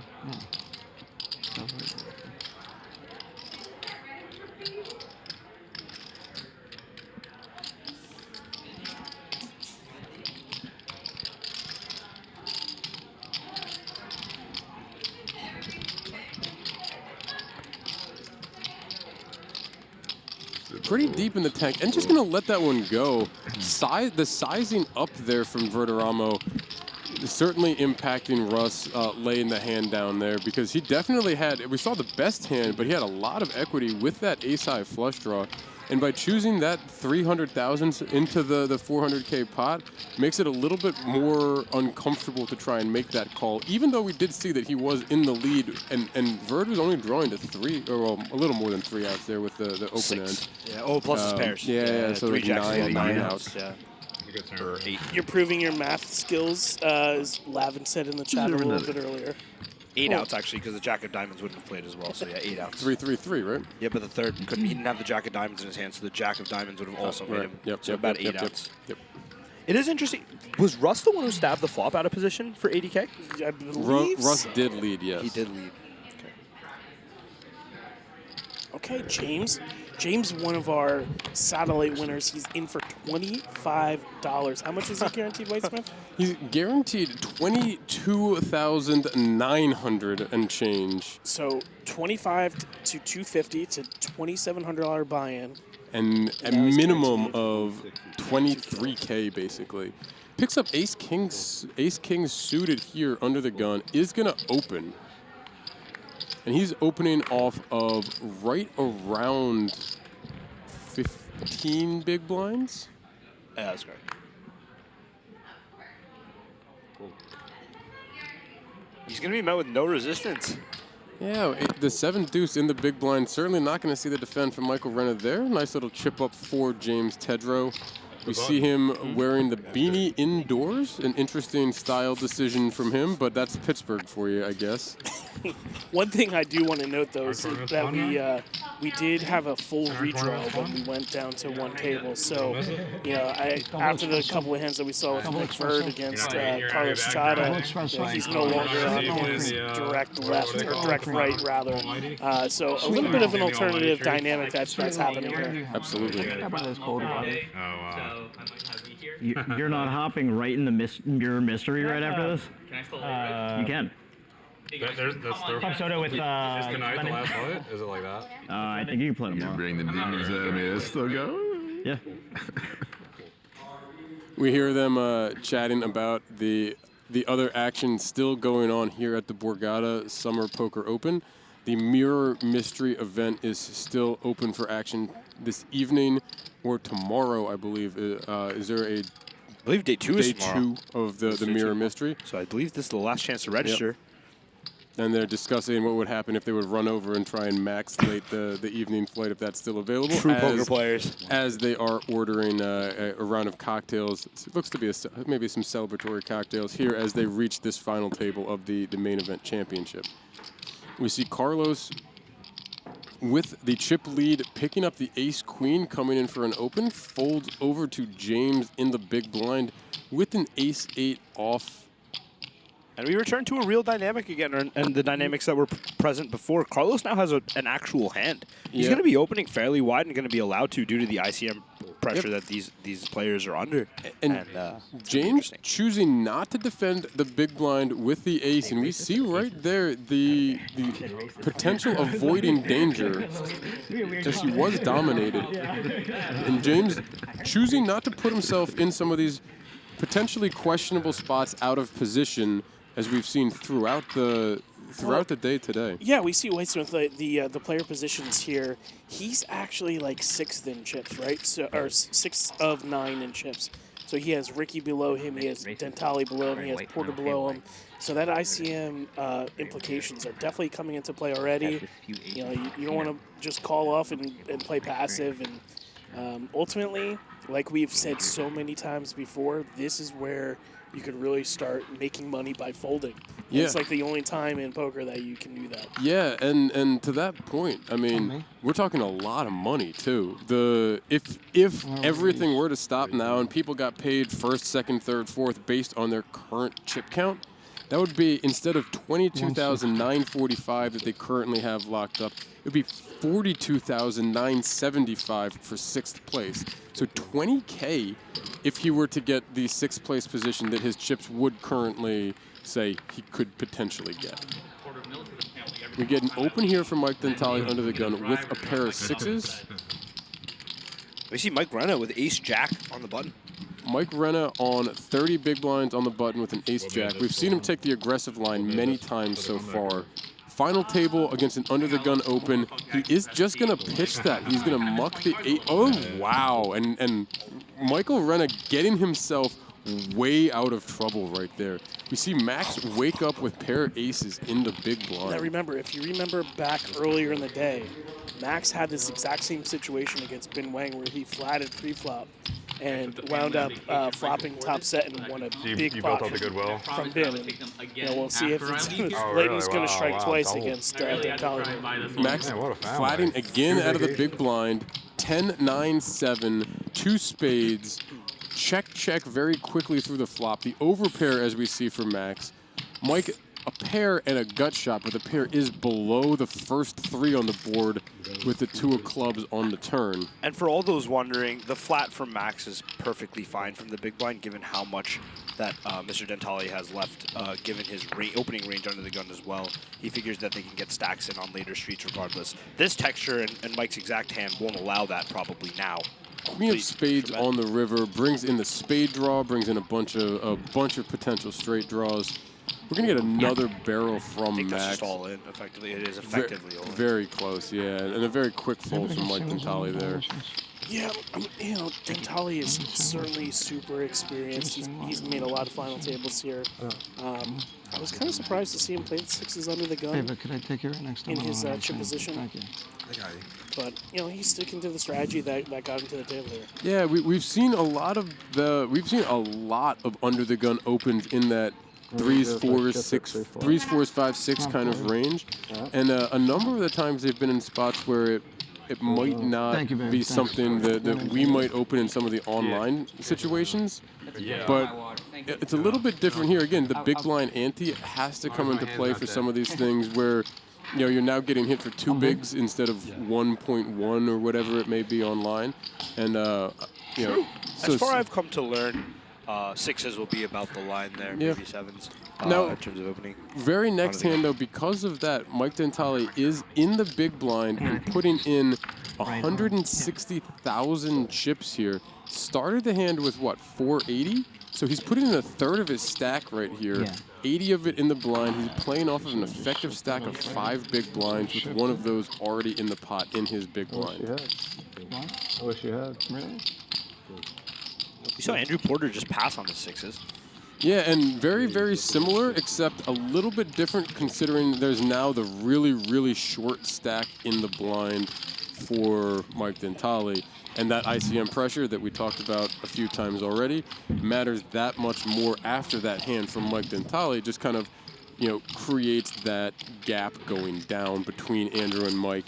And again, the $5,200 ladder that we would be going from 9th to 8th, and then over 6K beyond that, and up from there. So you see the impact of a hand like that. And then right after, because of the immediate change in dynamic, Porter folding the 6s. And James ignoring that ICM pressure and deciding to send it. And look at this, Dentale with King Queen in the big blind. It 5 bigs. It really sucks to call off your chips here. Over an open from a smaller stack, he can get a page up by folding if he presumes that Verderamo has a hand. And Verd calls. Which Verd is not doing with his exact hand, we can see. That's where I was going with that. Very unlikely. But we look at what would happen with both King Queen being out. Verd would be in a huge place.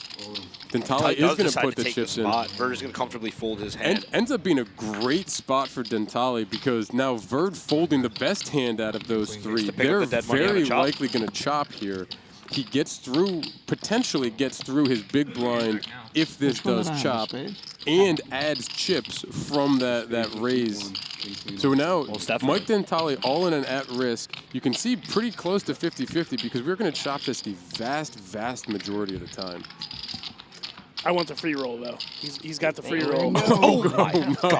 Oh, look at this. Mike sending the Jack the 9, back. 8. Always a sweat here. Now, any spade would send... Black card. Club on the turn. Any spade would end this here. 9 of diamonds not going to do it. We were starting to chop talk ahead, and always a sweat. James Tedrow flopping a flush draw. My children, thank you. Yeah, I mean, you always see it. You always see on like the memes on X where it's like somebody says there's only a 20% chance so and so happens, like a 5% chance that a meteor hits, and like the poker players, and it's like poker players know how bad like 5% is, and when it comes up, it's like there's still a chance. Mike Dentale though back up to 540, getting through his big blind there with that chop. That is about as good of a possible spot as he could have hoped for right there. With so much in the mix there, too strong of a hand for him to let go in a lot of cases. It very much understand why that King-Queen is going in.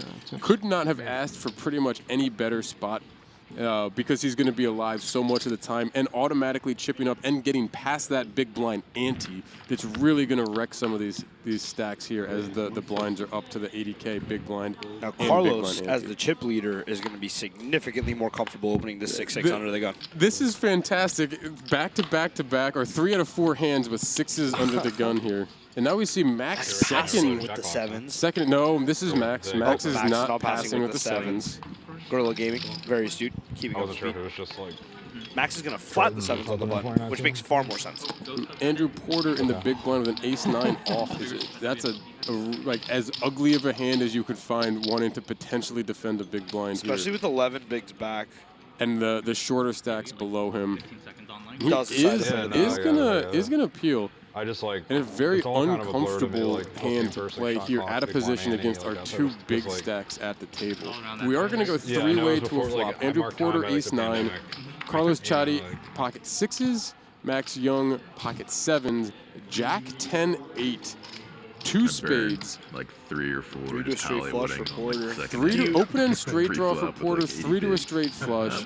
2 under pairs for both Carlos and Max. Do you take Carlos or the field here? To win this hand? Yes. To win the hand? The hand. Probably take the field. I'm going to take the field. This is a really, really bad board for his sixes under the gun raised with a button defend and a big blind defend. Even for his range, facing button flat, I think Max checks this as well from the button. Yeah, this is, again, with the big blind defend, the types of hands that he's just going to flat are like these exact Jack 9, Jack 10 suited types of hands. And it's just such an awkward spot for them to try to play. And it's not like they're going to be able to bet one big blind and get win the pot and get the folds. Now this smashes Carlos's range. So if he wants to bet this turn, after flop is checked through. You want to answer that question again? Yeah, exactly. I think we get to re-up. My how things change from card to card. Like the win gives you 15. I think Carlos can stab small. Like even less chips. I think 225 is fine. You get second action 30, but like, there's a lot of times where it's like he's been very stoic. He does check though. Yeah, and the other part of that too, again, has to go back to the big stack max flatting on the button as well too, because the second biggest stack, yes. Yeah, well, it is a big stack. I didn't say biggest. The big stack of max, because it is a stack that can do a lot of damage. 8 on the river, you'll see the check mark next to Max's name. I'm more apt to use I wonder if Porter ever finds a stab here after they both do that. Do you reckon the same true for Carlos? Do you wonder if Porter checks if Carlos finds a stab now that the turn is checked through and this river is a relative brick? Whoever it does is going to win the pot, I feel like. Yeah, and we've seen this from Porter on final tables in the past, where he had like a 9-6 that missed a flush draw that had checked 2 streets, and he did end up going all in. Decides to not. Much different circumstance here. Definitely. Different board texture than that. Max is going to just win this hand. There's no bluffing going on after he goes check on river. I think he's kind of. He'll be shocked if I win, he says. Well, prepare to be shocked, Max Young, as you are about to scoop this pot with the pair of sevens. Pair of sevens. He's shocked. Color you shocked. Color you shocked. Fuck, I think I would have won. I also wanted to say the same thing, but I was kind of glad when you said that, because I was like, maybe that's fine. I would have had.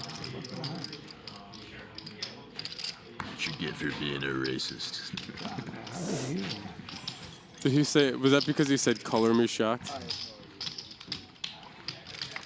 I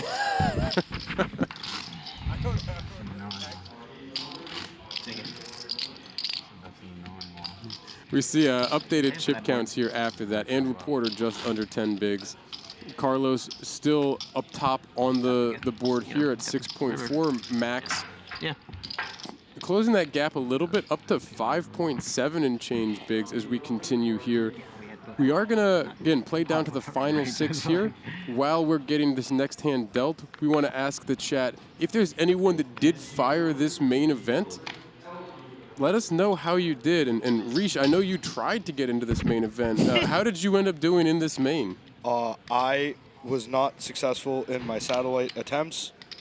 And so, yeah, the only bag I found in 4 months was from McDonald's. Thank you, Cooch. I'm here all night.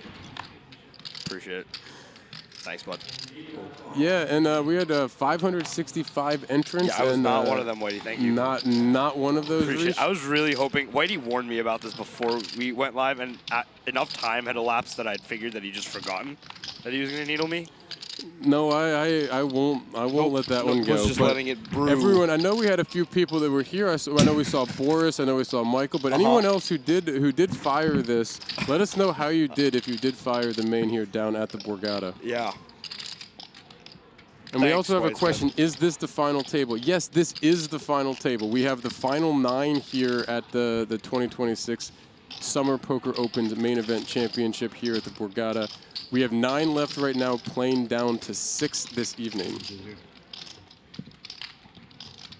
Yeah, we will be back tomorrow at approximately 12:30 with the remaining 6 players playing down to a winner of $242,385. As you see it there, 9th place has $22,945 locked in. You know, you start to see 6K pay jump, 8K pay jump, 12K pay jump.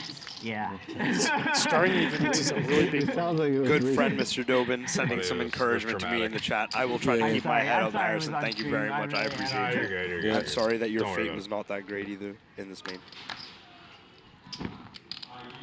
Bluffed him, it sounds like. It is. I faced 1.75x pot on the turn and then 1.4x pot on the river. We hear Nick Verderamo reliving one of the hands, one of the craziest hands that we had on stream here, where he folded a ace-6 on an ace-7-7 low board. I think it was ace-7-7-4-3, because the 5-6 would have been a straight, and he was just discussing how part of where Carlos got this chip stack was firing 1.75 times the pot on the turn and about 1.3, 1.4 pot on the river, and getting the fold with the river bet, really kind of propelling him up the chip count here.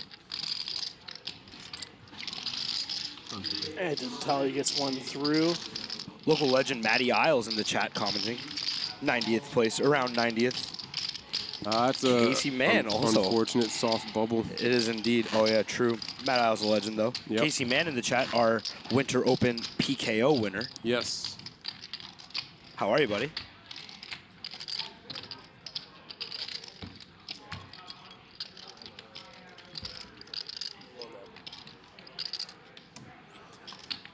Yeah, Casey, we've seen a bunch down here at the Borgata. I saw him hovering around the tables earlier today here. What's up, Casey? So you see we got 34 minutes left in the current level before we go up to, I think that was, Whitey, 50 to 150,000 big blind, unless they change the structure. Before the next level, as we see on the screen, if they go from 80 to 150k big blind, I get it. I hope my eyes were deceiving me a little bit, because that's a fairly large jump. We'll see. We will see if we get the next zoom out. Has become a bigger fan of you. Thanks for the love. Appreciate you. Obviously, they can hear it. You know, I'm not critiquing Sean. Yeah. Take a look. Russ gets the walk with the King 3-0. I'm sure he's appreciative. Bob Wang, 4 bullets, 0 bags. Sorry. See, I saw Bob playing the. He was. I think it was deep in one of the days of. I think it was the Mirror Mystery that I saw him in yesterday. I'm not sure if it was that or if it was the 1 day 1100 turbo. You probably saw Mr. Huang in both, to be honest with you. Bob is relentless in his firing. He's relentless in his firing. We had him on the stream here in the spring, I believe. I think we had him on the stream here for a little while in the spring. Yeah, my eyes were deceiving me. It's 5,800K. Yeah, that makes a lot more sense. Yes.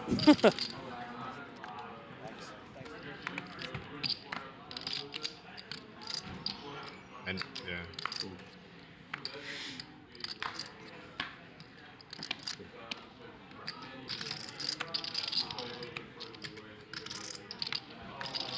All-in? 175. We are going to see an all-in here from Mike Dentale. Looks like his ace-queen is going to go in for 700,000. It looks like that's over the raise from Max Young here. So Max raising to 175K. Mike Dentale all in with ace-queen for 700K. Nick Verd getting a quick count as he's going to be folding the King 7. I think he was just getting a quick confirmation that it was a significant enough raise for him to easily fold that. A little bit of a decision here with the threes. I think we'll see a call. Big, 6.5 big blind. Yeah, we're going to see the call with the threes. Threes aren't always going to be very happy to make this call, but a good enough number that he is going to get it in. Mike Dentale all in and at risk with the ace-queen. With as many chips as Max has, you will be happy to see that he's flipping at the very least. Absolutely. This is really what he would have been hoping for, is to see the flip with that all in and the call. So Mike Dentale all in at risk with the ace-queen. You can see the percentages ahead because I believe we were missing a 3. Counterfeit outs. 998 brings in some extra outs from Mike. 10 brings in a lot more. 8, 10, Jack, Queen, Ace. King of Diamonds, not one of the ones that he needs. Mike Dentale out in 9th place here at the 2026 Borgata Summer Poker Open. Good run, sir. Very well done. We saw a lot of fun play out of him. We saw him everything on our featured table. Looked like he was having a good time, chirping, you know, being the personality that a lot of us know him to be. And certainly presented himself well, got himself out of some trouble, caught a couple big hands, a couple of big emotional responses as we saw right before our dinner break. Most definitely. And a very nice score for Mike Dentale here. Just Never about known him to be reserved. No, but it seemed to be very gracious on his way out Most as well, and again a nice payday here for a final table at the 2026 Summer Poker Open's main event championship. And a classy exit. GG, sir. We're down to 8. You see here updated chip counts. Max Young up into the chip lead with that hand. We see him and Carlos right up at the top of the board there. 6.6, 6.1, almost 6.2 million up at the top. Little bit of congestion in the middle. Michael Renna and Nick Verderamo right next to each other there at 2.4.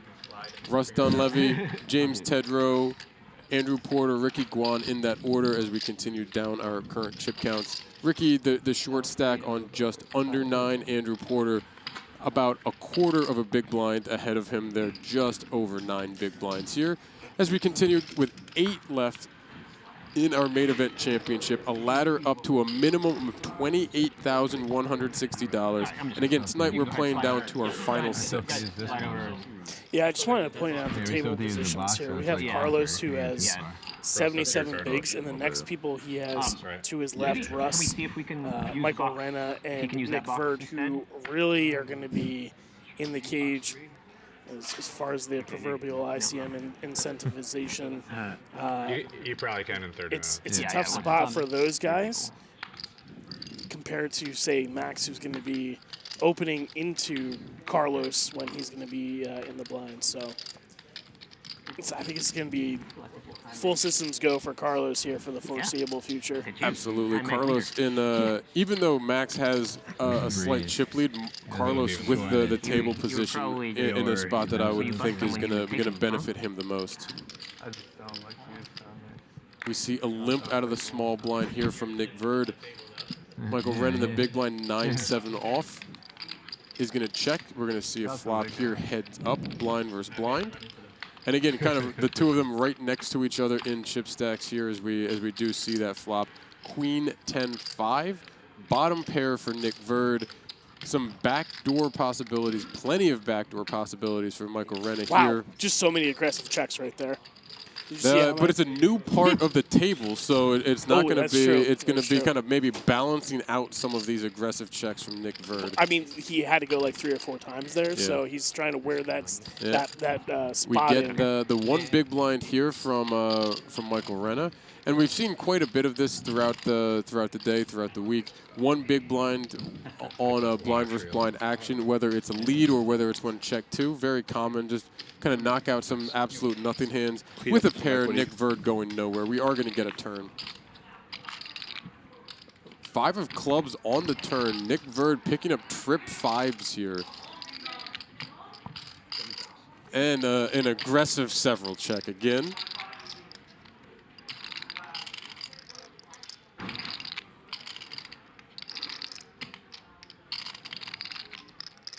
Verd almost slightly covering Renna. Yeah, and size up a stack. One big blind, not enough to really move the needle. And a lot of that, I believe, because of Michael Renna having posted the big blind ante. Michael Renna actually had more chips going into the hand, but because of the big blind ante, the effective stack for Nicholas Verderamo is less than 1 big blind ahead, but barely covering. Yeah, Reach, we have Nick with a 5 here, but a very, very connected board. I'm wondering if we get a raise here from Nick to deny some equity or get some additional value here as Michael puts in a second. If you saw the history, you're calling here because this is the exact same size that we saw Michael Renna take with Ben Wang the other day. Also, I just think we allow Renna to keep bluffing. Michael Renna goes full pot turn, 3 of hearts on the river, and yeah, exactly that. We saw him barrel this similarly go pot against Ben Wang the other day when Ben had turn to the trips. When Bin had binked? When Bin had binked the trips. Bin had binked in the big blind? Bin was, I believe, He a was in the small big- blind. I Was he think big blind? He was big I think blind. so. Bin Bin binked in the big blind. Bin binked in the big blind. Bin Now- Wang binked in the big blind. I think Mike's. I think Mike's hand. Oh, I don't like the lead here from Verderamo. I hate this, Nick. Come on now. Come on now. I'm not going to ever speak negatively about our players here, but I Nick just is a very want- competent, as we know. So yeah, that's And the reason I think we when bring he this up hears- is strategically. The interesting thing I was going to say about Rena's hand specifically is it's probably the worst combo to continue bluffing with because it blocks Jack 9, it blocks 9-8, it blocks does. King 9, and it also blocks a club and a diamond, which are both brick flush draws. And what I would say though is when it happened before, the Queen 6 having specifically that 6 of spades similarly blocked the exact type of things. As you mentioned in that spot, yeah. Yeah, most and definitely. it's one of those, like, obviously Nick Verd's going to take the pot there. Nick Verd back up over 3 million in chips, 40 big blinds. A very nice scoop up for him. And I don't want to be negative towards any of our players. I really don't like the bet from him. It was a good size if he's going to lead because it's that inducing size. Induction size, absolutely. It's just a Absolutely. poor texture to lead on after everything's bricked, and your bluffs wouldn't really do that. And with Michael Renna being willing to barrel, I would have loved to have seen him check to give him a chance to do that again. Most definitely. I just kind of wanted to see the aggressive check for a third time in a row. I mean, that's also part of it. I really wish I would have just said, I hate this. Just give us that aggressive check. We just want to see the aggressive check from Nick Verderamo.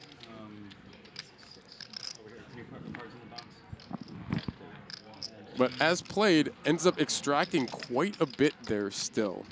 Ends up extracting, what was that? That was 480K plus the ante, so 560K right there in the blind versus blind battle.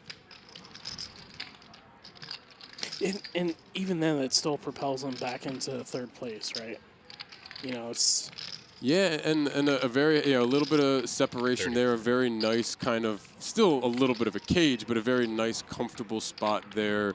Little bit of, again, that separation between the smaller stacks. If he ends up in a pot where we are all in and he's against a stack smaller than him, he's not going to be at a point against any of them where he's going to be potentially the shortest stack at the table and not going to be in that immediate danger zone of being all the way down to, you know, 3, 5, 7 big, 3, 5, 6 big, something like that. Ricky has raised to half his stack. Ricky has raised half his stack, and James Tedrow picking up big slick ace king of spades in the big blind. This dude picks up perfect hands at the perfect times. Truly. There's the all in. He is going to go all in. I think even with the confidence he presented himself with the there's no way, because he's going to do that with same thing with jacks, right? He's going to do the same thing with tens. Absolutely, yeah, true, most definitely. And he's put in so much of that stat. So we are going to get the all in. We are going to get the call. Ricky Guan going to be all in and at risk with the king, queen of hearts. James Tedrow makes the call or commits the chips here with the ace king of spades. And 3 spades is going to very, very close to end the door. Backdoor running straight flush is the only option. Jack of diamonds will not do it. Ricky Guan eliminated in 8th place here at the main event of the 2026 Borgata Summer Poker Open. Ricky Guan, great to see you. Great to have you back. And a fantastic run. 28,000 payout for 8th place here at the Summer Open here in Borgata. Yeah, at least it was quick. It's not like, you know, he flopped the queen and there was buried on the There was river no or something hope. like that. There was no hope. Chop the head off Game of Thrones style, and I looked for the check mark and I saw the greater than 99%, and I was like, wait a sec. Next, what do you got? 17? Pure Ned Stark. Pure, 17? exactly. Blue-eyed player, thank you so much for the love. Casey, man, it is great. Casey, man, says it's great being here as well. Yeah, I know. Great to have you, Casey. Yeah, I know. Down to 7 here, White Smith. That made me stumble more than Bin Wang at the big blind did earlier. Bin Wang in the big blind. Big Wang in the big blind, Bin Wang in the big blind, Bin Wang in the big blind. Yeah. All right, we're still there. Impressed. I had been prepping that in my mind since you said trying to say that 5 times fast. Absolutely. But great run for Ricky, and we were chatting before because Ricky used to do the commentary here at the Borgata. He was a regular in the booth in years past, I believe. Right up to 2019. Looks like we're gonna get This is an under the gun min open from Andrew Porter. Off of 9 big blinds. And we saw a little bit of this about from John McDonald from Jack Mack a little bit before, right? Where Jack Mack was opening early position with some of these aces. And you see here, Max just going to lay down an ace, not even defend the big blind with the stacks, with the ace-6. Giving respect to Porter's early position raise there. And knowing Porter, having played against him many times, having been in the midst of flight delays with him several times as well, we know that he's comfortable playing in these kinds of depths. We know that he's been under the bright lights before. More than happy to raise fold in that spot, even off of 9 bigs if it came up to that. Well, yeah, I mean, he's an accomplished professional. He knows, you know, when you're opening in early position off of a stack that he had, you're going to get respect. You're going to get a lot of respect, especially if you're been clicking it, right? Yeah, so kind of like that, you know that I know that you know a situation and winds up getting it through. But we have a monster hand brewing here with Carlos and the Ace Queen. Wow. Nick lurking. They have history round 10 fight. Little cooler round 10 fight.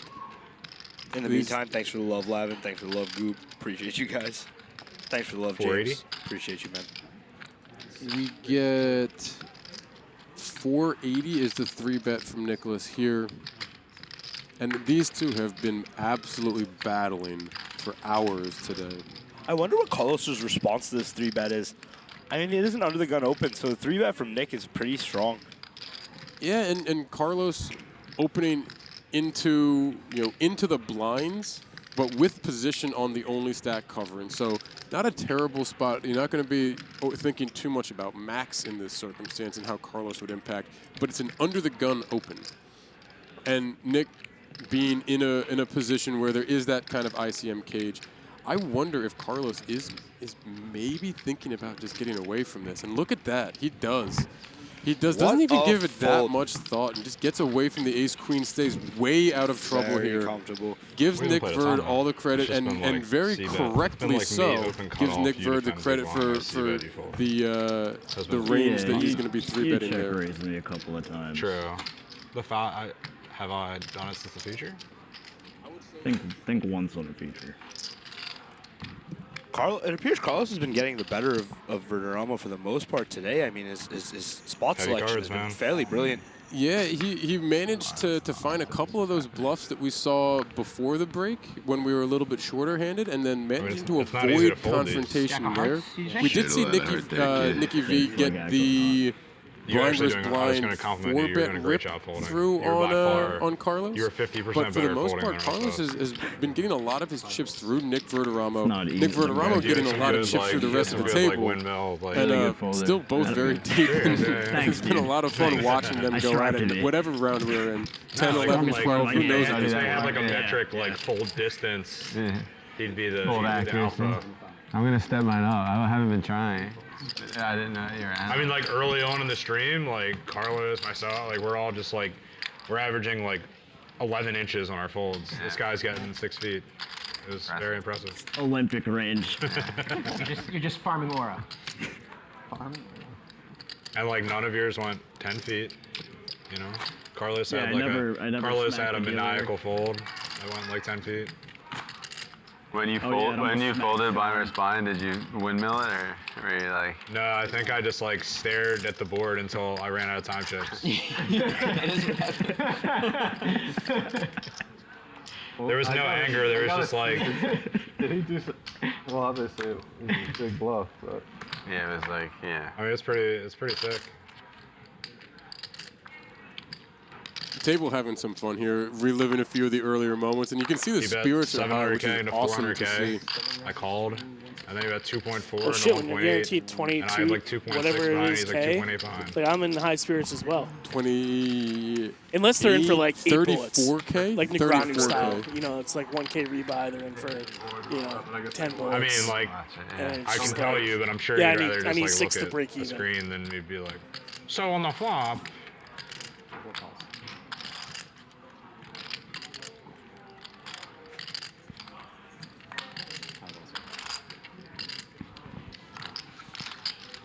We see early position raise from Nick Verderamo. Both blinds going to join us here. Carlos in the small blind with a pair of 4s. Russ in the big blind with an ace-5 of clubs. And ace-king 10 flop. Top pair for Russ. 2 pair for Nick Verd. And still just a pair of 4s for Carlos here. 2 spades on the board. Nick Verd also holding that king of spades, a very impactful card here on this board. 3 ways, action checks to Russ, and now over to Nick Verd with some finger guns right there. I mean, that's something we haven't seen before.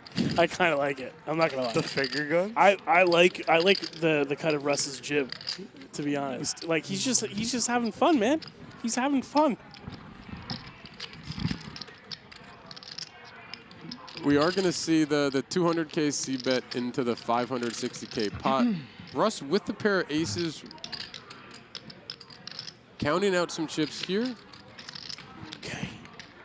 I think this is a little act here. I think he's going to fold. I mean, he's got top pair here, closing the action. See if he chooses to see a turn here. It is a little bit more than a third of the pot here, about 40-ish%. I'm uncertain of your next action. You mind lifting the sunglasses too? I'm just trying to get a read. Got something in your hand.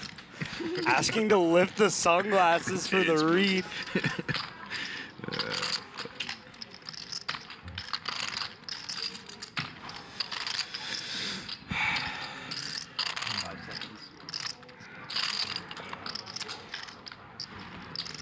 Russ has an aggressive toss at that was time. Indeed. I mean, and that is perfectly commensurate to Verderamo with his aggressive checks. Yeah. Russ is about 22 bigs back, slightly over. He just looks super unsure. He does. And I think fairly transparent. I think for Nick, he's certainly picking up on that quite a bit. Sure, he has the best hand at this point for sure. But that's a crazy turn. Is a wild turn. Gives for Nick this a royal board draw. texture. Yes, still just the ace for Russ. Nick Verd with the 2 pair, but also has 4 to the royal flush here. 4 to the straight on the board. We are going to see Russ make a check. And you know, that type of pain could be quite a few different hands. It could be like a queen 10, a queen, a king queen kind of hand that wants to play, not sure that they really want to commit the chips considering the ICM implications. Most definitely. Or it could very easily be something like this where I we're think a dealing check back with on this turn is fine. Aggressive check. Yeah. Just an aggressive check. I think a passive check on There this it turn. is. Oh, no, we're not getting. We've got to be consistent here. It's got to be aggressive checks consistently. 4 of hearts on the river is going to give Nick Verd the check mark. I think when Russ checks this river, Nick can bet small for value. Do you think Russ is actually going to check that? I think Russ should absolutely check. I get one guess. All right, what's the guess? I tell Carlos and see if it's red.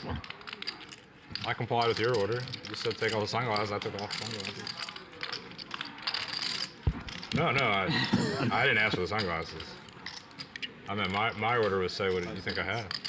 Masterful table talk going on in this game. It's over my head, man. You guys are masters of this. Looks like we have the verbal check from Russ Quite there. nitty. And we are going to the aggressive check back. I should have. I'd like to see though. You got King Jack, which my guess. Pretty close. Damn, nice hand. Nice hand. Queen would be quite Queen would be quite nitty. Could be nittier. Definitely queen. Had to turn it into a bluff. Yeah, no, but I mean, it's like City two you'd have pairs, to like not jam, and then I'd have to do fucking thing. He almost Russ almost put his sunglasses on Marcel Lusk's style. Yeah, the upside down. I'm very partial to Marcel. Yeah. I love him back in the day. Yeah, one of the more entertaining characters. Just We see there the wishful check thinking through the that you're river, the gonna 2 slow pair down, and you for actually Nick did, Verd, going to bring the pot over there as he climbs back over the 4 million is a chip good hard mark. card to slow down. What a least a couple people got knocked fun out interaction between the 2 of them. That was awesome. Laughing So the entire human. time. We saw Russ say, "Take your sunglasses off. I want to get a read." And Nick Verd obliges, takes the sunglasses off for him to be able to look him in the eyes. He's a capital stud, right? Whatever works. This is they are having final. fun. They They are are having having so fun. much fun. It's not like these guys are playing for 250K or anything like that. No, only 242. Like, it's not. It's not like there's huge money at stake here, but you know they do have 34,000 and change locked up, and you know we've said all along that a lot of the positivity, positive vibes makes this a fun experience for everybody, and we saw not like again communal play, but doing the little things and having fun with it that is going to get that type of behavior reciprocated. You're just having a good time out there. Absolutely. A shout out WTR in the chat. My man WTR from Cooch. What's up, buddy? WTR instrumental in the PA and New Jersey, Michigan fantasy leagues that are going to be happening on MGM here in a few weeks. BetMGM's Club Championship coming up in the online streets beginning this coming week, I believe, this coming weekend. Not this weekend, excuse me, the following weekend. We are only on Thursday of this week. Got a pot going to the flop here, Whitey. Yeah, with Carlos raising the button, Nick Verd going to defend the big blind. Carlos ace-4, Nick Verd king-5 off, 7-7 deuce, 2 hearts, no hearts in either hand. Carlos ahead with the ace. Checked to him as he was the pre-flop aggressor, took the initiative pre-flop, as we were saying. And it's a really good board for him to c-bet here. No MGM line. He is just going to check back. I really like a lot of c-bets on these double-paired boards in a lot of cases from this button open, because he's also going to have a lot of those 6-7, 7-8, 7-9s with his chip stack in his range. Ace on the turn, though, is going to give him the pair of aces. You see Nick Verd thinking about this now, and then the aggressive check as we've become accustomed to. Pretty bold choice with Carlos to go with the all-white hat here. Potentially afraid of having Bob, the tournament director, come and put some tape on it to cover up any logos.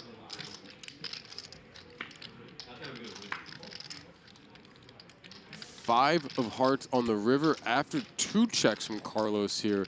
Now, interesting second check. I would have thought we might have seen a bet on the flop. The check on the turn I really like now with that ace. Nick Verd picking up the 5 now might actually think he's good and might think of trying to extract some value from a king high or something along those lines. And I think your prediction is brilliant, and I think he's going to oblige. And Carlos is really playing quite crafty against Nick. I just want to point out that Rishi said he thought that I was brilliant. I said I thought the point was brilliant. Prediction, but yeah, I'm taking it anyways. We're gonna get a very, very quick call from Carlos here. King high, no good. Carlos gonna take the pot back up over 6 million in chips for Carlos Chadi. I'll Nick tell you Verderamo, what. 3.7. Carlos is playing lights out right now. I mean, we've seen him come to the feature table 2 levels ago, I believe, or was it last level before break? And he's really played exceptionally. He's up to 6 million in chips right behind Max Young. Yeah, it was the previous level 2 breaks ago, because we did take the small break as we consolidated down to the final table. We see the updated chip graph here. Andrew Porter at the bottom of our chip graph on 9 big blinds. Max Young still our chip leader at 6.6 million, 83 bigs. Carlos right behind at just over 60 bigs. We have about, I think I saw 7 minutes or so left in the level. I genuinely I defended every single James Tedger up to I know over 2 million in chips. Racist prick. This place is serious sometimes. And he still bluffed you out of your shoes. Yeah, no, I'm going to bluff the fuck out of my grandmother. Yeah. Rest in peace. I did. I used to play cards with her. I used to bluff her good. You got her. Yeah, I used to get her. You make her use all her time. Yeah. 260. No. Yeah, I mean, Yeah, he had her really in the cage. We got Russ No, I did. with the pocket 7s. Looks like he's going to open here, I believe. Yeah. Puts it up to 260, a little over 3x. Russ, big raise. Michael Renna waking up with the jacks in the big blind, though. Yeah. Oh, yeah, I mean, money is like... I think we have a pretty good guess of what Michael's going to do here. Yeah, I mean, It's not. Yeah, I like. And there it is, the all-in from Michael Renna. But I still feel bad for them when they lose. Kind of like if I like them, you know. Like, Russ's reaction says it all. All in the call for Russ here. This is a fairly frustrating spot. Button versus big blind, I think we take, unfortunately. How am I not fucked here? I think we take. He knows that he's in trouble, but Yeah. thinking he's going to have to put this in and looking for a flip. That's what he's looking for. I mean, it's... Yeah, man. What a loser. No. Don't deprecate yourself, Russ. You played a... These. Yeah, good. Take your time. Think through the decision. Did he just, I honestly think it's a take. did he just preemptively give multiple? Yeah, I think so. I've seen that happen before. Is Russ? How much ICM does Russ have? He's now second to last in chips. Yeah, he but can still, take but It's still with about 6 bigs above Andrew's stack, True. even if he folds. What is the pay jump? I think I could do some damage with this, but I could really do Pay jump from 7 to 6 is 2.5 8K. buy-in. It's 8K. It's 3 buy-ins. It's an interesting spot. I think it's a take button for Spig. Pump fake? What's a good line here if you want me in? What's one good line if you want me out? Like, in general. Not here, per se. You're nervous, but you could still have me smoked. That's the thing. You shouldn't be that nervous. Imagine if Dentali was in this pot. Fuck yeah. I mean, you saw me bet big, so... Say again? I mean, I guess it looks like a steal. Could be a steal. Yeah. That's for sure. I guess he knew it. He was gonna call my bet. Still didn't care. Great shot. Just put that much in to get away. Russ, a very interesting character. As we mentioned before, his shout-out was just a Biggie lyric. In case he went off. I love hearing his thoughts out loud. He was under wraps for the most part. Yeah, it's good. It's be a big pie, yeah. Fuck it. Is gonna throw He the 7s passes. in the muck. Face up. Brenda says good fold, honestly. And it is a good fold from Russ. And it's not he's not playing a game there, 100% safe. I just figured I'd be better off heads up, I guess. I don't know, but should have just won the hand. I should have just won the hand.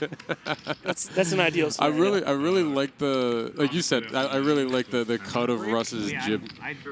Russ is just you knew exactly where you were. You could hear his thoughts as he was going through them. Most of them yelling at himself for the sizing that he chose. Yeah, and I just love how he verbalizes them. He's like we said earlier, he's is a human. Just like a You know, gentleman. it's like Absolutely. he's going through the exact emotions that anybody else would feel in the hand, but he's just verbalizing them. But we all know those emotions. Yeah, we can exactly. see and witness those emotions and feel them with him. Yeah, and does make a very good fold there. Manages to keep himself with over 15 big blinds here. 1.2 million and just a little bit of change. Nice little pickup from Michael Renna, back up over the 2 million chip mark. Over 25 bigs. JJ in the chat, Russ for president. Okay, all right. Well, we've certainly done worse. It's pretty cool that you'd lie about Ace King to make me feel better. You're all right, Mike. You'll see it. You'll see it, bro. I swear. Yeah, I'm praying for a flip. There's so much out there. I would have flipped, obviously, if you showed me, even with him, I think. Carlos opening into James's big blind. We've seen this a lot from James, not defending the offsuit ace out of position that's not the Broadway aces. And a nice little pot over to Carlos. Oh, James Tedrow right under the 2 million chip marks after that. My man, the swag wagoon in the chat. What's up, swag? Hope you're doing well. We missed you here. I don't know if you were at the Borgata for the series or not, but we didn't get to see you. I'm sure Whitey has something to say. Yeah, you're not gonna expect what I have to say though. Okay. See it, hear it. We have a minute and 48 seconds left in the level before we take a break, so you have that amount of time to talk. There was a chirp on the side. I have tickets to the Wrexham Sunderland game this Sunday. I did see that. Yes. And I was laughing because I had made a post in in the online Discord we've talked about a few times throughout the week, and someone else tagged Jeff for interest in those tickets.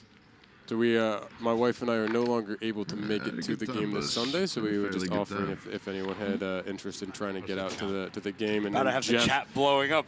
Jeff got tagged for interest in those tickets. Not exactly what I assume anyone would have expected. Usually I love needling Jeff. Jeff, a good friend of mine. I actually met him when he was on the unofficial final table of the Colossus in the Fall World Series several years ago. We were sharing an Airbnb.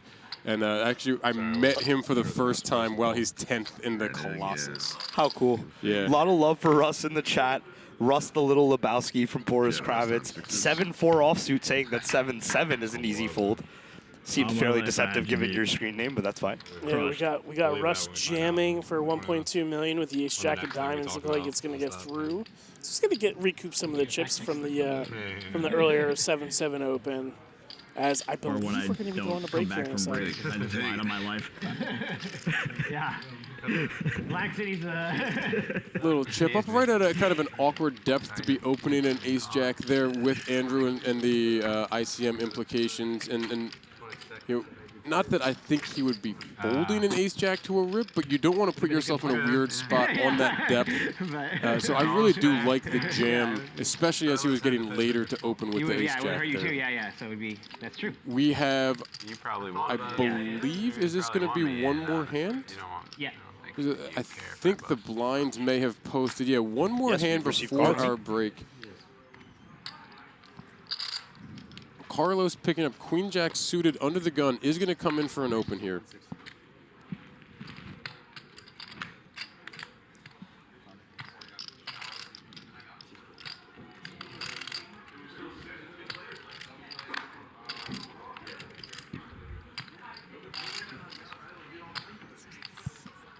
We doing 10 or 15? Action folded all the way to Andrew Porter in the big blind. Andrew, short stack coming in on about 9 big blinds going into the hand, posting the big blind ante, so he's playing off of about an 8 big blind effective stack, 7-3 of spades.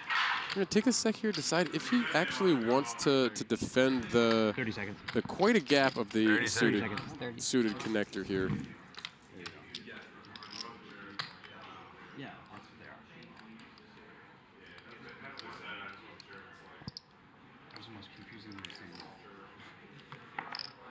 Looking up scene and certainly confirming that they are about to be going on this break.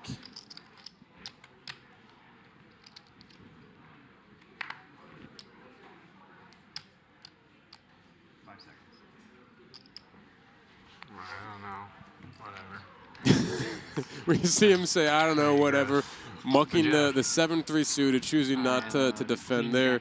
We are going to be going on about a 12-minute break. We'll be back as we play down. We need one more knockout to wrap our night here, playing down to our final 6 of the 2026 Borgata Summer Poker Open Main Event Championship. We'll be back in 12 minutes. Stay tuned.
Renee here, and we are back for day 3 of the Borgata Summer Series main event.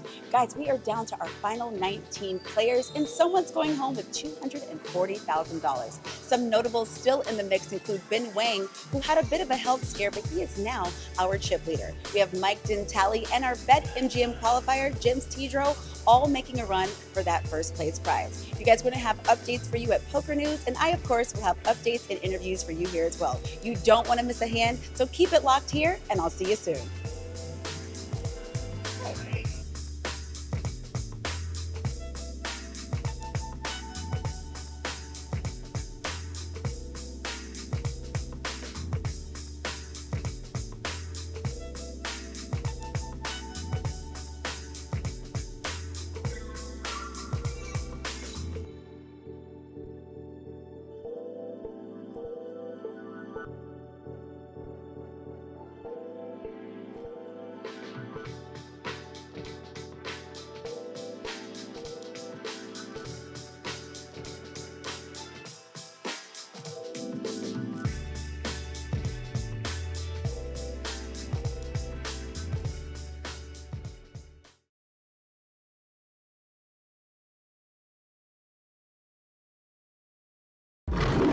Legendary. It's seeing your third Vegas sunrise in a row. Proving you're right, or giving it to your friend who's always wrong. Meeting your hero? What's up, fellas? Legendary. Or meeting someone else's hero. Hitting a jackpot from your subway seat. Or how about this? Front row seats. A story you'll tell for the rest of your lives. Or a secret spot that you'll tell everyone about tomorrow. Whatever makes it legendary for you, it can all happen here. BetMGM. Make it legendary.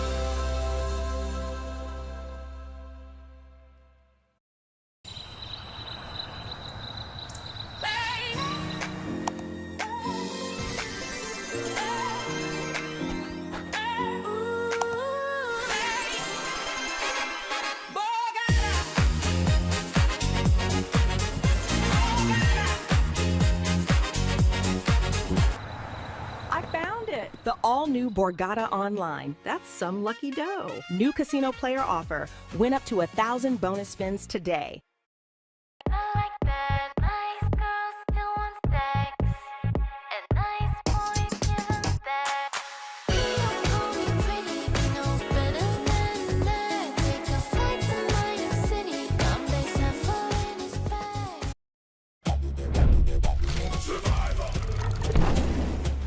Challenge.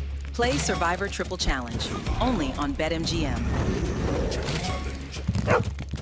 Your favorite show, now available on your favorite casino app. The tribe has spoken. Want to form an alliance?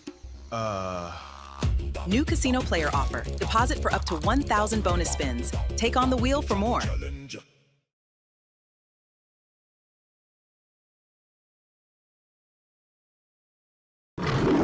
BetMGM is where you leave ordinary for something a little more interesting. With your favorite games, like The Price is Right and Rake and Bacon. Or in the center of it all with live dealer classics, because interesting leads to exciting, which opens the door to extraordinary. Make it Vegas almost anywhere. BetMGM Casino. Make it legendary.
Renee here, and we are back for day 3 of the Borgata Summer Series main event. Guys, we are down to our final 19 players, and someone's going home with $240,000. Some notables still in the mix include Ben Wang, who had a bit of a health scare, but he is now our chip leader. We have Mike Dintali and our BetMGM qualifier, James Tidro, all making a run for that first place prize. You guys are going to have updates for you at Poker News, and I, of course, will have updates and interviews for you here as well. You don't want to miss a hand, so keep it locked here, and I'll see you soon.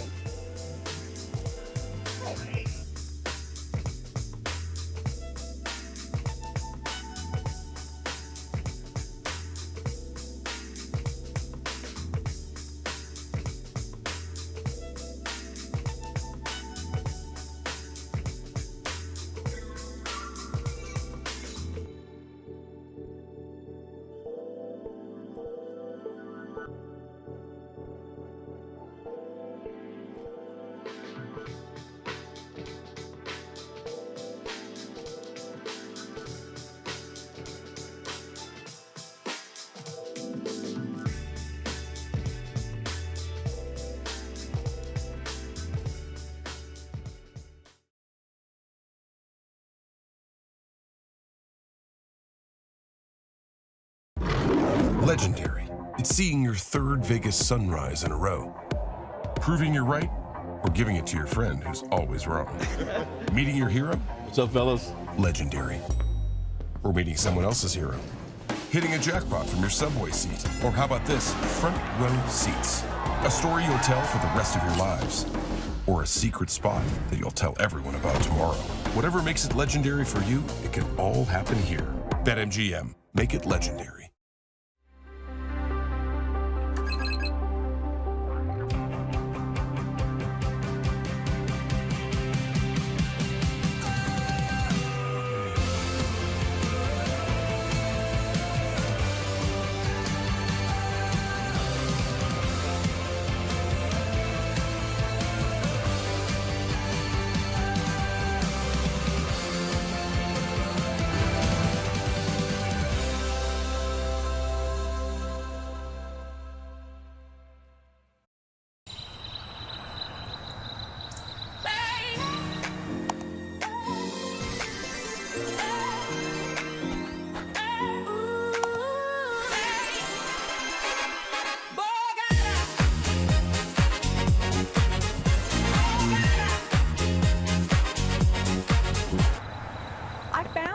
The all-new Borgata Online. That's some lucky dough. New casino player offer. Win up to 1,000 bonus spins today.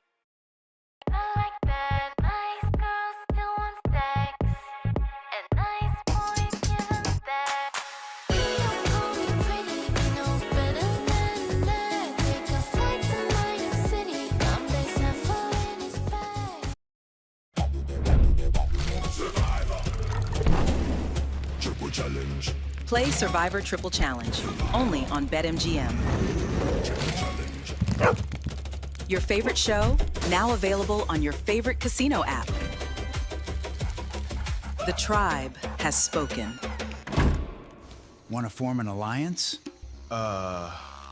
New casino player offer. Deposit for up to 1,000 bonus spins. Take on the wheel for more.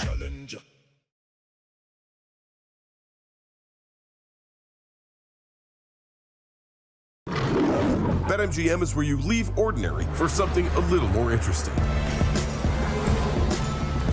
With your favorite games, like The Price is Right and Rake and Bacon.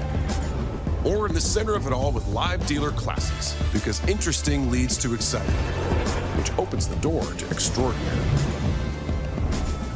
Make it Vegas almost anywhere. BetMGM Casino. Make it legendary.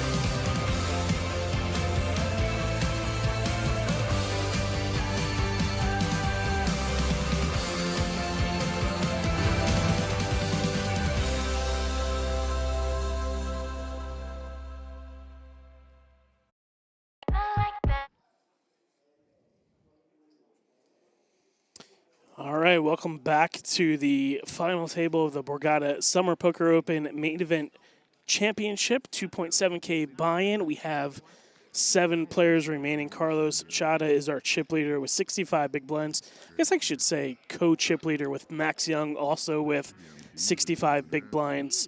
Andrew Porter with a little under 6 big blinds, and a whole lot of people between that 38 and 15 big blind mark. We're going to be coming back to, I believe, 50, 100K. And we're going to be playing until we have one additional bust out, completing our feature table of 6 remaining that we'll be bringing to you tomorrow right here on the BetMGM Poker YouTube channel. Players are playing for $242,000 up top. Every player has $34,620 locked up. And the players are just getting seated here, getting ready to restart as we see the dealer, Billy, shipping out the cards to the remaining players here. I mean, I just walked to the bathroom and back. I was like, there's no way this will 10 minutes. We start with Russ. Russ is missing his glasses. I don't know where they went, but sorry, with those descriptive blue glasses he doesn't have anymore. Is that green? It's mint. Wow, looks tasty. We fold over to Mr. James Tedger on the cutoff with 6-4 of hearts. I anticipate him just binning that one. As we see, we're going to fold over to Andrew in the small blind with the ace-10 offsuit. Having about 5.5 big blinds, I assume this one is going in pretty quickly. And called here with the queen-jack. Thank you, Cute, for handling the beginnings here. Had a very quick emergency to run to the bathroom. We are going to get the call. Bubble gets? And just had to, was making my way back here and went, oh no, I need to run over and hit the head real quick. All in and at risk with the ace-10. Queen-jack for Carlos. Ace on the flop. Only a 10 on the river here. 2 of spades will secure the double for Andrew Porter. Andrew Porter up to 1.2 million here. Back over 12 big blinds. Whitey was making his way downtown, walking fast. Very fast. Very fast. More like waddling very fast. Uncomfortably. No, I was just trying to figure out the sway. He figured it out. I couldn't figure out if the spade was a better sway.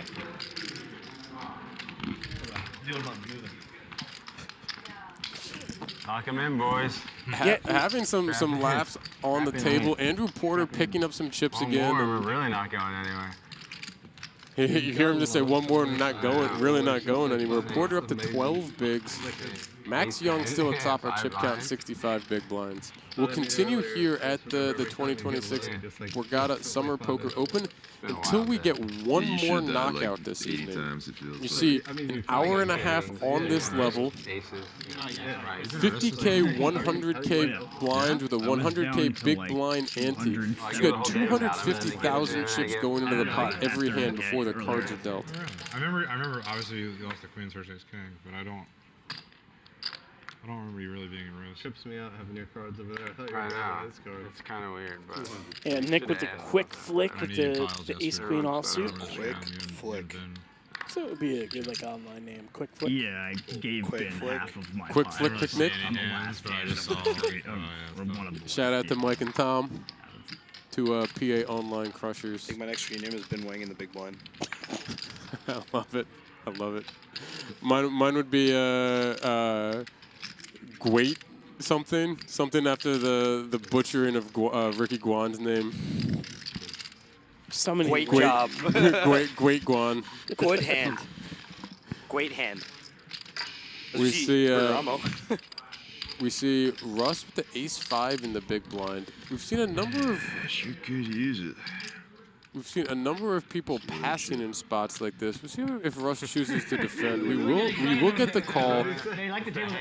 They're talking about the table talk. With the sunglasses. Heads up to the flop here. Nicholas Verderamo, ace-queen. Russ Dunleavy, ace-5, both offsuit. King-7-2, all spades, no spades for either of our two competitors here. Oh, you're doing slow motion. Yeah.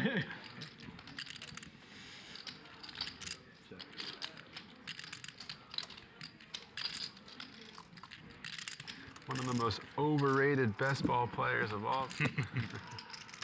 Nick finding his C-bet. 140. It's an interesting texture to C-bet.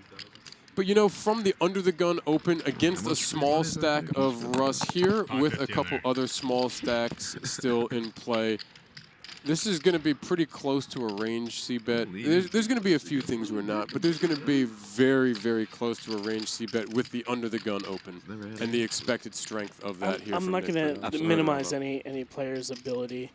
I think Russ is going off vibes. I don't know if he's going off of that range C-bet style. We're not diminishing any ability by looking at Russ's vibes, because like those are absolutely on point. Yes, yeah, he's just going off of vibes, and I love it. And this, it's gotten him this far. And yeah, I mean, he's one of 7 remaining players here in the main event. But so they were dominated, and you didn't have Ace King, so. That's why I folded. I know what you have. What? I know you have. I was lucky I had Ace Queen. We're at Ace King? It's easy game. Yeah. Easy peasy.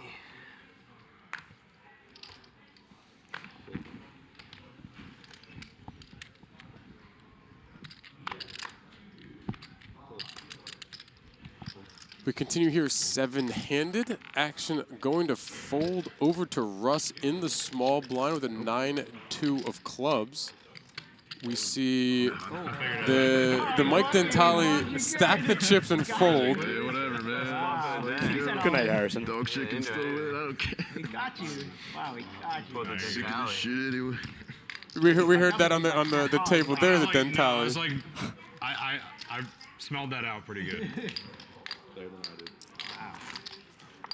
I love even this far into the day. This has been a long day for our competitors. Well, 3 days. You know, we're coming up on 1 a.m. here. You know, this is obviously 30 minutes after it's happened, so still after midnight into Friday morning. These guys have been playing or involved around the breaks for 12 hours today. Wow. Over 12 hours today, you know, with the breaks included. Yeah, true. But over a 12-hour day in total. And you can see energy is up, vibes are up, spirits up, a lot of fun and laughter. Yeah, when you're in the moment here, It's funny. it's one thing to ensure that you're paying attention, but there definitely is a post finish or post bag, you know, mental break, right? Like you are just exhausted mentally from making so many small and large decisions in a singular 10-hour, 12-hour day. It just takes a lot out of you. I will never advocate for poker as a sport, but from a mental perspective, it takes a lot out of you. Baseball. We see our chip leader Max Young raise it up to 220K. Michael Renna in the big blind going to defend that blind with a 10-9 of hearts. We have what looked to be Andrew Porter commenting or potentially, hopefully, needling our dealer Billy in the box, Billy the Chin, as we have become to call, as we have come to call him. Action going to check over here on a Queen Jack 6 board to Max. Gut shot for Max. Michael Renna with an open end straight draw. No diamonds in either hand. He'll be here for the big baller. I'm excited to see that schedule. It's out. I asked Kelly to make it 8-handed, and she says done. And we are going to get a call from Michael. We'll get a turn. 940,000 in the pot already. Ace on the turn. No change to our current status. Max still ahead with that king high. Both of them open-ended, but a good card for Max's potential pre-flop raising range. See if he chooses to barrel this ace on the turn. 2,200, 1 mil opener. 5K, 3 mil, main. 10K, 500. That was my bird last time. 2,200 opener. Grabbing chips looks about 450. 450K here, just under half pot. And going to be interesting, maybe a little bit tough for Michael Renna to try and see anything more, even with the open end here. And we're talking about almost a third of his stack. Yeah. He's ahead of the 2 small stacks. And yeah, Michael just gonna get away from this one and leave himself with 1.5 million in chips If you behind. turned backdoor hearts, for example, I think he would have been able to comfortably PO, but I think without any of that texture, if he presumes that perhaps some of his outs aren't clean because of the flush draws that are present, Correct. he gets to fold significantly more comfortably. And we see Max Young up to almost 70 bigs, just shy, one blue chip shy of 7 million chips here as our current chip leader. Yeah, we heard the players talking about the big series. Yeah, misrepresented by Andrew Porter. Shame on you, Porter. Not the big baller series, the big series. Yeah, I mean, it's singular word. We'll make sure he gets that corrected. But coming up September 13th through 23rd, over $6 million guaranteed. Buy-ins ranging from $1,100 all the way up to $10,200. Make sure you go and register for your room by, I believe it was August 23rd, with code BIG to get a 10-night stay for $999. 10 nights for $999 plus resort fees and tax. I have to throw the caveat in. If you are a gold MGM rewards member above, those resort fees also get waived. But a fantastic deal here. Yeah, satellites running daily. Milestone satellites you can get in for cheap for those bigger buy-in tournaments, just like our fellow satellite entrant James Tedrow did, who is in for $25. I think for the biggest event that the Big Buy-in series is having, the buy-in entry fee is covered. I think for some other events as well. I think there's no rake.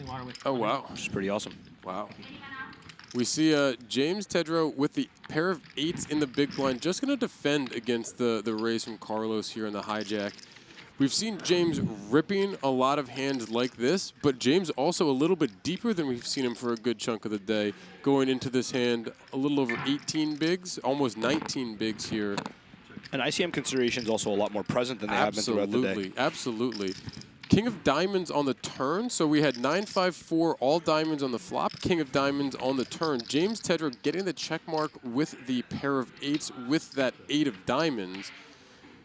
If we get to a showdown, James cannot lose this hand. Checks again over to the pre-flop aggressor and the large stack here in Carlos, who has just the pair of kings here, looking at a 4-flush board in front of him.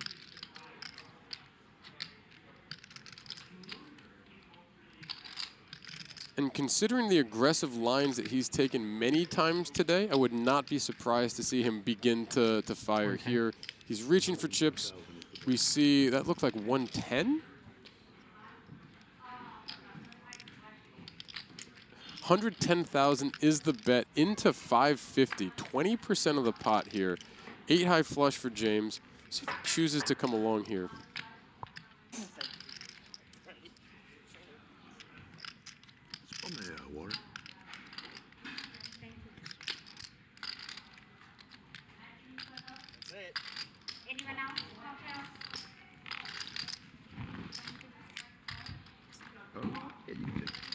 James is going to make the call. 9 of spades on the river. Pairing the board can potentially bring in some challenges depending on what someone may have. If we're looking at a set or 2 pair turning into a boat. I think James going to check the 8 high flush again here. I presume Carlos bet this turn so he could snap check back the river. He bet 1 big blind on the turn to be able to check back the river and fade a value bet. 1.1 big blind. So sorry, Mr. Whitesmith. I did not mean go slight above to misrepresent. We got Cooch. Excuse me, you're culturally appropriating my ancestors' accent. Your ancestors? Yeah, it sounded like a really terrible British or Irish accent. A really terrible British accent? Your ancestors colonized my ancestors. Whitesmith. Where are you going to go? My ancestors fled from persecution, so we'll go with that. All right, so it did go check on the river, and the 8 high flush won. Let's bring this Cooch back has been in. muted for now 40 seconds laughing. Let's bring this back around.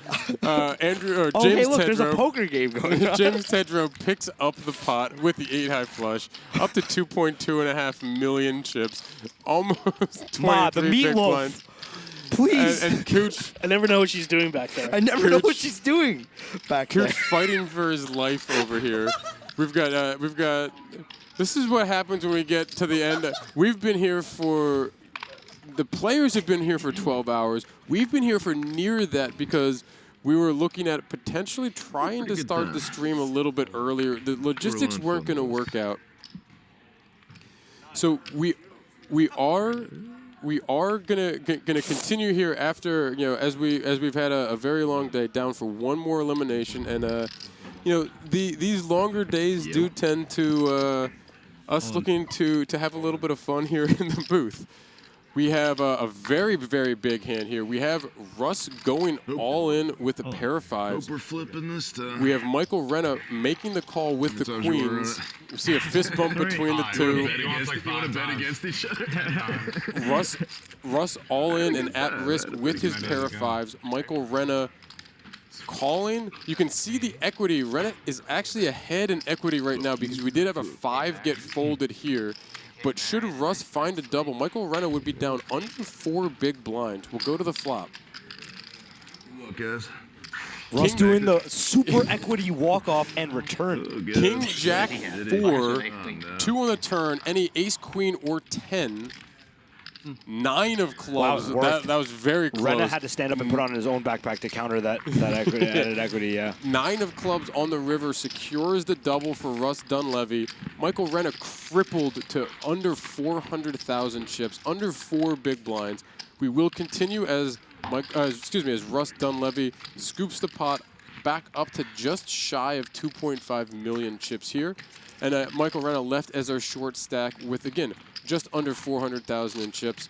Just, you know, final table, you're going to run into a flip every now and again. Got to win your flips, and unfortunate for Michael there to come out on the wrong side of that one. But as we've said many times, we've seen even much shorter stacks been able to spin than the 3.9 bigs Michael is left with here.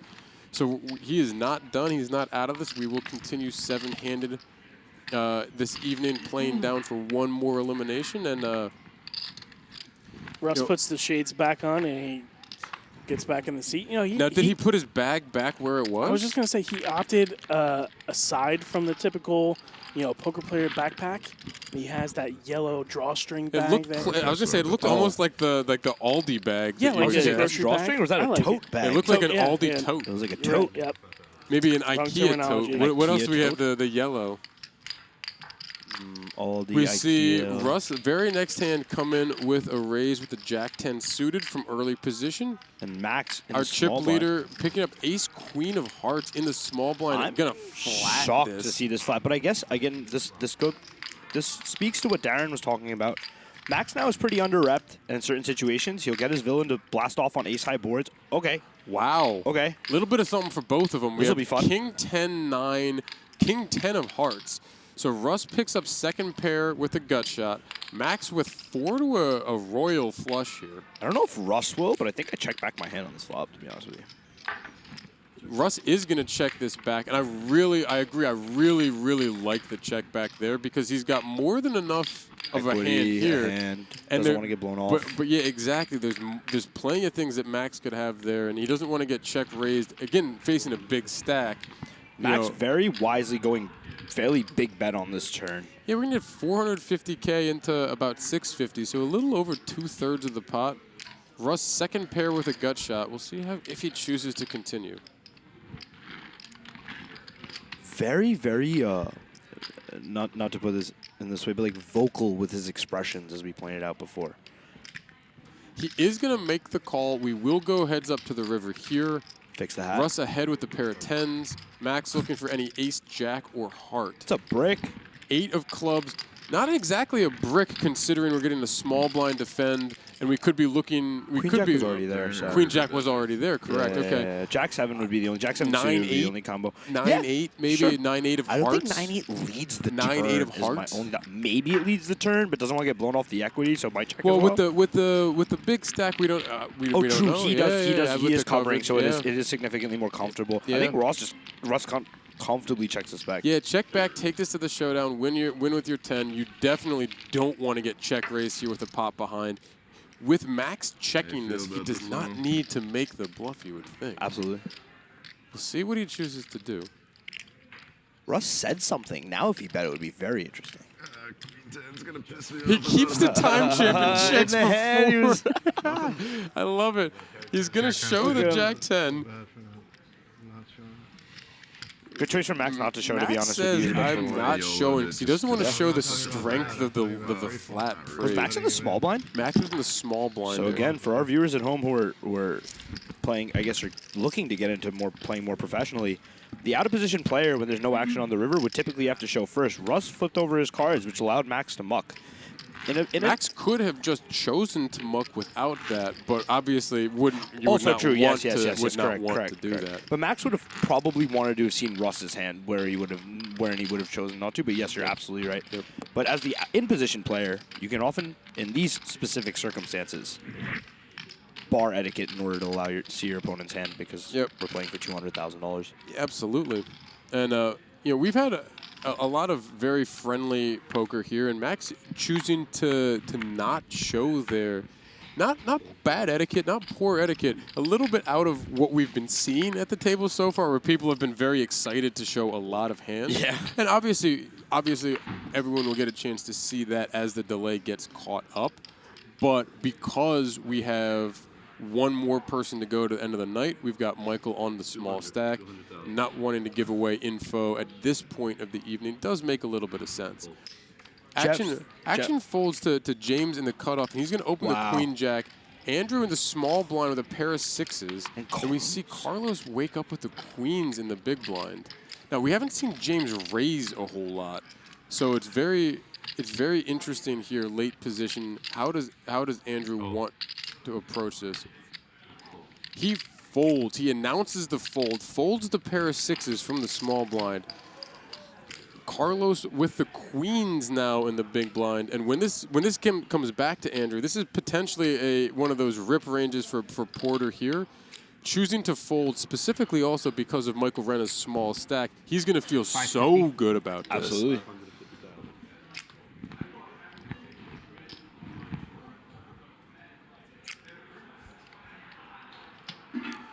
We have some chirps in the chat here about the big series coming up. So we actually had all of the schedules in front of us for the big not long ago.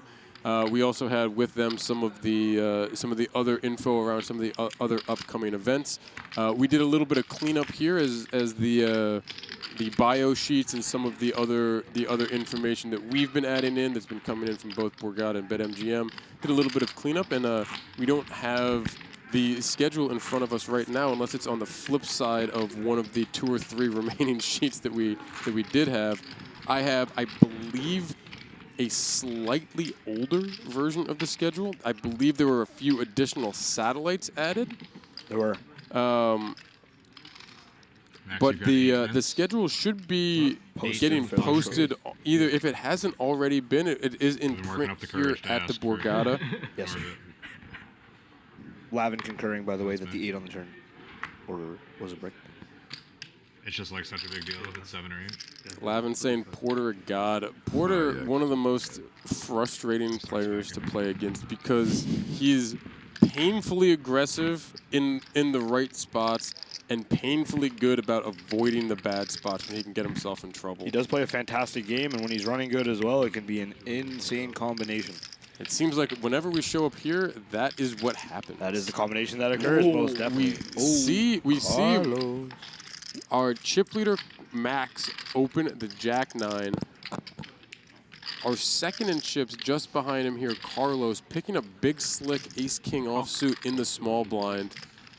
Just gonna flat. I was thinking that for a second, but I was like, this never happens. And now with Russ in the big blind, he's gonna set mine these threes. He's gonna get a great price to set Big mine. stacks don't want to battle. Carlos has decided to be under-repped and let Max blast off on ace-high and king-high boards. But if we see a 3 here, this could be fascinating. We don't see a 3. King 10-10. But now we think that there's a good chance that Russ may get a free card here.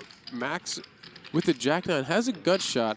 And the 2 pair and the 10 on the board with both small blind, big blind defend, you could be seeing your Jack-10 suited, your 10-9 suited. It is going to check through. Right. Queen on the turn, though, gives Max the straight. And we're going to get a check, and I'm assuming another check from Russ here. And Max in position, having turned the king high straight here. We are going to see him reach for chips. Looks about 300K. 300K from Max. Carlos with top pair, gut shot to the Broadway with that ace kicker. Incredibly under-repped, as we've said. Russ going to get away from the threes. We'll go to the river. Well said, Lavin. 5 of hearts on the river, no change to the current action. 2 pair with that top kicker with the ace for Carlos. Straight for Max, check mark next to Max's name. Option on Carlos here.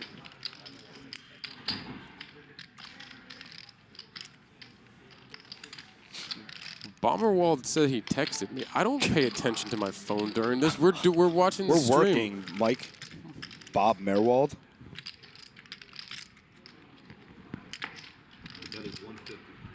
Lavin well said. He did have a hand on us with fold.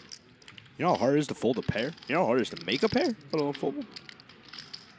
Carlos going to lead here with the ace-king. I don't like the lead. And that looks like a good raise.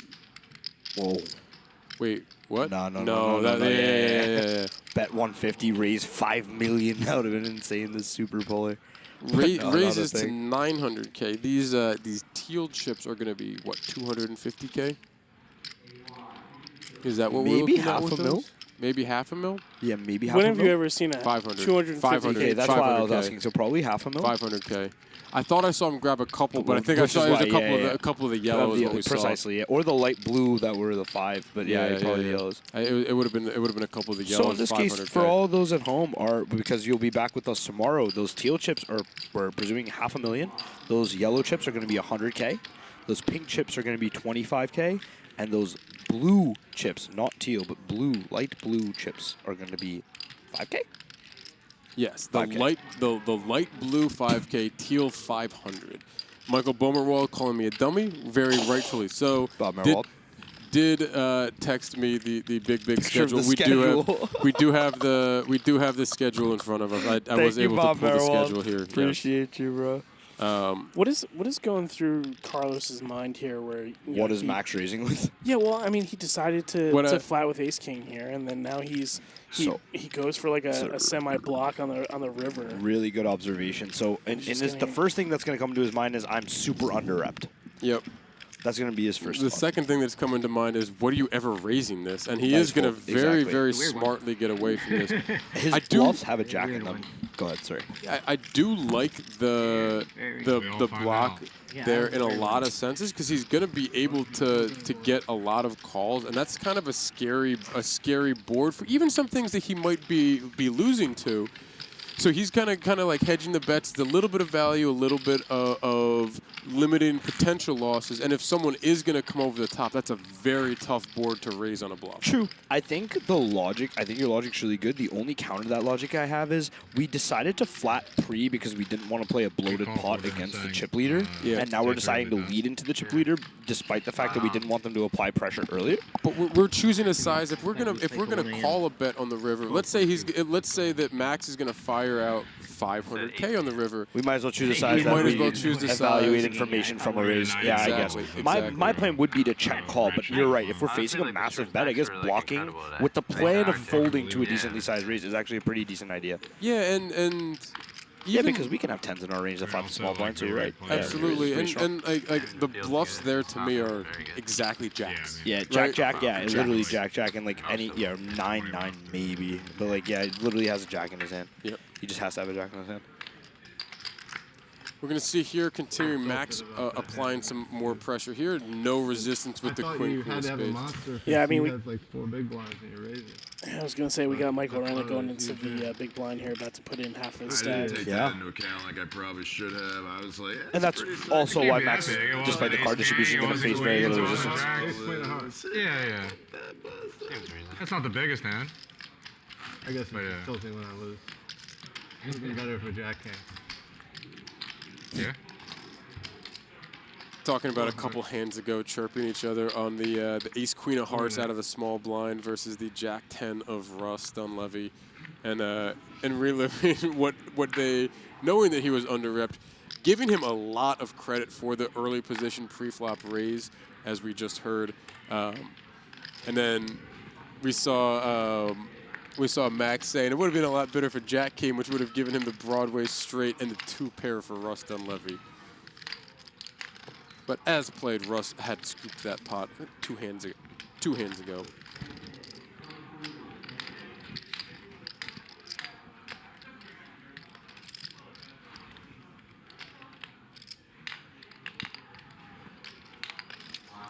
Stellwagon saying, never heard Bomberwald name call somebody, picked the perfect person. Basically, community ganging up on me. Good hand for 3 big blinds. It's pretty good for 3, yeah. Yeah, we see Nick Verd jam with a 10 deuce in the small blind. R.I.P. Michael Doyle. picks him off the king queen. Michael Renna, no real decision here. We heard him say the Doyle. Renna all in and at risk with the king queen. Ace 8-4, 2 diamonds on the flop. Michael also with a diamond in his hand. 9 of clubs on the turn. 4 side. Jack of hearts on the river. Renna will doubles. secure the double for Michael Renner. Michael Renna, not Renner, excuse me. Up to just shy of 7 big blinds. Yeah, I think almost 700. Michael Renner's in line to play Hawkeye in the next Avengers movie. Thank you. And I think he was in, Jeremy. Yeah, I know that was the. Jeremy Yep, I know, guys. It's a different kind of I'm setup. aware. You know, they say, That's what a 12-hour day does to us. We were down at the. Wasn't Michael Renner in the town? Classic cooler. Like when Ben. Also Ben, Jeremy didn't Renner. Ben have to call Don't your worry raise? about it. It's Right? fine, guys. Ben Don't called even your look at jam? me. Or his jam? Don't even look at me. Or Jack Solid 7 flick off, there. remember that? Solid It flick. was one of you two. I was just That muted. was neither of you guys? No, the town definitely a It good was like 3 a good bigs. Ben fair got out. moved and just like snap at. Someone jammed for 140K at 50K. I jammed ace 6 off. I think it's always king queen. What did he call for? Big blind? No, big blind. It was like the same thing. Like he got The moved. numbers live poker. Thank you was so a big much. blind. Faced a 2.8 big jam as the big Appreciate blind. you. So that's what I meant. Like that was a setup. I Like, do he want to just go fucking- back to the He had Jack 7 off. I don't know. the Bomerwald comment lost, about like, the fucking only king people 10. that would fold the 6-6 hand were Porter and Boris Kravitz. Call back to Kravitz folding the 5s to Bomerwald's ace deuce rip for like 6 big blinds. If they ever see each other at a table again, I'm sure that's going to come up every They're single gonna have time. so much fun. They're gonna have a great laugh over that one. 200. As Verderamo opens the button.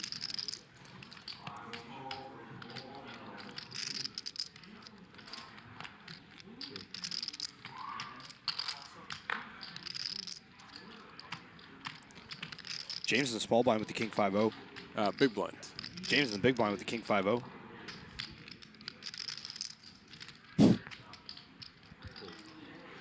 Not gonna get in the mix here. Queen 10 of clubs good enough Oh, he for folded. Nicky I thought I heard Verd. call.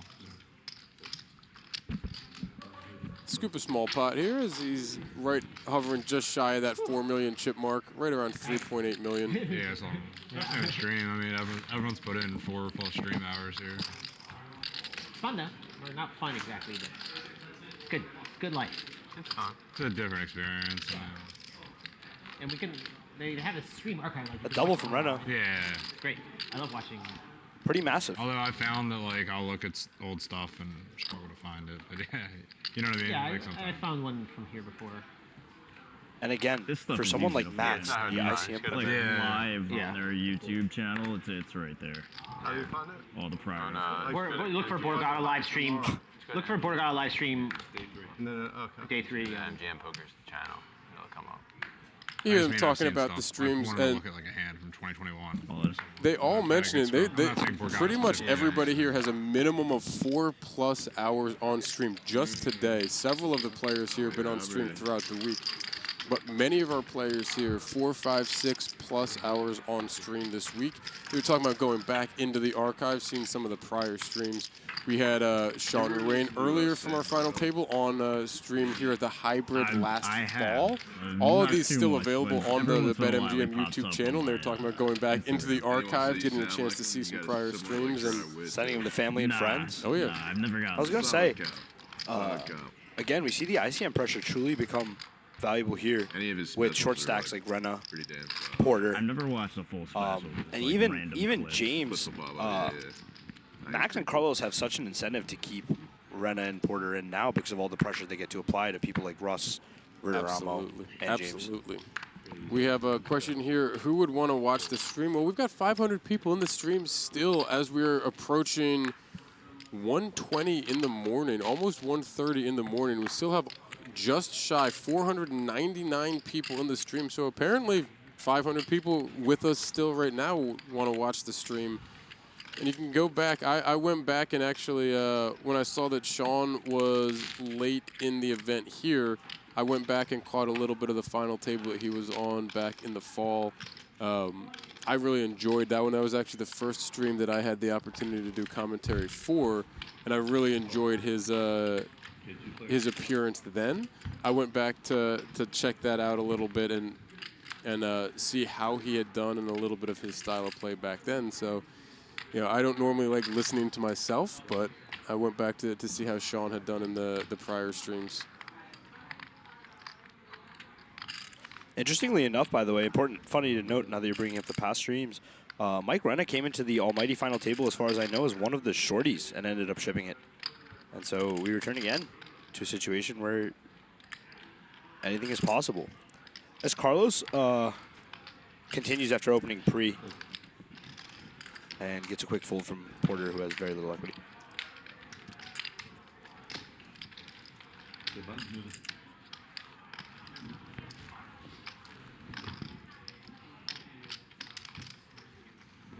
I need some more aggressive checks in for Verderama. Yeah, that's probably the best part of the day is the aggressive checks and the potential damage to the table here in the stream setup. I'm gonna go check that out as we wrap up. Eventually, whenever we do lose one more player here, I'm gonna go check out that table to see if they're gonna have to replace the felt after tonight before we start play tomorrow. I mean, I don't know how the cards are gonna slide across the felt. We're gonna have like a little. Before about it's gonna be like a little divot, and then the other card is gonna just like bounce up, and then get exposed, and we're gonna have redeals. We saw the Gorilla Gaming team chime in a little bit earlier in the chat about the RFI reader, about the card readers in the table not missing anything. That if they don't pick it up, it's just not going to show anything. With the aggressive checks, is that going to change that at all from the setup here? I mean, it's gonna. We're getting, quite a bit of force going onto that table in or near that reader.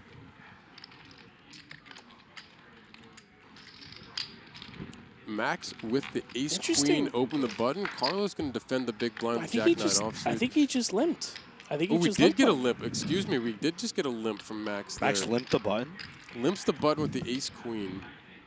Oh, with Porter in the small blind having only 7 bigs and Carlos in the big blind having 53 bigs. Yeah. The limp was, I guess, to be able to raise over Porter's all in and then a flat from Carlos. Even if he would have just opened, though, it still would have opened the action if reopened the action if Andrew would. Yeah, true. I don't know what the reasoning behind this limp was, but I'm sure there was. Maybe if we want to go levels into the game, right? So. Maybe he's limping, thinking that, oh, this guy's not trying to raise call off 7 bigs with a mediocre hand. So if Porter's ripping over a raise, like proverbially capping himself. Yeah. And then it's actually a very interesting idea. Yeah, absolutely. Queen on the turn would be sick here. Gut shot for both of them. 9 on the turn gives Carlos a pair of 9s. Still 2 cards over that pair for Max, along with the gut shot draw up to the Broadway. But you can see Carlos ahead here.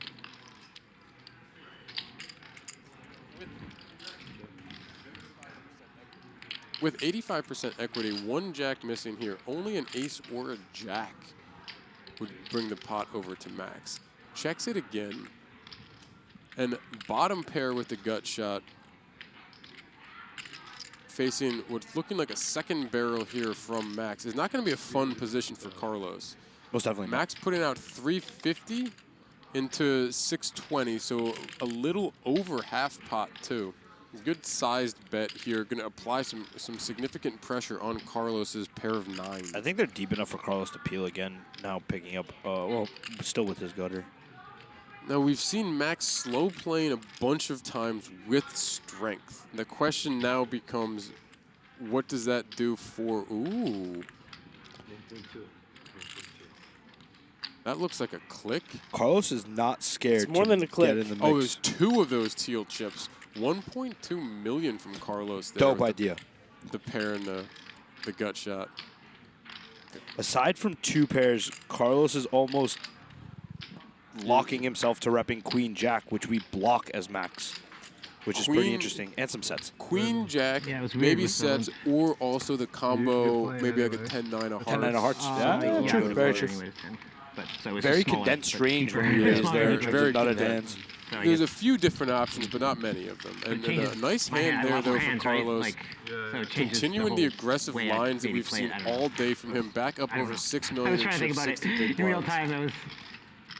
I would have played the hand anyways, but like, yeah, but I would have. My range is so much bigger, right? Like I just have all the Enough crap, about so the aggressive tests. Tell us about how your family I don't know how ancestors that got along. Well, Cooch, I assume our family ancestors would have gotten along Stuff like famously. that happens. It's like it hurts my brain. But I don't know. Thanks, guys. They just fist bumped each other in front of me. I don't know what. I don't. We're potato eaters over here. What? All right. Irish. I understand. Okay. I understand the reference. Okay. Yep. I'm like 5% They Irish. just and, fist like, bumped look each other. very Irish. Guys, I look the fu- two. you look very Irish. They just fist bumped each other over the You, ancestors thing. look very Irish with a very Italian last name. Yeah. Lavin, I don't know why you just like blocked to induce these two, but it worked. They both found raise against me. It was insane. Insane. 640,000. Yeah, we see Andrew. Andrew going to put most of his stack in on the button here with the ace deuce. Incredible one. Appreciate the love. Very quick fold from Carlos. Russ in the big blind with the 10-8 offsuit. Incredible one sending us love from Bangladesh. At least I have a No brother in way. the chat to fist bump. Yeah. Very Thanks for awesome. the love, bud. Very awesome. Really cool. Still 500 people with us. Really cool. I think I probably should have. Fuck. Numbers like poker. Thanks for the love. Have a good night. Russ vibe folding, saying I probably should have called the 5 bigs with the 10-8 off. Almost, yeah. But he's got 2 big blinds already committed with the big blind and the big blind ante. There's only 5.4 bigs to call, so not ridiculous. And probably if he would have seen the cards, absolutely getting the right price to call, Most but likely. certainly not knowing that he's going to be in that exact spot. But Andrew Porter, very, very necessary chip up right there to the 890K that we see, just shy of the 9 big blinds.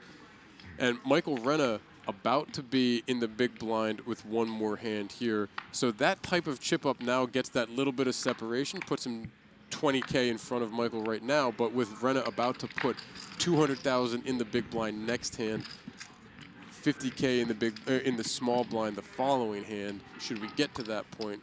You know, a very, very significant hand for Andrew right there, just to again find that rip, find those chips, and just add that little bit to the stack. And Carlos here, should be forced to flat this on the button, given ICM considerations. That run is going to be. He does flat and this on the button. you get exactly that. We see Max raising the Jack 8 of hearts. Carlos with the ace queen on the button and covered. Verderamo gets to peel this here, actually. Verderamo 7-6 of spades in the big blind. Like when you're peeling, like you're peeling them really high. Like I can't see them, but I feel like if I stare hard enough, I might be able to see them. Verderamo is going to come along here with the 7-6 of spades. 3-way to the flop. 7-6 of spades for Nicholas Verderamo. Jack 8 of hearts for Max Young. Ace queen offsuit for Carlos Chata. Ace 10, 3-2 hearts on the board. Top pair for Carlos. Flush draw for Max. 7 high for Nicholas Verderamo. Somebody have Are going to get a straight draw. Back to a straight draw. 2 of them. Oh yeah, true. We are going to see the C bet here, about quarter pot from Max with that flush draw. You guys fist bump. Thomas, thank you so much for the love for all of us in the booth. Appreciate having you all. Incredible one. Thank you again. Thank you all so much for joining us today. It's a pleasure to be here.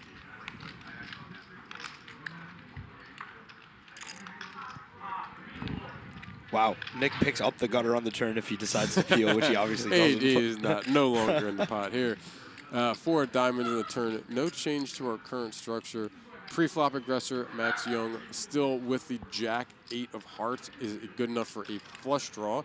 We can see a few of the hearts removed from prior fold, so only dealing with 5 outs as we currently stand. Just for our people at home as well, these equities reflect folded cards? Correct. Okay, that's correct. Super cool.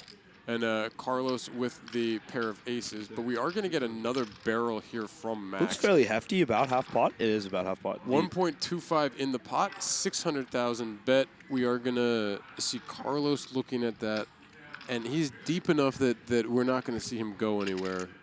All folding. Looks like he's grabbing calling Carlos has the chips. ace queen. Yeah, he's definitely not folding. Yep, getting calling chips from Carlos right here. We will go to a river. Queen of hearts. Queen of diamonds. Queen of diamonds is Oh, going to Nick give wanted blood. Going to give the check mark over to Carlos. Max, our pre-flop aggressor, has barreled twice now, bricked flush draw. See how he chooses to approach the Max river doesn't want to have the cards he has to be bluffing. He wants Carlos to be holding the cards. he Yeah, has and to be that Jack of hearts is a really, really bad one to have. Yeah. It's good in the sense it blocks King Jack, but yeah, for the most part, it is just the worst The combo. hands that he would want to be seeing would be the King Jack, Queen Jack of hearts. You know, among those hands. Well, not King Jack of hearts, considering the Queen, but yeah, previously. No, absolutely. And absolutely kind of crushes some of that. I mean, we have the flush come in on the river here. We obviously see Carlos have 2 pairs. Oh yeah, the backdoor diamonds did come in. Yeah. Well, I'm fine Max, if he checks this back. Absolutely.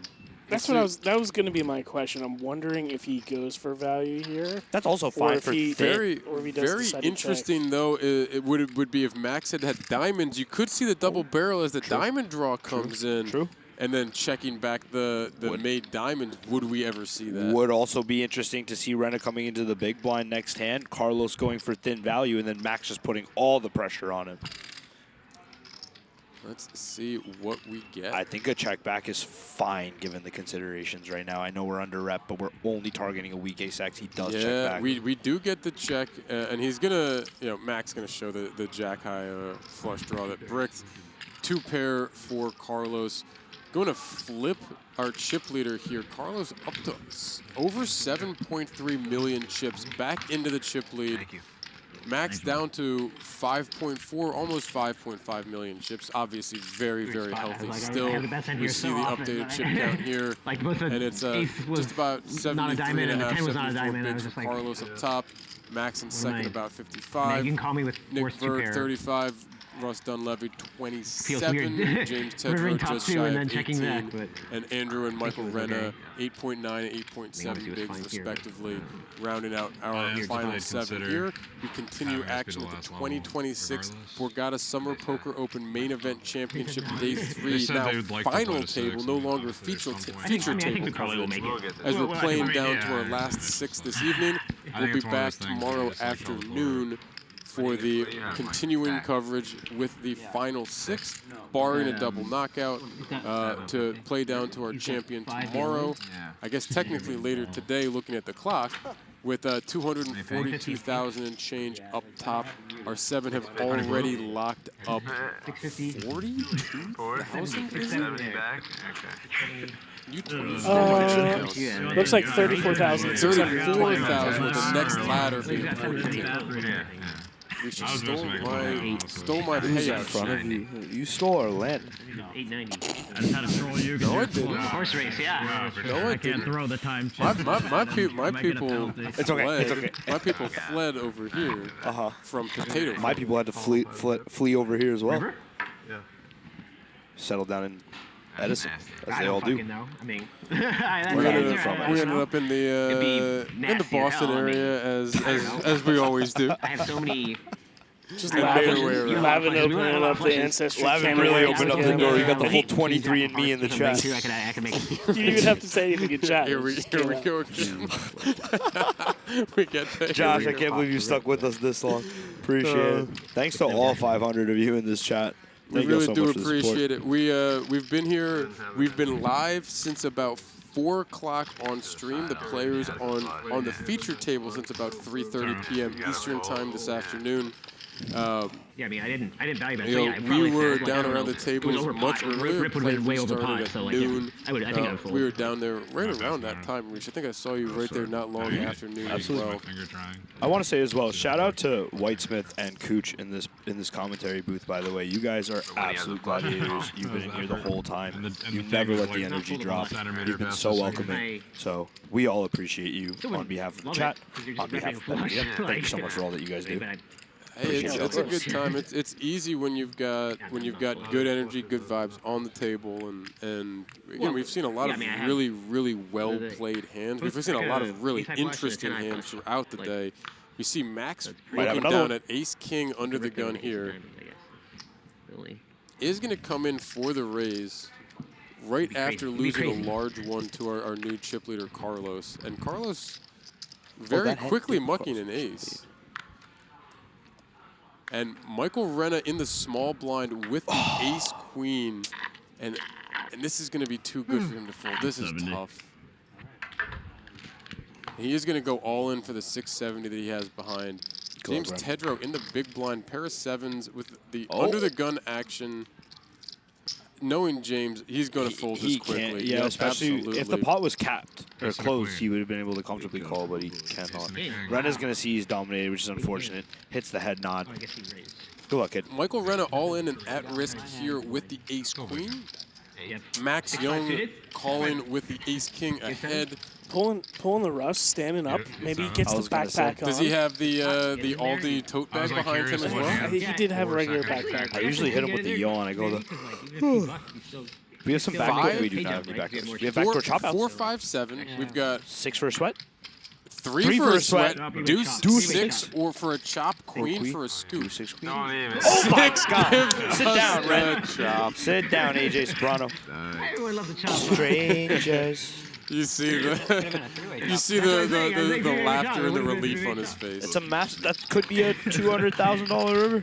Well, you look at that chip with that. It's very similar to what we saw with Andrew when Andrew had grabbed a few chips earlier. Michael Renna getting through the blinds and getting some chips back from that. So you see him, instead of paying $250K for that, he's going to scoop some back. I like chopped pots. He's going to make money from that. Oh no, he's going to recover his own money. But yeah, he makes a small money. He's going to be down a little bit from paying his big blind as he's going to his blind. That was in the small blind. But still recovers some of that blind pay and you know, again, something we've talked many times about butterfly effect and what could happen. You know, getting, well, obviously staying alive, but getting through that and not folding and being down to, what would he have been at, 670 total, 620 after? Yeah, 6 bigs. Is a pretty significant thing because Andrew is now under the gun on his 8.9. James waking up with the ace jack. It's just going to get small blind. Decides to pile this for his 15 bigs. I think it's a comfortable all in. Yeah, I don't think he's going to pass on this one. We've seen him play a little bit passive at times, but I don't think we're going to see him pass on this one. Nor do I think he should, even with ICM implications. Blind versus blind. I mean, it is into the second chip leader. But I think all in's just standard here. I could be wrong. How much do you hate these shot? I don't know if you're allowed to talk, but how much do you hate these shot clocks? He doesn't look very comfortable with that ace-jack, but we do hear him announce the all-in, very quick fold from Max. He did not look happy with that. You see him nod when someone asks if he jammed, and you know, he looked immediately to Max to see if he was getting snapped off as well. It was a quite stressful situation. It just sucks because, you know, we see 2 other stacks shorter than him, and you know, from playing online a lot, he jams the ace jack, and then the next thing you know, big blind winds up with ace queen, ace king, or a big pair or something like that. Yeah. And he's you know, he's not making as much money as he potentially can, but you know, he makes the play that he knows he needs to do. And part of the equation is just the execution of knowing exactly what to do in those situations. Yeah, and if he passes on that, what we've seen in the last couple orbits has been Andrew Porter grabbing, you know, I think it was the the ace. They're really Eight, was it that he got chips a little bit ago? Andrew's gotten a blind versus blind rip through as well. We saw Michael Renna not drop chips. We saw drop a little bit, but get some chips back with the chop with the ace queen and ace king. So as that continues, James, if he passes on a spot like that, he's going to find himself down much closer to those bottom stacks. Absolutely. So, kind of treading water a little bit as well for some of these middling stacks is still very important here. Like, yeah, they absolutely want Andrew or Michael to get knocked out, but they've got to consider the depth of their own stack. I think Andrew has to take the spot. Mac's gonna put them all in from the small blind with a queen 4 of clubs. Andrew with a suited ace deuce also of clubs in the big blind. We'll see. He is gonna make the call. Andrew all in and at risk, but we can see he's ahead and blocks the flush draw of Max here. So Andrew, ace high, ace deuce of clubs, all in at risk against the queen 4 of clubs. Nearly 17 bigs in the middle. This is significant for Porter. We have quite a few people rooting for queens and 4s, and we've got a few people who know Porter very well, and I'll be one of them. I'm rooting for Andrew to get through because Andrew is a good friend and one of the nicer people that you'll meet. Before we see this flop, Lavin, BetMGM Poker Ambassador Lavin, Mike Lavin saying he might not have looked happy, but he looked damn good in that Borgata Summer Poker Open hoodie. What a shill. Shameless shill. 10-8 deuce on the flop. No real change here. Might as well put on a patch, Lavin. Might as well put on a patch. I've been stealing his patches. Oh, no way? Absolutely. 3 on the turn, only a queen or a 4, 9 of clubs on the river. Double for Porter. Gives Porter another double up. Here he is back to almost 1.7 million, almost 17 big blinds. It appears the dealer, the poker gods, whoever it may be, does not want this stream to end, y'all. They want all 500 of you to be with us throughout this night. Maybe we just continue all the way into the afternoon, straight into the final six. I just want to know how the shorties keep doubling up. Very carefully. They've been getting it very in carefully. ahead. They have, or in Michael Renna's case, getting it in very, very understandably with an ace queen. The cards are very unforgiving. I'm just shocked that we haven't had like one semi bad beat, yet throughout the day. I mean, we've had a couple throughout the day, but it's been quite a while. Quite a while.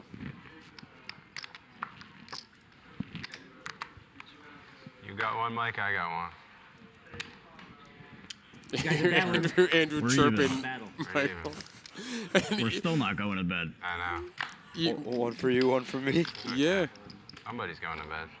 Wow.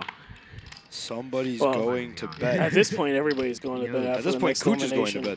I am definitely not going to bed. No, we are here all the way through the end of the evening. One more knockout, whenever that may be. Yeah, we'll be here with you until we lose one more, and then we'll be here with you tomorrow until we have a winner. Until we have a winner. $242,000 to that winner. A lot of local legends in this FT. I mean, this has been a very, very strong field. We've seen a lot of incredible players on the streams throughout the day, yesterday and today. We look here and we see Nick Verderama with an ace-queen suited under the gun is going to come in for a raise. Michael Renna, seeing an under-the-gun raise right there, then going to be able to get away from that ace-5. I think otherwise you would have had to have sent it cold. We would have very likely seen him all in. But he is gonna fold the ace-5 because of that under-the-gun open from a stack opening into our chip leaders. Actually going to fold to Russ Dunleavy in the big blind. Comfortably completing. Absolutely going to call this 10-9 of spades. We are going to go heads up to a flop. This is what the people want to see. They want to see Russ in pots, throwing chips in, checking, verbalizing what's going through his mind. I don't think they're going to see any more of that in this hand. Flipping his sunglasses upside down. Queen 6-5 2-heart flop here. 140. Top pair for Verderamo, going to c-bet here. I will say Russ has been and has been known to be quite the character, but he's played quite a solid game today on this stream. Yep. Very impressive. Please don't find the check raise right now, Russ. Doing some counting of his stack. Oh my god. Oh my god, he found the check raise. We are getting a check raise here from Russ Dunleavy. That looks like a pretty decent one. Was that going to be like 625? Yep. Is that the commentator Jinx? Can we? I might have just put him on the Madden cover. Peyton Hillis. Oh. Elite ball knowledge. I think we only have call. We see a little furrow of the brow there from Verderamo. 1.1. Oh, he clicks it back to 1.1 million. Is that a legal bet? Yeah, 625. 475. They're questioning whether or not it's legal as well. Thanks. Rust having the table, letting it go. Nice little scoop there for Verd as he's going to go back up to almost 4.4 million here, and again scooping in some very meaningful chips as we now look at him approaching Max Young's chip count, who's in second place there. They're very, very close.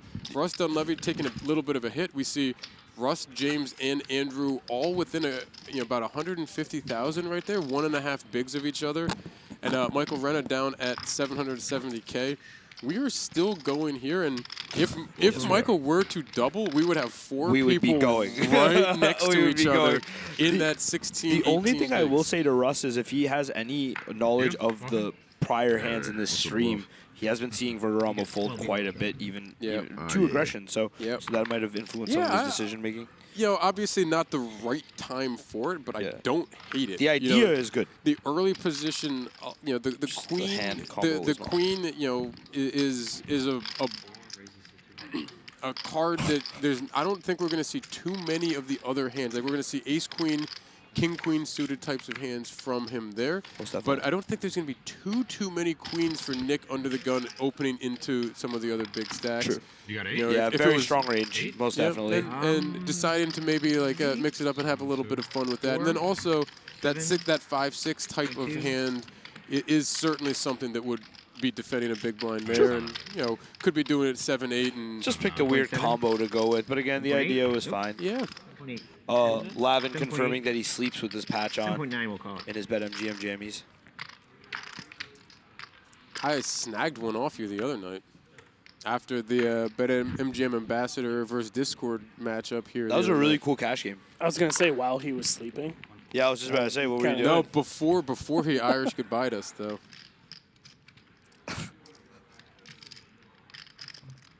Notorious for that. Yeah, you're not allowed to call it. They call it the Indian goodbye. Yeah, the curry goodbye. The curry farewell. Curry go bye bye. Curry go bye bye. You were just compared to curry farewell. Me? Action gonna fold over to our blinds. Nick Verderamo taking a look and taking account with Rena's gonna get the Jack Deuce. Rena's probably gonna get the bomber. Rena's gonna get the dog. I was gonna say, well, it's gonna. Rena's gonna be all in. Cooch is like tilted. We are going to have. I mean, it's just. We are going to have the These all-in rip spots. here and the snap call from Michael Renna. Ace King for Renna in the big blind, all in and at risk. Nick Verderamo with the Jack Deuce from the small blind, applying the pressure. I'm going to switch the order of the cards.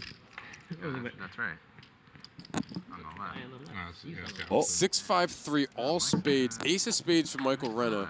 Ace on the turn. Dead to a 4, right? 3 4s. Now, I guess 2 4s with the club out. King of diamonds on the river. Secures the double. As we were just saying, Michael Renna up to Look at this stack distribution. 14 bigs for Renna. Okay, sorry. To 17.5 bigs for Tedro. They're separating. I believe so. 7th through 4th is just 3.15 big blinds.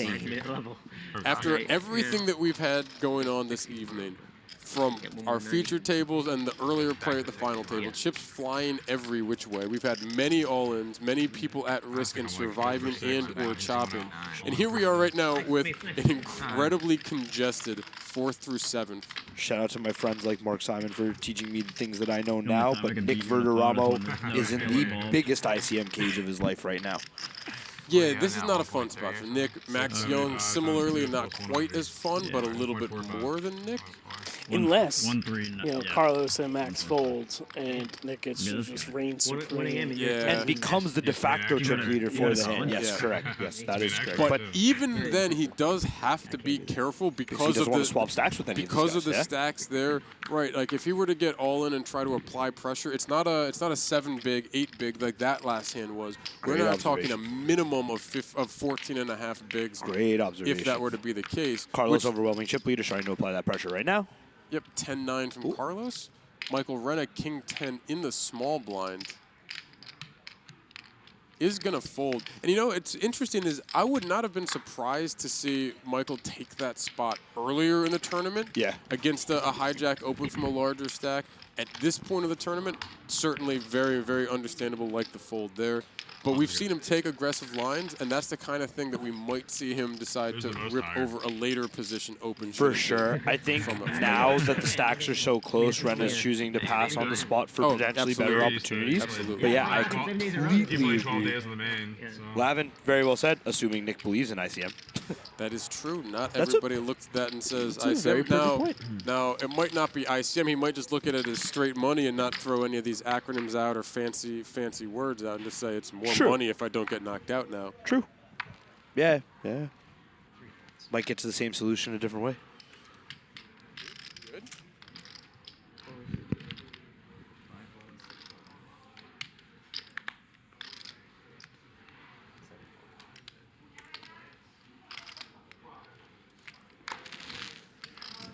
We have another open from Carlos with the king 7 of clubs, continuing to apply the pressure as we've mentioned. Max gonna defend a big blind with a queen jack. We will go heads up to the flop here. Queen jack offsuit for Max Young. Carlos Chata with the king 7 of clubs, 9-4-4, 2 diamonds. Queen of diamonds in Max's hand. First to act here with just the queen high. Carlos, our pre-flop raiser, with the king high. Action checking over to him. And at this point for Carlos, it's going to be a lot of opening and range bets, I would think. Yeah, I mean, he's going to be playing super wide, and he is not going to have to risk too many chips to get some answers from the opponents, whether they have a hand or not. Very so. true. Yeah, he can do a lot. He has a lot of free range. He checks back the flop. Yeah, I'm kind of surprised about that. I guess one. this flop smashes the big blind defending range in a lot of ways, and they're so close in stack depth, and he knows that Max isn't too incentivized to bluff into him either, given the ICM consideration, so he's just deciding to check back his hand. Yeah, Max is just choosing to play passive now. Carlos can now stab like one big even if he wants on this turn very comfortably. Yeah, like he's rarely getting check raised. Even you know, on the flop reach, I mean, he's going to be pretty honest, right? Like, he's not going to want to put himself in harm's way, you know, with so many smaller size stacks. Like, he's going to want to keep the separation from him and the rest of the crew here. So. Absolutely, very true. I think he can bet one big or two bigs and comfortably. He just checks it back. Okay. I don't like, after double check, I think he can assume he has the best hand. Now he definitely has to assume he has the best hand. I think Max is just going to check this river. I don't think Max has any incentive to bluff this river. I know it went double check, but I don't think ace high is folding on this board, so. Unless we wanted to, like, bomb. By bluffing, we'd be targeting ace high to fold, so. Wow, he is going to bluff. I mean, I would have to go for big. Both flush draws bricked. He goes small. Yeah, we're just never folding our hand. Yeah, I mean, this is going to be too small to get Carlos off the hand, but yeah, it's valiant effort, valiant effort. Yeah, the idea is fine. I would have probably started bluffing on an earlier street if I was going to start doing this kind of stuff, but I think this is a very clear-cut call for 2.25 bigs. It doesn't change anything if we lose the pot, and our hand's pretty strong now. We beat all bluffs. We don't beat any value, but that's fine. I mean, we... Yeah, he's going to concur and just flick it in and take it down.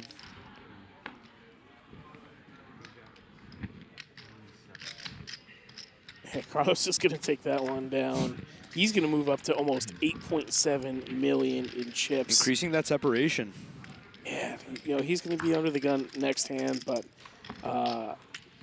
he really is driving the action. Everything is going to be going through him at this point. After that hand, Max and Verderama are both in the biggest ICM cages, presuming that they are both they both subscribe to ICM considerations. Yeah, I mean, well, you know, with Carlos, he has more than 2x the second place stack, so he could really afford to be pretty splashy, pick up a lot more pots, and separate himself from the rest of the field here. Most definitely. He can open the deck, honestly. Well, he's definitely opening this hand. Yeah, here we go. Should be melted. This is like, you know, starting to get into ICM Nirvana spots outside of Michael having the pocket tens. Rena's taking it. Rena's, what, second to last in chips? Last in chips? I think it's just way too strong. I mean, we're taking it. Even if he wasn't, we're taking it. He's seasoned. He knows that Carlos is going to be opening the deck super wide, yeah, right? Yeah. I think we're just all in. 13.9. Yeah, I don't think there's any other need to raise lower than his full stack. I mean, he I might guess put in leave- like 1.2 leave one or behind. 1.3. Yeah. Something Just like that. leave 1.29 all in.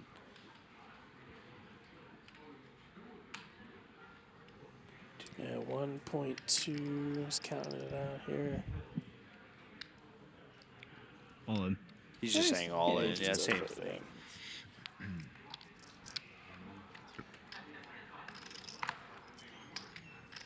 Do you think AJ Soprano would have jammed the 10th there? I think AJ Soprano never had the makings of a varsity athlete. 139. That was Tony. I just didn't have a reference on hand that well. And for Carlos, easy spot to pass up here. Like, he knows. I know that he knows. Like, I don't think Michael's going to be jamming. You know, even though he is the small stack, like, he's not going to be jamming super. Well super said. I mean, the bottom of his pair range is like 8s probably. He still has to get by like 3 people behind him. Plus, he's jamming into Carlos's opening under the gun. Some ace king ace queen. Super wide, like we said. Probably doesn't even have king queen. So he probably just has ace king ace queen and then like pairs that start at 8. So yeah, you're right.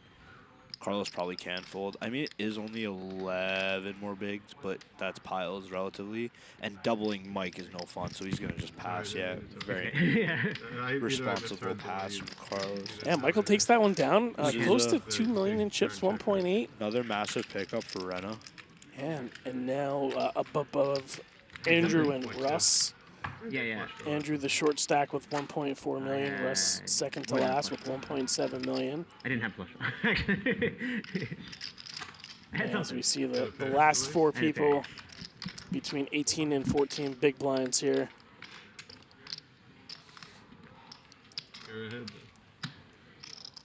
This stack distribution's so interesting.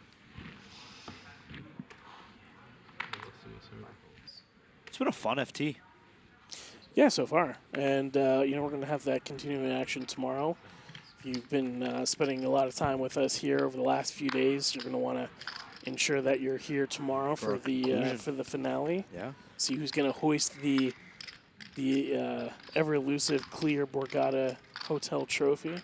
Take home the $242K first place prize. My name is Rishi Mehta, here with Nick Amakuchi, Cooch, and Matt Whitesmith. On behalf of BetMGM Poker, thank you all so much for being here with us. I didn't look. For our Borgata Summer Poker Open Championship. We are definitely qualified to say we are in the after hours time frame right now, 2 a.m.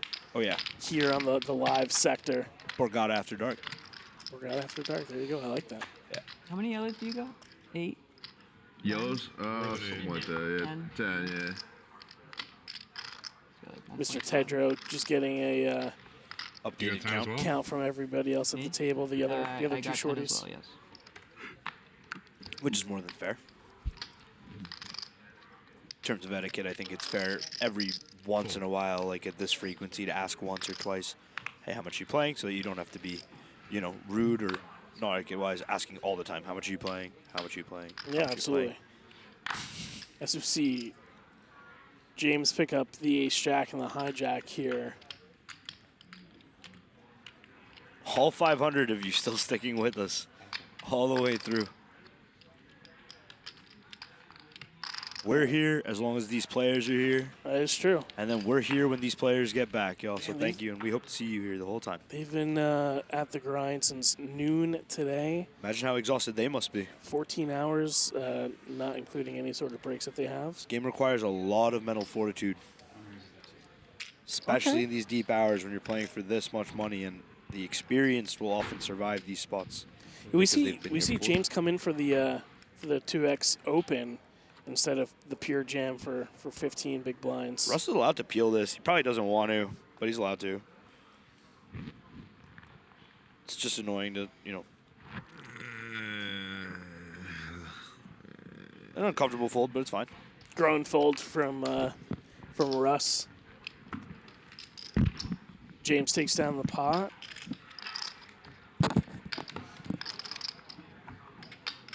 Almost up to that 1.8 million mark. We have 16.5 minutes left in the current level before we move up to 60 and 120K. 7 players remaining here. Everybody's locked up approximately, I think it was 34K-ish.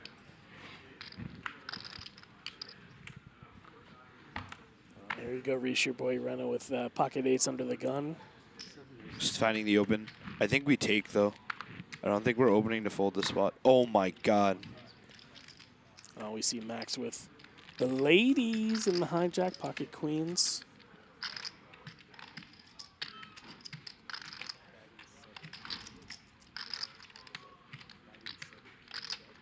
And he is going to come in for the 3-bet here. Looks like 600 or 700K.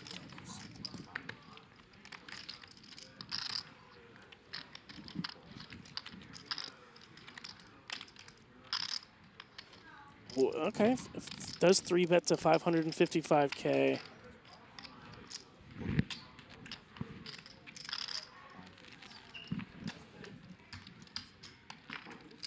Did you ever get the 555 deal? Did you ever have that? You know, and there's got to be a couple of things going through Rena's mind here, but a Oh, quick snap fold. fold. Very impressive Domino's from Rena. You get medium pizzas for $5. 3 medium. Y'all just fold You pairs strike like me as that? a Domino's guy. Man. I'm a Domino's guy. Oh, no. No, we're in New Jersey. Why are we talking about pizza chains? Yes, Sbarro's authentic New York No, pizza. stop. No, Michael Scott, stop. I'm not saying Domino's is great, but No, don't say that. Definitely don't say that. Where do you go to get food at 2 a.m. in the morning when you're Here? getting done? At the Borgata? I know there's one spot, right? No. But around the Borgata, there is a pizza place that's open, is which there? is 24 hours, and it's pretty decent. Okay. Yeah, pretty decent. Especially for 2 a.m. pizza. Everything's good at 2 a.m. Facts. And then, of course, you can head down to our Borgata bread and butter. That's what I was thinking. That's what I was thinking. That was the spot that was top of mind for me. And if you made it to the dinner break, you probably have a voucher for $10. There you go. Which is applicable to use at bread and butter. Use code Reish. There's no code Reish. There could be though. Code Curry. Shout out Borgata. Maybe we want to get a sponsorship for maybe they'll throw me a bread and butter patch. Yeah, there you go. Shout out bread and butter. Dude, that would be a sick patch. Bread though. and butter Like, patch. That would be kind of lit. With the logo. With the logo. The fork and the That'd knife. be kind of the bread- sick. Oh, That'd be dude, kind of sick. you Yeah, kidding that's me? all I need, bro, is a fork and a knife on my fucking hoodie. As if. As if.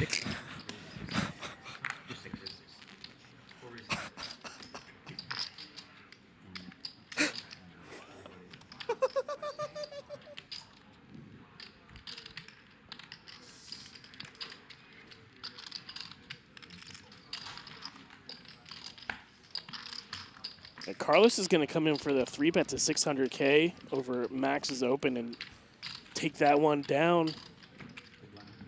Flexing those chip leader muscles as we see him increase his lead to 90 big blinds, double Max's stack. And it's really him taking court right now over the remaining players.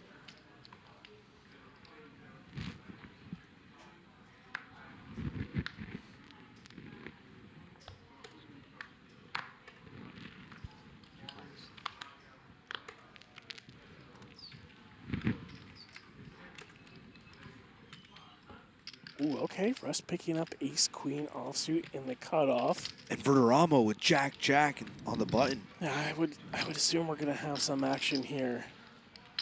You know, fatigue setting. And Michael Rena picking up nines in the small blind. He's gonna get to fold after Verderamo. Do we think 3-bet. Verderamo is gonna rip this?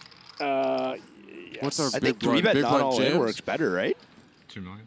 Yeah, he decides. Oh, no, it he is a does rip. Yeah, effectively this is a- effectively he's all in. Yeah. Well, yeah, And by him jamming too, he Look at gets. Rena. Oh, look at James with the pocket pair in the big blind. Now he's going to be able to get away from this, but still, look at this. But yeah, this is a cooler setup. In Chip EV, this would be sick. Michael Rena really thinking about Even this. in ICM, this is kind of sick. But I think Rena's going to get away. It is a tight configuration. Yeah, and considering some of the aggression Or a wide we could see from Verderamo here, he's really considering this. It's a wide configuration, rather. I meant to say it, by the way. It's cutoff button in the blind, so. Yeah. Yeah, he would be incentivized. He would think he might be good I mean, sometimes, but at best what he's is flipping, what is Verd doing with James's sevens? Probably the same thing. That's the interesting question. Yeah, most definitely. What about like an ace-5? Also a good question. I mean, does have some bluffs here. But I guess Rena is just going to figure. Oh, we'll see. He's taking multiple time chips. Yeah, Russ hasn't found that many opens either, so I think he's going to respect that open a bit as well. He's going to know he's flipping at best most of the time. He does have to consider that both Russ and Nick are in this hand. Nick is also privy to the fact that he covers the entire remainder of the players at the table. So, well, and that's why I preferred the just jam instead of the click, because No, I he agree, potentially Seeing could get that some now, I bigger agree. hands. Not like super big hands, obviously more than jacks, but for sure, his hand's strong enough that he just gets to put everyone in, though. Yeah, most definitely. I agree. This is a tough spot for 14 hours to play late night. Going to Rena make took the it. call. Going to make the call, put himself at risk here. James quickly going to fold the sevens. Russ gets the over fold. Russ gets the fold. You can see he's got a very strong hand, but after that action, I mean, He only has 12 bigs back too, but he gets some prints of money by folding. It's a fold to cash, ski to win. Yeah. But still a very strong hand. Not one of those that he's really happy to immediately fold. How do you Because spell ICM again? Good. You can presume that both of them have pairs and take the spot if he wants, especially because he only has 12 big back. I mean, throws in another Like, time yeah, it's chip, on the chips, leaving right? himself Yeah. one behind. You gonna knock him out at least? asking Nicholas to knock him out. Play to win. It's less. Yeah. Play to win. yeah, you still have to count it. Play though. to win, he says. Does he want to fade the ICM considerations? Really mulling that one. Just give him another time chip. What's the difference? Sunglasses going up, back down. On a Thursday. Trying to be fair. You're good. We hear him chirping about the time chips as well, getting chirped on the table about You it. Jiggle your hand or something? Give me something to work with. This guy's pretty poised. A lot of poise on this side of the table. A lot of poise. Not ideal. Hollywooding? You Hollywooding that long? You knew what you were doing. You're not gonna waste your time chips. I will.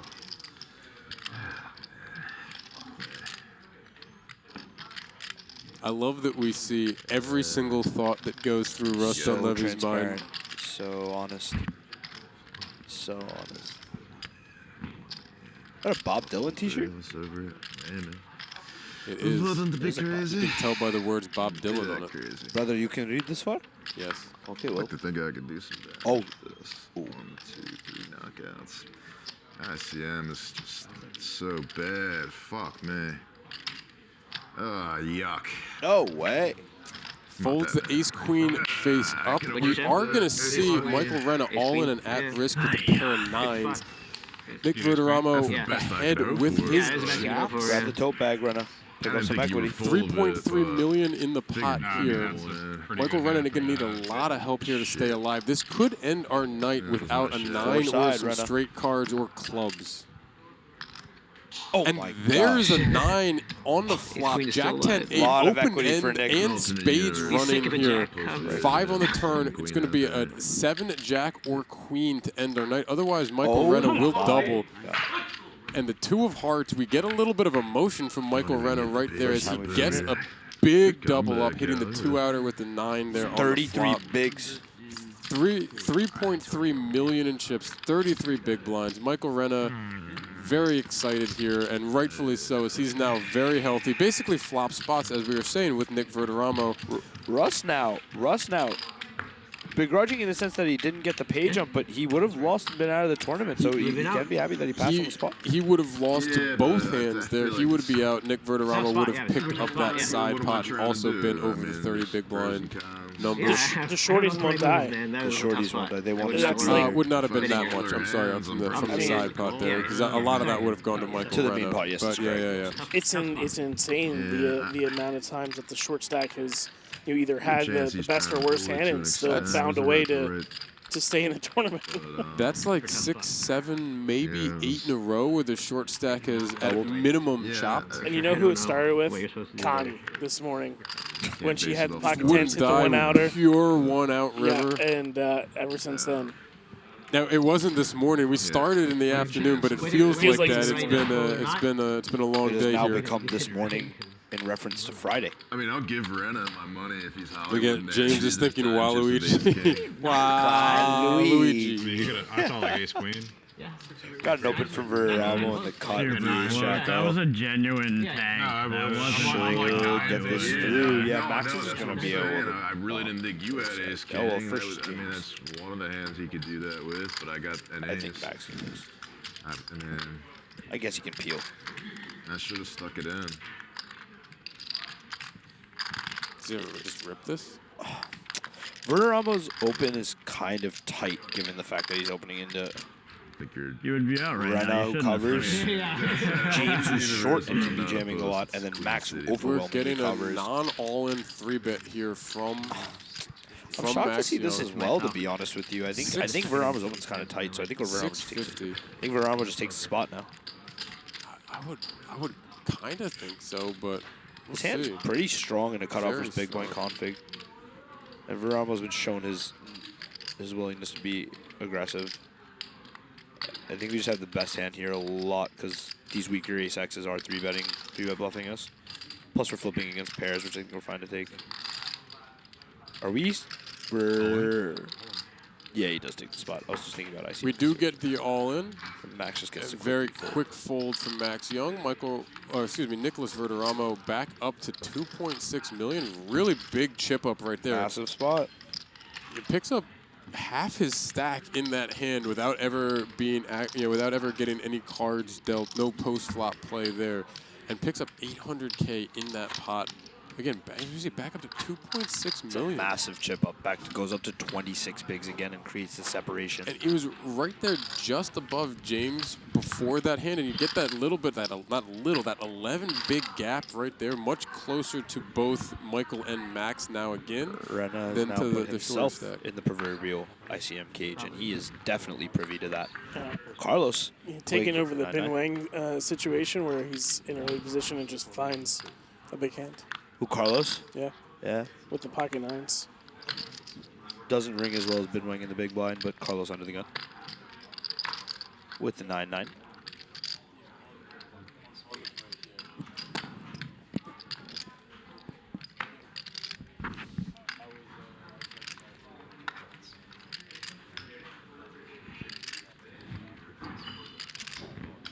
It's going to be met with no resistance. What's up, Ev? Thanks for the love, bud. Thank you all so much. We have, you can see here, 3.5 minutes left in this level. Players will be going on a 15-minute break at that time. Should we not have any knockouts between now and then, we are playing down to 6 this evening. We'll be going on a break, as you can see, in about 3 minutes. Again, should we not get any knockouts in the meantime.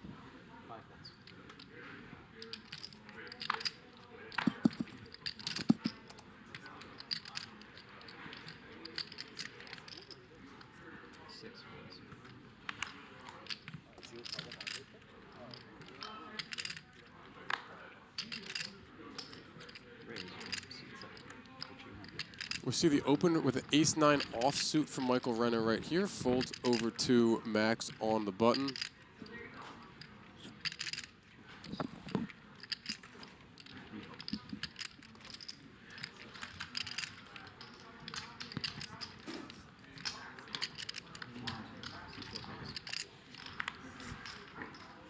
Carlos in the big blind is going to defend. The ace-8 of clubs will go heads up to a flop.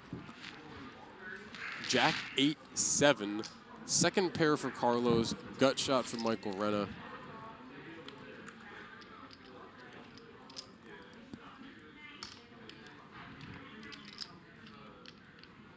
We're going to get a lead here from Carlos. Looks like was that 110K from Carlos. Interesting. I don't think we've seen a whole lot of this throughout the week. Through any of the days, we haven't really been getting a whole lot of the donk leads. And Michael Renna grabbing some chips. He's going to comfortably peel this hand. I think his hand has a decent amount of equity with his gutter. Absolutely. With his over. I think he's going to comfortably just peel, evaluate a turn. The bet was small enough that allows Renna to peel as well. Basically one big blind. Two of hearts on the turn, no change here. I wonder Carlos having donk led the flop. Action on him here, and that 2 of hearts obviously is not changing anything. Yeah. Yak attack, thanks for the love as well. We'll see if he decides to size up here a little bit, or if we're going to stick with this small size. Casey Mann shouting out the Rachel sandwich over at Bread and Butter.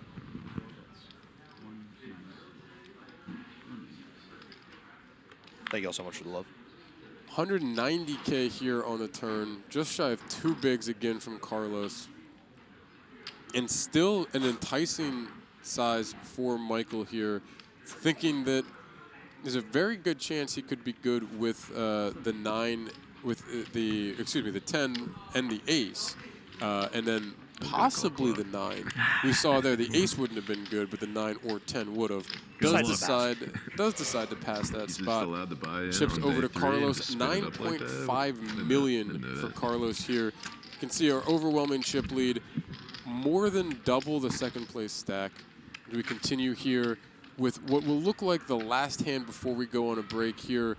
Just a few seconds left in the level. So we continue here on day 3 into the morning of what will end up being day 4 of the 2026 Borgata Summer Poker Open here at the Borgata Hotel, Casino, and Spa, powered by BetMGM Poker. Again, last hand of the level here. Our players will be going on break after this level. Yeah. Michael Renna with the ace-7 of hearts, going to open here. James finding another beautiful slam dunk all in. We see James Tedrow off 15 bigs with the ace-queen offsuit.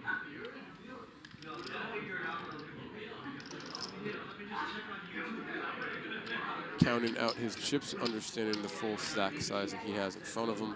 Pretty sure he probably knew that, but just getting a confirmation and a time chip here as well. Always privy to do inventory prior to sending. Just a good confirmation is a good thing to do, especially when you're used to the online where it's all right in front of you. True. Just getting the again, that quick double check. All in. And we do get that all in from James here. We're going to see some folds around from Andrew. Looks like Carlos and Russ all folding their hands back over to Michael Renna with the ace-7 of hearts. It's not going to be enough for him. And he is also going to fold. That pot is going to go to James Tedrow, who chips up to just shy of 2 million in chips. Our players will be going on break. We actually did get word that we are going to be bagging these 7 on this break. The decision made on the break not to continue play. If we did, we would have been playing through the next full level. So the decision to bag here on the break is made. We will be coming back tomorrow to continue with 7 players on the final table here at the 2026 Borgata Summer Poker Open Main Event Championship. We'll be back early afternoon to continue coverage here on the BetMGM YouTube channel. I'm Matt McNeil here with Nick Amakuchi, Rishi Maeda. Thank you guys so much for hanging out with us throughout the day today. Thank you. Close to a little over 10 hours on stream. We'll be back for however long we need tomorrow to finish up the action. Thanks to the Guerrilla Gaming team for sticking with us as well. We'll see you guys soon.